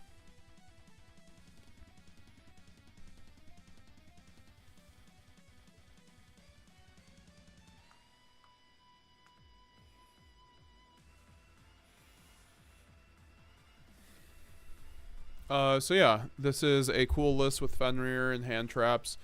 Yeah, like I've always said, if you're running 60 cards and you want to run hand traps, you need to run a bunch of them so you actually see them, and this list is doing that, plus the board breakers. I would probably take out the board breakers for hand traps at that point, or just like get to like 45 cards and then do hand traps, right? But I mean, you don't need 2 Lubellion, you don't need a Sarin, you don't need a Druid Swarm. You probably don't need the Banishment in the main. You probably don't need the white. You probably don't need the regain. I mean, I get what you're doing with the regain and bestial package. I just don't think it's very good. You're gonna be drawing hands of like hand traps plus bestials, and it's like you're gonna be fiending for some 2-card combos. You only have 1 Guignol too, so your Brand Fusion isn't even a 1-card combo. So you need to, for gimmick lock, so you need to run 2 Guignol as well. I just removed the hand traps, frankly. I mean, you do run the imperms, right? That was a lot. So I guess, okay.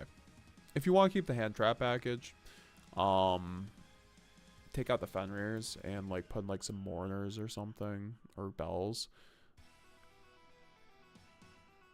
And then, like, maybe, like, cut down the Bestial package. Or, like, put in some High Spirits and up the Bestial package. And, like, take out Lubellion. Put, like, 3 Saronir. And then, like, 3 High Spirits. And then, like... Yeah, that probably sounds about right. That should work. Then, like, side some droplets. Because, like, power filter's not very good. Curry Car is cool, though. I like Curry Car. I'd run that card if it wasn't, like, $1 billion.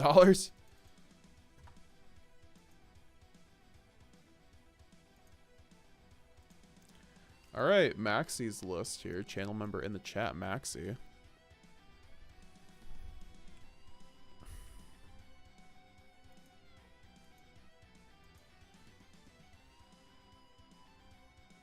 That runic top was with Elf. Sammy, god damn it.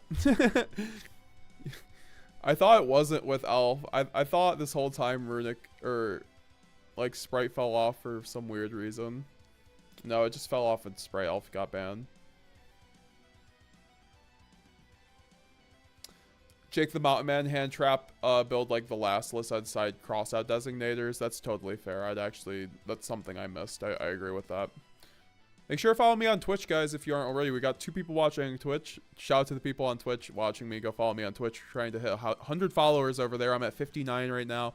We also have 36 channel members out 40 for our monthly channel goal. Very much appreciate Jake the Mountain Man and Yuri Diaz coming through and, you know, closing that gap pretty hard. So let's get back to 40 channel members this month, folks. Appreciate it, y'all. Y'all are killer. Got the best community out there. So we got 44 in the main. 2 Quem, you'll love to see it. The 2 Quem MetaGamesGX special. But you need the 3 Cartesia, folks. You just need it. You do run the Super Poly plus the Tactics plus the Thrust. So there's your board breaker package. I think you still need Droplet probably somewhere. But like obviously, I would run Nadir. Like you're not playing through a whole lot of hand traps with this kind of build. So I'd run Nadir to play through hand traps. Plus you already run the Garura plus the Mud Dragon, so just like run Maximus plus 3 Nadir and you are chilling. then this list is actually quite fire. Plus the 3 Cartesia. Oh yeah. Got the extra deck, pretty standard. Just remove Masquerade for double Guignol. You need the double Guignol, folks. Learn the 1-card gimmick lock with double Guignol. It's so good. I have a video on it. Go check it out. It's my last combo video. Second last combo video. My side is meh. Yeah, I'll mind your side. I just like it's like Jake the Mountain Man's. It's the Jake the Mountain Man special. I actually like the side.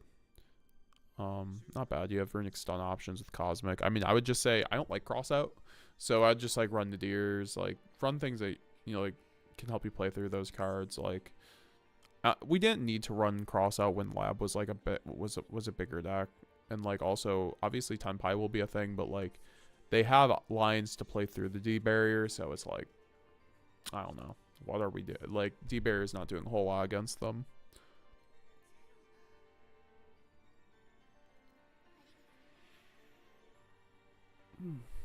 All right, I'm gonna throw on. Okay, that was. Oh wait, we got. Cars are on the down right now. Says mechanical. I'll have to pick them up. Thanks for the heads up.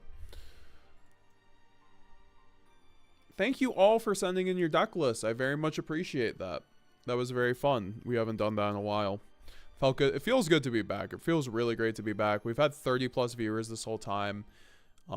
Really appreciate y'all. We're gonna throw on a replay from Papa Beer here, Mr. Raul himself. We got 3 replays he just sent through. I think this is the purely replay.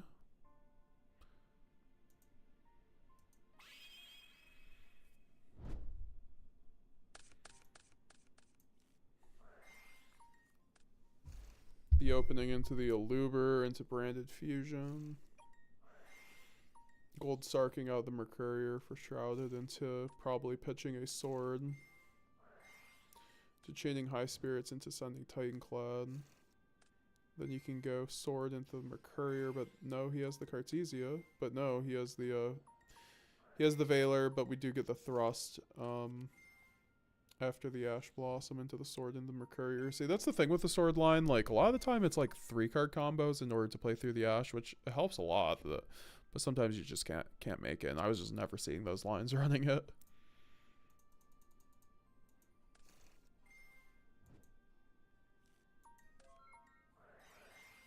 Galzo has a new video. Oh yeah, we could watch a video. I'd like to watch a video after this replay.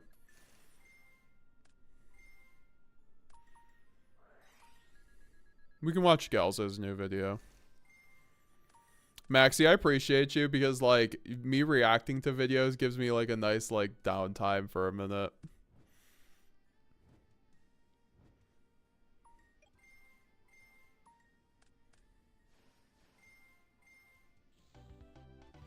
So we cooked the Purrely Duelist. I like how he revealed that he was on Purrely there. He really shouldn't have.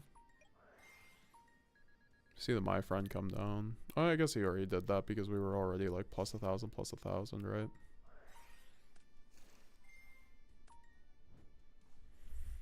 Sammy, Spray has just done nothing since Elf and the Toad got killed. 100%.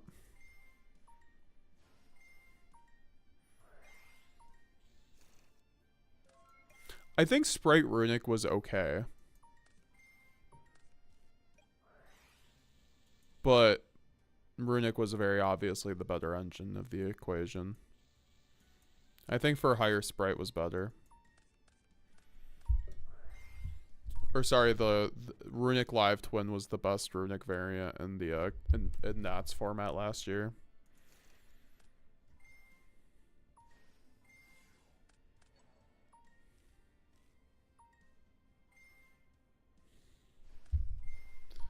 Then we have Sarniers on the Retribution into Lubellion into activate Lost into the Branded Fusion into Shrouded. Oh, so good.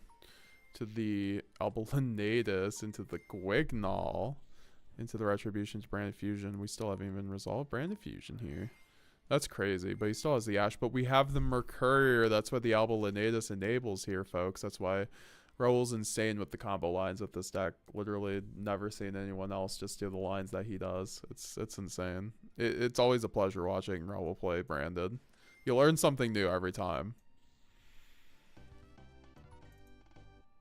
Good shit, bro. Let's watch another replay here. I mean, what Raul just blessed us with 3 replays, so we might as well. Then we'll watch Galzo.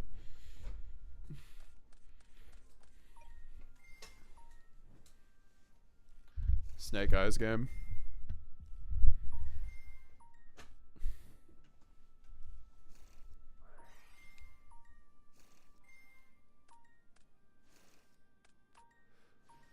The man's humble too. He'll message you the replays.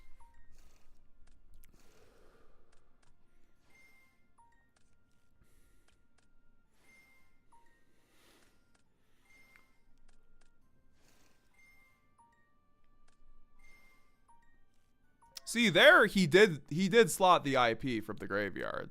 Like, Bestials would matter in that situation. What's interesting, he's still on Just Synchron here. Good Desires, Banished Ton. I should have revealed hands, by the way. He has Ash in hand. We do see the IP come out. Aluber into Brand Fusion. We do have the Lost, which is so broken here. IP there was horrible. But I understand.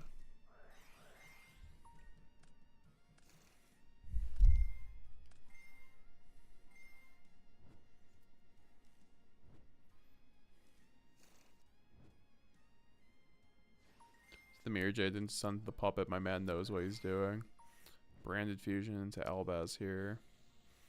Oh, making the Guiding Chimera with the ad-lib. Oh, that's so good. With the freaking Mirror Jade for the... Oh, that's so good. Plus the Tactics. That's so free, man. Spin back Tactics. Lol, talent. Get the High Spirits. Now High Spirits just pop the hell off.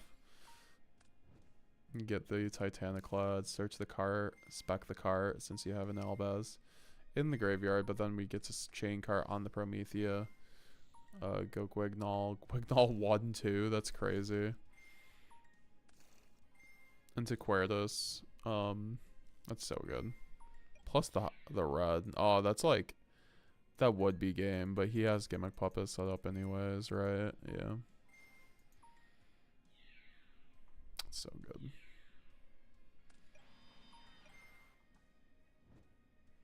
Cartesia back to hand. Titanic Cloud getting the Quem. Quem getting Cartesia. That's why we love to have the Cartesia in rotation. 1 in hand, 1 on field.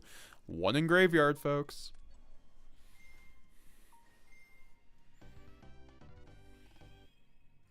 Raul just creates boards out of nothing. This is true. Like, you guys saw that replay earlier where he literally won the mirror on a far worse hand. Like, far worse hand.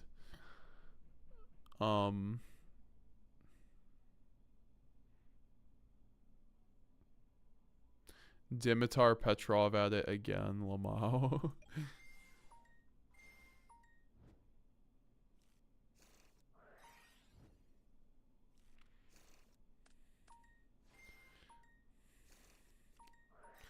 Oh, well, we're getting the full Snake Eyes Wombo combo here. But we do have the Saranir just in case we do end up slotting the IP. Oh, we're getting the Psy-Frame here. We're hitting the Psy-Frame combo. That's pretty good. Into the... Oh, that's so good. What? That's so good. I've never seen the Psy-Frame combo. He just went Omega Banish, and then he had Excel with the Jet Synchron into Dissipator. And then Dissipator is now going to revive off the Omega to get another Banish. That's so crazy. Yep, that's so good. That's a pretty good Wombo combo, I'm not gonna lie. Because now it doesn't matter. Yeah, the IP is gonna be in the graveyard anyway. It's really good. That's a really good banish on the Snake Eye player's part. Wait, hold up. He went Set Albaz. No. What is he doing?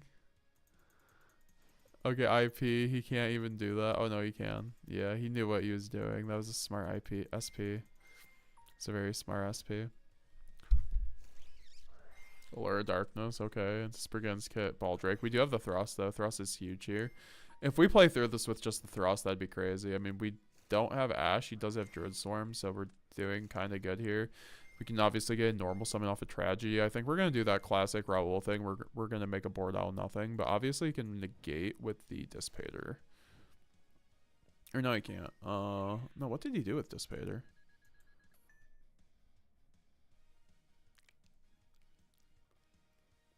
Oh, okay.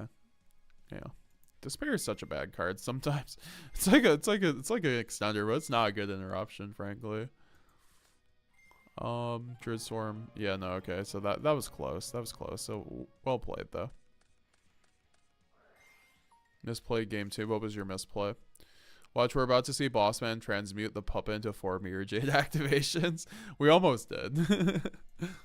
We're like 1 card off, right? Quadman to send Mercurier with the opening, pitching the puppet. We got aggressive with it, folks. We do have the Mercurier with the Magnum up, though, with the High Spirit, so the world is ours at this point. We do see the Ghost Ball, though, into the Branded Fusion. That's hilarious. Wow, we might want to save that Ghost Ball. We have the Druid Swarm, though, banishing the Albaz, though, so we're going to make a Quertus, banishing the Mercurier, still getting the Search of the Albion. So we can then go Albion, search, or get Brand Sword, chain High Spirits to pitch the Titan Clad, get the kit. Then we can go Sword Effecting the Mercurier. 40 people watching right now. What's up? What's up, guys? Make sure to leave a like if you have not already. We do have the kit search effect. Make the Guignol, get the Lubellion, and then we get the Brandon White for the Mirror Jade into the Lubellion, setting the Branded Lost. We are still going first, folks. We did a lot there, so I might have forgotten that. And then we have the Cartesia back to hand with the Mercurier. In hand for the Albaz in the end phase, because that is a Dark Dragon to make a Borload Furious, which is pretty good. He only has 3 cards in hand. Looking pretty good for Raoul here. This is basically impossible of a board. I mean, he could Gimmick Lock from there, frankly. Yep. So, very nice. Very well played by Raoul. Here's the last Raoul gem that we were sent in.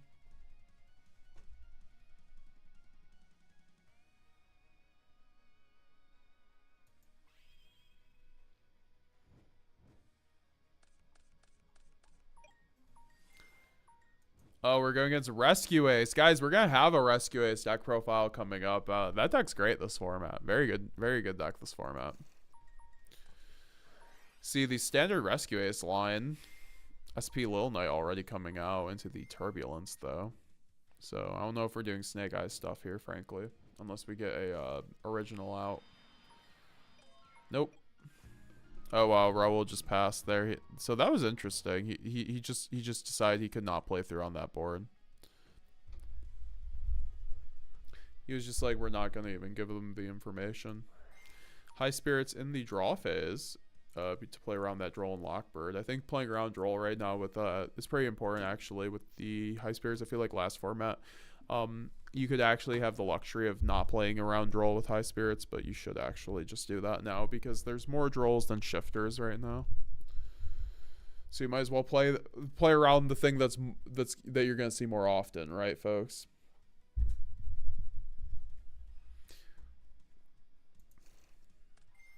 Then we see the Saronir sending the Retribution into the Shrouded, sending the Brand Fusion into the Magnuma, into the opening, pitching the Mercurier, because obviously we're going to be able to banish that with the Magnuma. Banishing Mercurier effect, then getting probably the Albaz. No, we're getting Albaz here. That's interesting. Because we can Alba Lenatus combo off to get the, I think, to get the Mercurier play? No. Oh yeah, we can't get the Mercurier player here because we can go Brand Sword, get the Brand get the Mercurier, and then go Brand Retribution, get the Brand Fusion, and then just play around Ash Blossom. Did he have Ash Blossom? No, doesn't even matter, guys. Then we can go get the Mirror Jade, get the Lubellion into Branded Lost for next turn. Very good, very good. We do have the Titan Clad plus the Branded Dragon plus the Mercurier. Very broken. Getting Branded in red and then Quem in the end phase. Oh no, we're actually searching out Brand Red or Albaz because that's all we need apparently. Also searching the Saronir off of the Magnuma is not bad at all. CC the Harpy's Feather Duster, you love to see it. We see the Borreload though, so we're not even going to go through the puppet line here. We figure he's just figuring he has enough to play through his board, which is pretty cool. Let's see how this works out. Have the Mercurier on the Impulse, then we see the original come out for the Hydrant. We then see the Mirror Jade come out, banishing the Hydrant. Played very well by Raul. He just knew that, you know, the only two other things he could be doing there would be playing Snake Eyes Ash or the Hydrant, but they're most likely not on Snake Eyes Ash, so.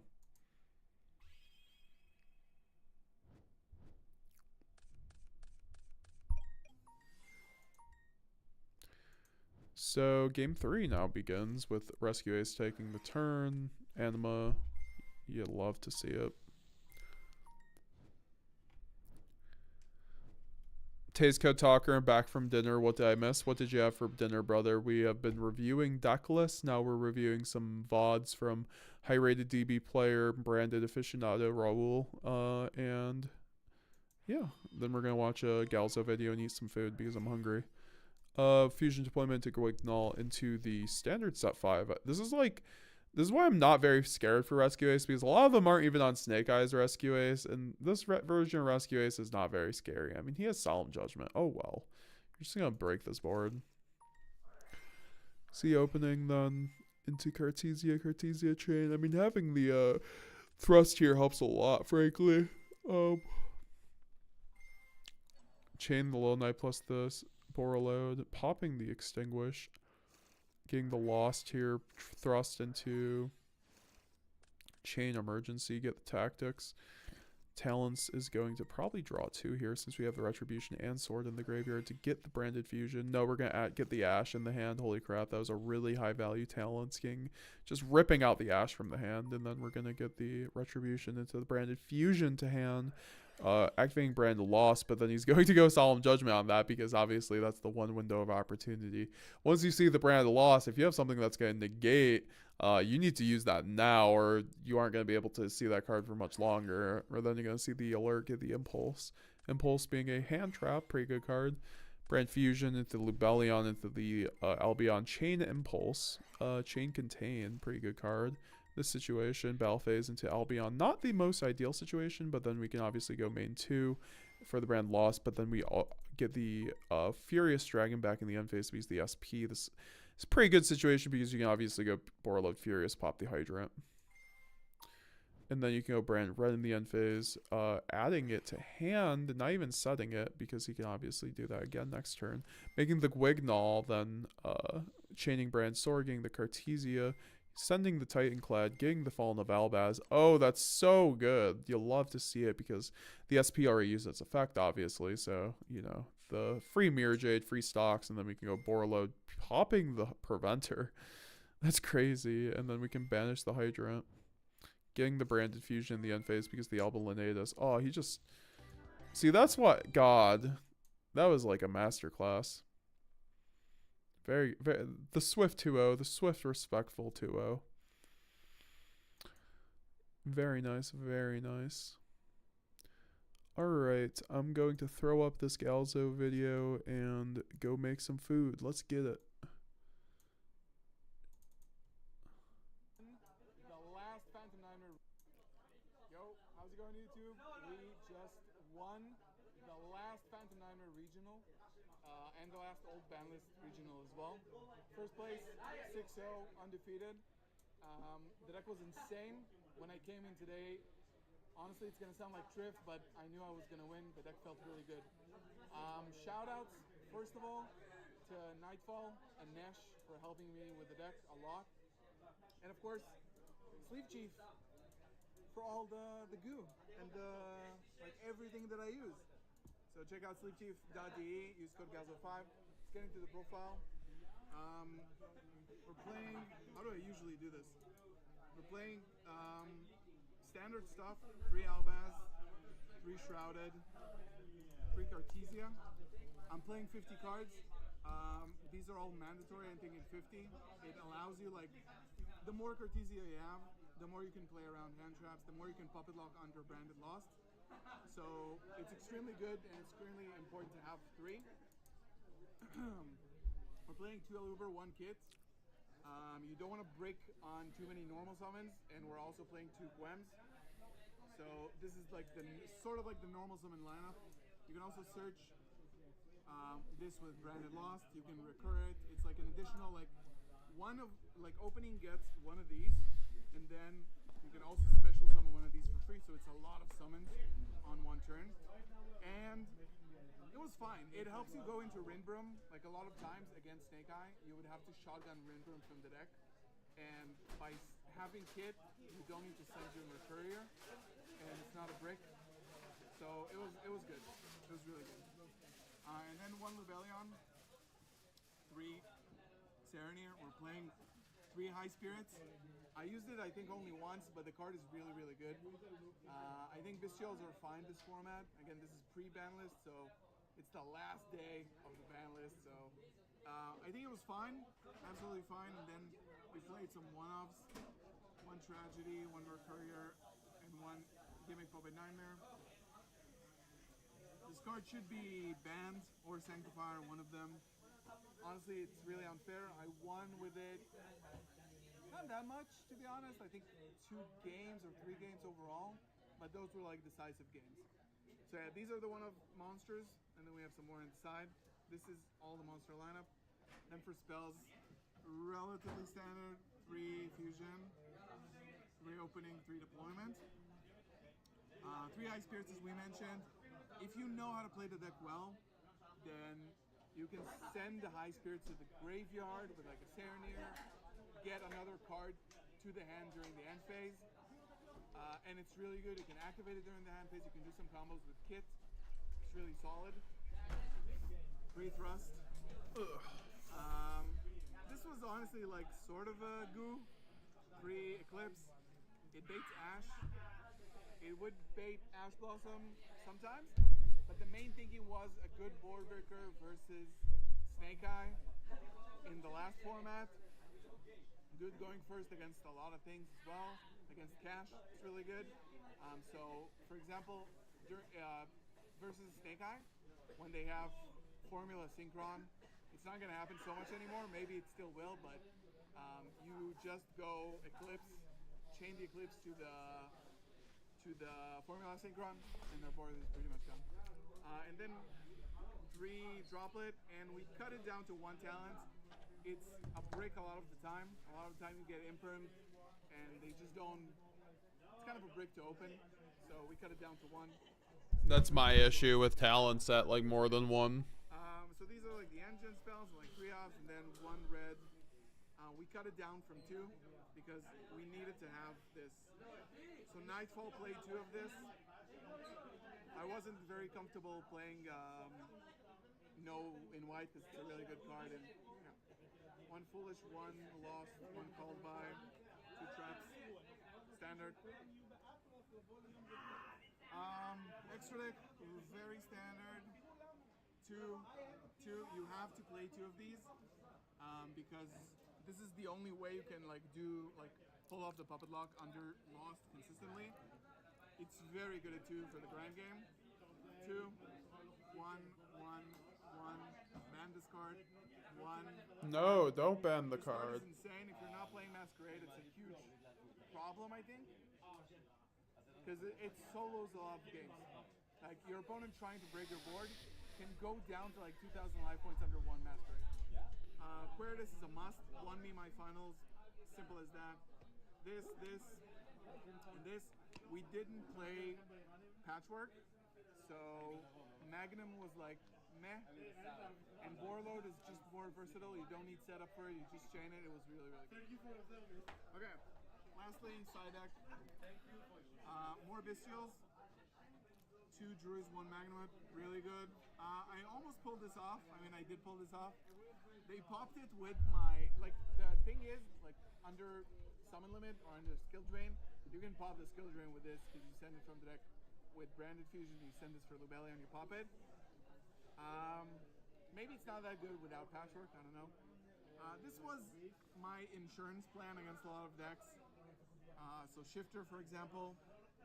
Honestly, this could be Magic Deflector, but I didn't have one. So we played Yoruma, never activated it. It's a good card. Evenly, we think it's pretty good because what you can do, like usually if you evenly Snake Eye or Fire King, you don't kill them, and that's a problem because they kill you. So the puppet is there to mainly go second. You evenly them or you clear their board, but you usually can't kill against Fire King because they just summon back 5 monsters. So you clean as much as possible, and then you puppet lock. And this is what it's for. And I didn't do it anyway, so it doesn't matter. Mandatory, and then some thrust targets. Very good against everything.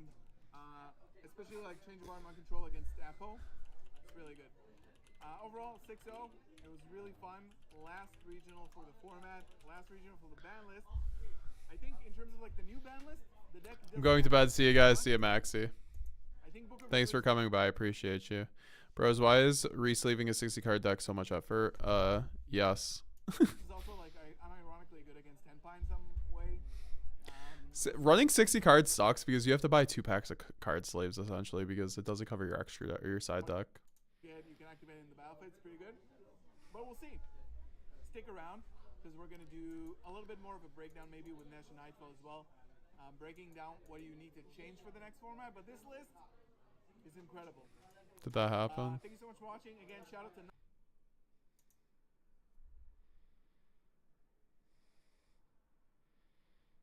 Okay. What are we doing now? What are we doing now? I think that we could watch a market watch.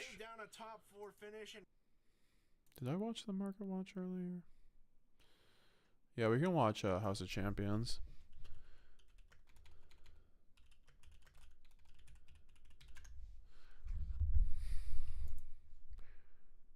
What's good, YouTube? And welcome to a very interesting day one of Legacy of Destruction on the market. Tons of things have fallen out versus pre-sales. Of course, I called that happening on certain cards. And other cards went up past expectations, like the Tenpai Super. Tons of y'all were calling, oh, $8 is way too much. People are wasting their money on these cores. And instead, it has really spiked up in price to a good degree. But when looking through the rest of the set, you have to be super lucky in a box without a quarter-century secret rare to get your money back. Because right now, adding the top 2 secret rares within the set does not get your money back as things fall out. Although Nightmare Apprentice is getting eaten a bit more on the market than other secret rares, I also think Varudis might be ignored a little too much, and I'll get into that versus effect, but maybe that's, you know, player brain versus market brain. I want to focus on Tenpai Dragon Pydra real quick because it is the main discussion.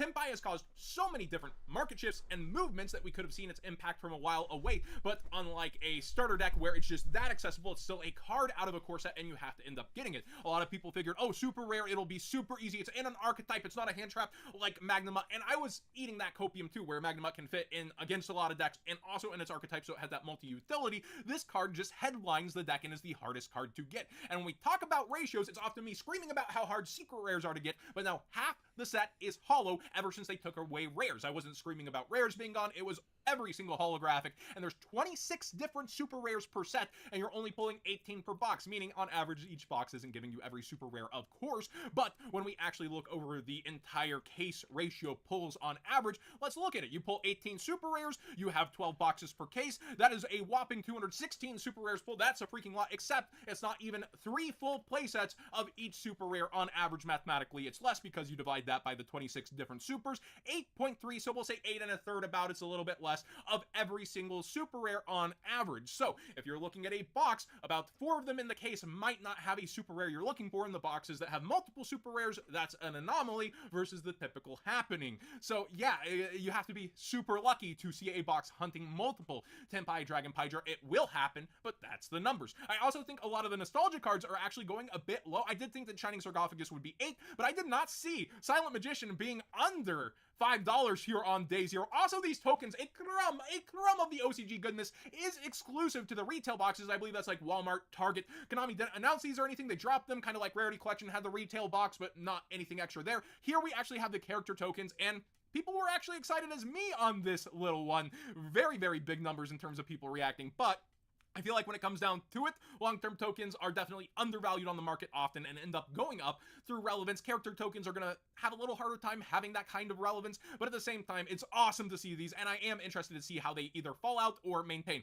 Most people want the Yugi with the silence behind him. I also want that one myself. Now, going into the core set and outside the distractions, Lightsworn Dragonling is doing well for itself. I do think some of the stuff like the Evil Seed stuff, it may be a little undervalued here. It's definitely low in price early, and it's only going to get more support, so especially as we head towards the next set, it's going to update. But it doesn't feel like Dueling Nexus, where it's a more aimless DLC set. It feels like it's going to have a lot going for it later, and again, maybe I'm mistaken on that, but the quarter century secret rares like those Ragnaraka stuff They're I would all pick up doing personally. not the best in the world. Varudus is actually atop the set in the quarter century secret slot, and this card reads, when your opponent activates a card or effect, quick effect, you can detach one material from this card, negate the activation, then you can detach another material from this card, then destroy one card on the field. Yeah, that's pretty darn good, although it is 2+ level 10 monsters. At the start of the damage step, if this card attacks while it has material, you can destroy a card on the field, and if this Xe summon card was destroyed, you can destroy a card on the field. This just feels like a really freaking good card. You have negation, you have so much destruction, and I do feel like it's not completely ignored because it is, you know, around $17, $18 right now on day one, but it does feel like for what it is, maybe a little overlooked relatively to how a set will develop later. Kind of like how Quim started out undervalued, except that's more an archetype thing, and actually she comes back up on today's Market Watch too. I did call that Magicians Upon the Unity felt like a pretty good deal at 60 early on because every other one's getting bought out. However, we also see none of them hitting triple digits despite buyout after buyout after buyout on these, so there is kind of that glass ceiling that it needs to shatter as a collectible, but this is one of the cooler looking ones in my opinion, along with the Phantom Nightmare and Duelist Nexus. I just don't like the yellow of Age of Overlord, even though it's a very good set. But yeah, it's doing better than pre-sales for this card as well. And I do think when it comes down to this set, it's more about potential and the future, which is never good in the immediate for a set. And a lot of fan service, fan favorite things going on between GX nostalgia and TM era nostalgia. It has the makings of a set that will do good long term, but then there's also megatons and versus when the relevance will arise. A lot of that relevance feels like it gets unlocked with another set coming around, and that's why it is having a lot of struggles in the early range, and why I also didn't want to be the one to price it up, because I feel like I'm going to overestimate certain aspects like Varudus early, and yeah, I would have thought that this card, yeah, this is probably a $25, $30 card early that might even rise from there, kind of like I thought about Typhon, and Typhon ended up going there, but it took both shorter and longer than I thought to get where it was going, if that makes sense. Now, there are other cards going around for Tenpai, because a lot of people expect with its lower rarity pulls that a ton of people are going to have access to the deck. Soundproofed is an interesting one. This card can only be activated at the start of main phase 1, and only if you control no face-up synchro monsters. Neither player can special summon synchro monsters until your opponent's next in phase, so you shut them off and floodgate them from being able to synchro. Very interesting card there, although I just kind of like the Dimension Barrier, but Dimension Barrier can also be cross-out designator, especially if the Wow, look at the T-Roars, man. I got those when were like $2. opponent's expecting it, so you have another card to shut them off. Also threatening Roar, because haha, they need their battle phase. This also goes into other past formats as kind of that double lean on. I don't know, I haven't seen it in action. Let me know what you think of threatening Roar against Tenpai, but it doesn't generate advantage, it doesn't stall them from continuing to make fields, etc. But it is on buyout mode apparently for that, and then you have the mix in with past formats. This is a card that when I was vending always did not sell, and I continue to have a surplus of, and I really do like it. I think vendors were buying it for $13 when it was an $18 card, and I was like, no way, I'm not selling it even for $15. But it does seem ridiculously priced at this point, especially with the actual movement happening on it, in my opinion. We also have Curry Photon brought up, but this card can be called by the Graved, and then you also can set off other cards that can react to it. During either player's turn, you can send this card from your hand to the graveyard and pay half your life points. You take no damage till the end phase, so it's not like you have to be in main phase 1 so you can avoid things like, you know, triple tactics talent, but still 2,000 life points in a game so dedicated to life points, especially with time rules. I don't know, I'm not feeling this one, but it does have sales similar to Threatening Roar. I'm just not about it. Again, Dimensional Barrier's where my mind's at. It seems like a lot of people are too, as it continues to go up in price for its highest rarity versions. Forbidden Droplet has been seeing a ton of play, and the super rare is actually outselling the ultra rare, which seems to happen with Rarity Collection, even though the ultra is harder to pull. People like the look of the super rare more, I suppose, but be aware the super rare is going up at a pretty steady rate, and you might want to get yours sooner than later using that TCG player link in the description down below, costing you nothing extra to support the channel directly for the cards you'd already be buying if you don't have yours for the format. It's just a good card to have in general. There's so many different versions. Card limits, I only want Synchro Zark in the set. It's not even $1. That's crazy. Also, Oxilla was like $5, so Centurion players are eating nice. Raul Sanders, bro, buying 2 packs of sleeves is the biggest issue. Well, I could also send you another replay if you want. I mean, feel free to. Seeing you eat pizza makes me hungry too, man. Go get some food, my brother. You deserve it. I'd probably be looking at the Prismatic Secret Rare if I'm going for a lower rarity option in general. I think it just looks really nice. Triple Tactic Thrust continues to spike. The Secret Rare has almost gone on full buyout mode and is up towards near $60, pushing the ulti up towards $80. So yeah, this is a card again that got short printed in another side set on release from Maze of Millennia.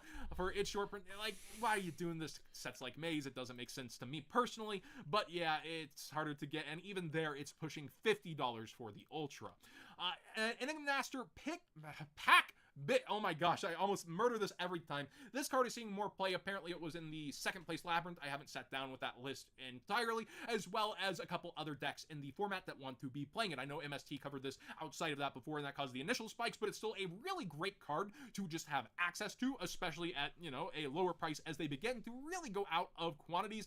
Probably just good to have access to this card. It's quickly $7 right now. Guiding Quim continues to go up in price pretty ridiculously. Hey, look, it's us. The lowest are near from unverified sellers around 50, but it's quickly nearing $70 for this secret rare. Also, Cartesia for the Starlight rares. I almost said quarter century secret rare, but the Starlight rares are also way up out of Darkwing Blast. I might just consider getting your copies out of the 25th anniversary 10s because people don't want to open those 10s, and I can see these being $5 to $6 over time. They're already. I saw the Starlights were like 500 yesterday. If they're back to 275, that's like way better. Up as is, but I could see them continuing to go up if people continue the branded Copium, which isn't Copium at this point. The deck continues to live in top. Yeah, sorry, Legacy of Destruction. We have Dia Bellstar actually going way down in price despite success as the set comes out. A lot of people just don't want to play it. It has further support. I think it's going to continue to be pretty good. People are scared of banlist hits still, but we have the WCQ season, and then there is competition and the I want to play something else mentality. I don't know, just watching it fall out while it's successful, it's a little bit weird to me. Valiant Smashers has tons of potential, and the Sealed itself has been going up as Memento got new support. So did Centurion within the set here. And then we have also the Valmonicas are going up in price as it got new support announced. Just so much going for this set and a good direction, and people are buying into it. And then finally, a little bit of Edison news. We have Dragon Queen of Tragic Endings being played in like a Crystal Beast Volcanic thing, and it's interesting, granted. Do test before you invest in formats like this, but complete buyout mode upon people seeing the deck and wanting to try it out, I guess. This card can't be normal summoned or set. This card can only be special summoned by controlling 3 or more face-up continuous spell cards. When this attacking card inflicts battle damage to your opponent selects and sends 1 card from their hand to the graveyard, and you get to draw a card. During your standby phase, if this card's in your graveyard and was sent there from the field, you can send 1 face-up continuous spell card you control to the graveyard to special summon this card from Cole the grave. saying this was for Snake Eyes. It was so funny. So it has recursion, it has huge advantage swings, ease of summon. It is interesting, but yeah, just be aware that's the reason for this old card being bought out, is that mix of decks. Thanks for watching today's Market Watch. Please subscribe if you haven't already. Give this video a thumbs up if you enjoyed the conversation. Let me know what you think of Legacy of Destruction Day 1. It's an interesting one with... Let me see Cole's Market Watch quickly. So we can just like share a Market Watch hour here. Welcome to Legacy of Destruction, bringer of the end of times. Somebody has a mod plate 133 straight off the bat here. That's beautiful. Oxwilla coming in about 125 up to 150 this morning. Nightmare Throne about 160 all day long. I think Nightmare Throne's going to be probably one of the best moving cards in this set, just as people are super excited for it. Saphira only coming in at 100. I expect that to give out pretty quickly. Nightmare Apprentice coming in at 135 right now. Impressive. Snake Eyes Diabellstar coming in at 85. Vitos, the Dragon of Endless Darkness, 115 on up to 130 here, actually. The Magician of Bonds and Unity actually holding at 78. This is the last one, and we can go like this. We're done. All right, now we just have to deal with the next 4. We've lived long enough to siphon through those. Gandora coming in at 78. It's not bad. You know, we had a box stream yesterday. We had boxes at 69, and people were like so afraid to pick up sealed product for this set. And that's actually genuinely impressive. Even cheaper than TCG Player. And people just look at the set and they're like, wow, I think that's a clear indicator of this set, in my opinion. That if people are afraid to get it so much cheaper than most locals. The Ragnarika Stag at $43. Wow. This Self-Trice Valmonica at 38. That's pretty interesting. Diablils, the original Sin Keeper's already fallen down to 30, and the Nightmare Apprentice is coming in at 23. Wow, people are really fire selling these very quickly. And you see the Nightmare Throne's already popping down here. Some quick listings at the 20s, people trying to get their money back here. The Dragon Undertaker Quarter Centuries at $17. Holy crap, that's impressive. You see Varudis here coming at 18, Lightsworn Dragonling actually at 15, and Pydras for the time being. You know, we opened a case of this on stream too, and we only hit 5 Pydras out of 12 boxes. We did have one box that had 2 Pydras in it, but those are awful, awful ratios. And to the people that told me, you know, if 3 people at Sneak Peek told me the Silent Magician, it's going to be a $30 card, Robbie, I'm like, nah, now who's the one's laughing? This garbage is $11, all right? Of course it is.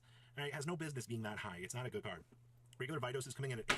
Actually surprised that card's holding that high. And Shining Sarcophagus is at $8. If you want to pick up your Yugi deck, interesting. Minerva actually coming in at 136 is, it's so awful. The Gadget Trio is $1. Wow. Sure, I'm just going to pick up my Yugi deck for literally nothing. Now, what hasn't sold back here? I'm very curious. Gold You drinking from a gallon bottle is relatable. I have a 90-ounce Yeti for water. Yeah, I love to keep that thing on me. Is not so within reason. Centurion's best card is Calamity. Yes. Right, Eradicator Quarter Century at $60, no sales. Minerva actually. Centurion's not a deck without Calamity, unfortunately. Coming in at 136, no sales. That's actually kind of surprising. Ragnarok Bloom at 79 with no sales as well. Wow. The Yugi token coming in at 5, no sales data. That's interesting. Melodious token at 5 as well. And Jake the Mountain Man, I might sell my QCR droplets and put us towards those alties. Hit me up. Interesting. Well, if you wanted to trade. Last on the market, all real things considered out here. And of course, 5. But yeah, no, that's understandable. Well, I guess for so lucky I traded those thrusts at peak price of 100. What you're looking at in this set, this stuff is, it might actually be relatively cheap to bling out a Yugi deck. Considering the fact that Future Silences down here are $73. Dragon Queen of Tragic Endings. So, I made a video on this thing yesterday. From what I've been told, there are evidently Edison applications for this, which I kind of figured. But somebody out here was like, oh my gosh, you know, you can play this in Snake Eyes if you have 3 or more face-up continuous spell cards. Well, first of all, you know, this is what we're sitting at here. You can tell, yeah, the fact that somebody repopulated one at the $15 mark is good. I'm actually surprised it hasn't sold yet. First movement solos. Now, for those of you out here that have just been super excited, you're like, yes, yes, yes, we can finally play Melodious. This is the day. Yeah, we can finally do it. But the cost of your deck, super expensive, $20. 23s, and 23s as well. I am genuinely surprised by the cost associated with just trying to pick up first movement solos, just so you can have this stuff to be able to play. To be honest with you, I personally don't think that this is worth it, but that's just my hot garbage take. Like, if you had them, I mean, and then to top things off, I mean, you got to fork out another $4 a piece on Austrian Autos right now. Just ran out of sale. I had some extra copies of these. I was unloading them for $7 a set, and people, they ate them up. I mean, they were excited, like, hey, you know, this is cheaper than TCG Player, but this is, I'm impressed. I genuinely am. I think everything that's kind of going on in the market right now is good. I'm happy to see that things have restarted. You're going to start to see a lot of Japan Tech choices out of this week as well. So expect a lot of snowballing for a lot of these events. It's going to be an interesting time out here. Are you shitting me right now?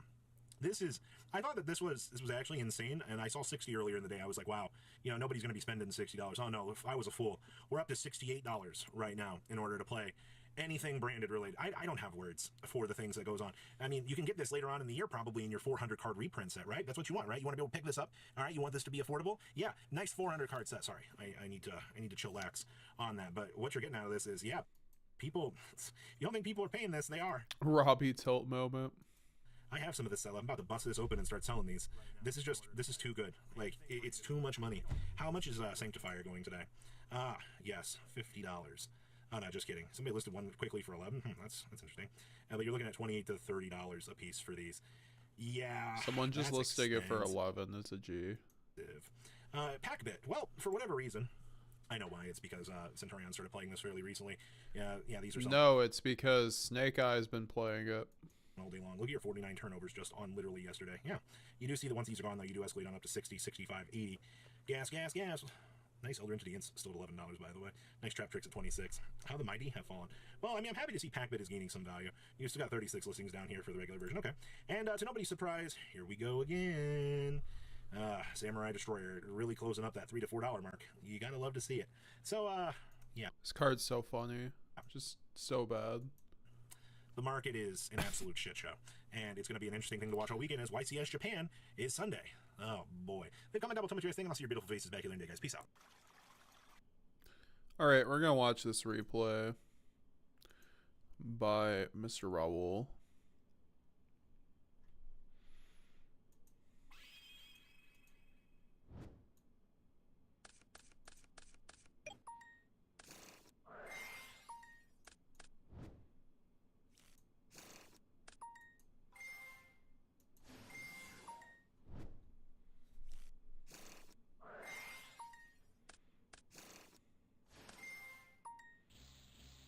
We're gonna go into the Lubellion line.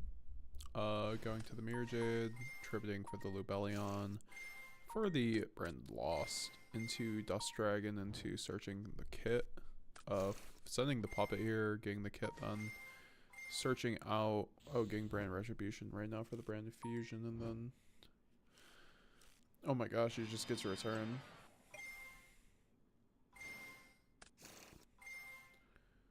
Get the Quem into Brandon in red. Into the... Oh, we're playing against Fire King, Snake Eye. Renbrum. Then Chains into the Dark Witch. Into... Wignall. Into Sanctifier. We already have the pup in the graveyard. We have the Mercurier under Lost. That is GG's.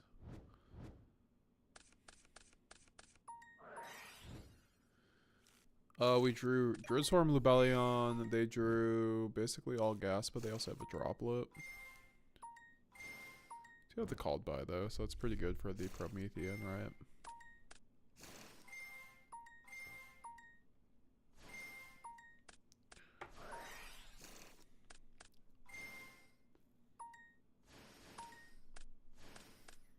I'm gonna probably get off after this replay too, guys. I'm getting a little tired, and then I'd also like to work on some videos and all that fun stuff. So make sure you get your questions in now.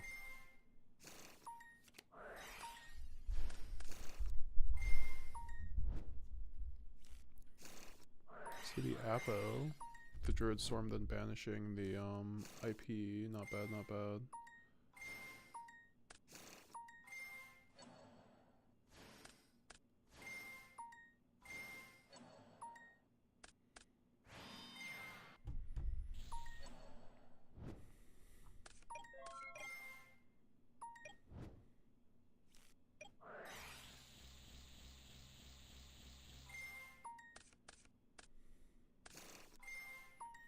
Go Shrouded, draw the Droplet, go Eluber, chain Droplet, sending the Druid Swarm. That's pretty good.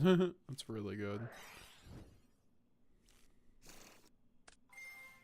Oh my god, you even get effective Druid Swarm there? That's so good.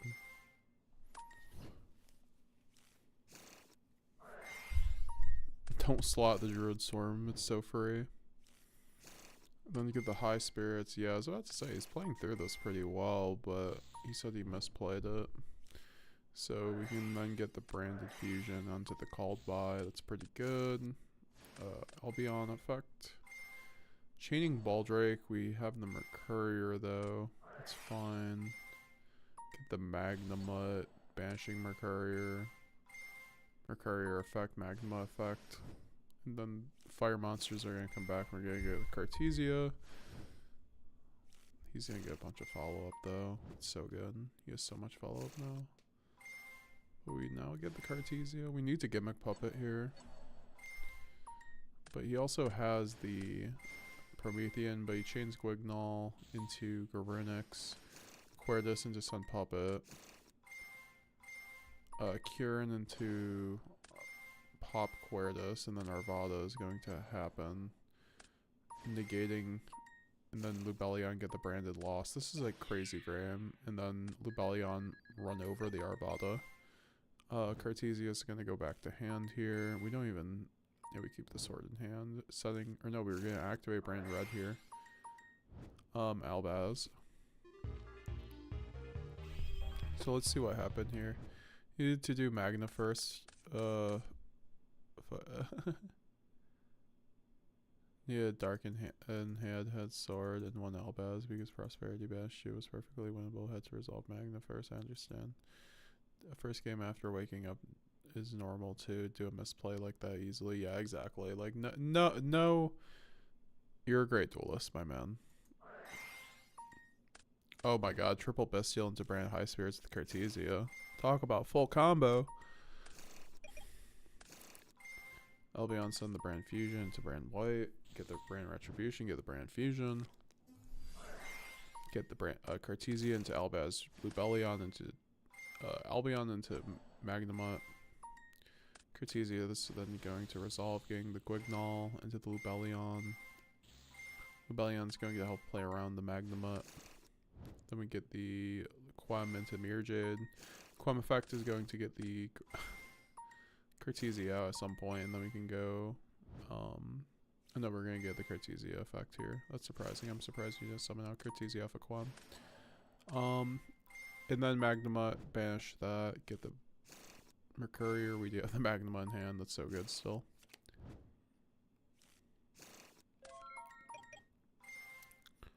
We have the Magnuma banishing the Albaz then into Imperm.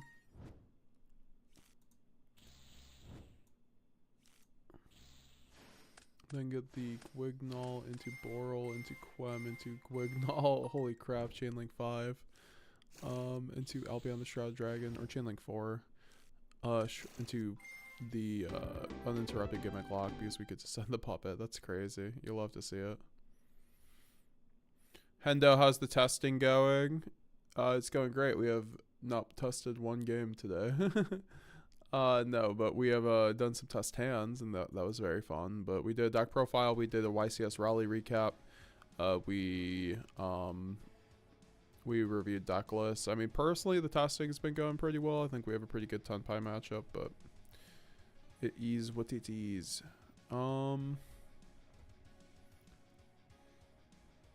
Yeah, no. With that being said, guys, this was a very fun stream. Thank you very much, guys. Streams have been popping off very much recently. I know it's new format and stuff, so people are coming back.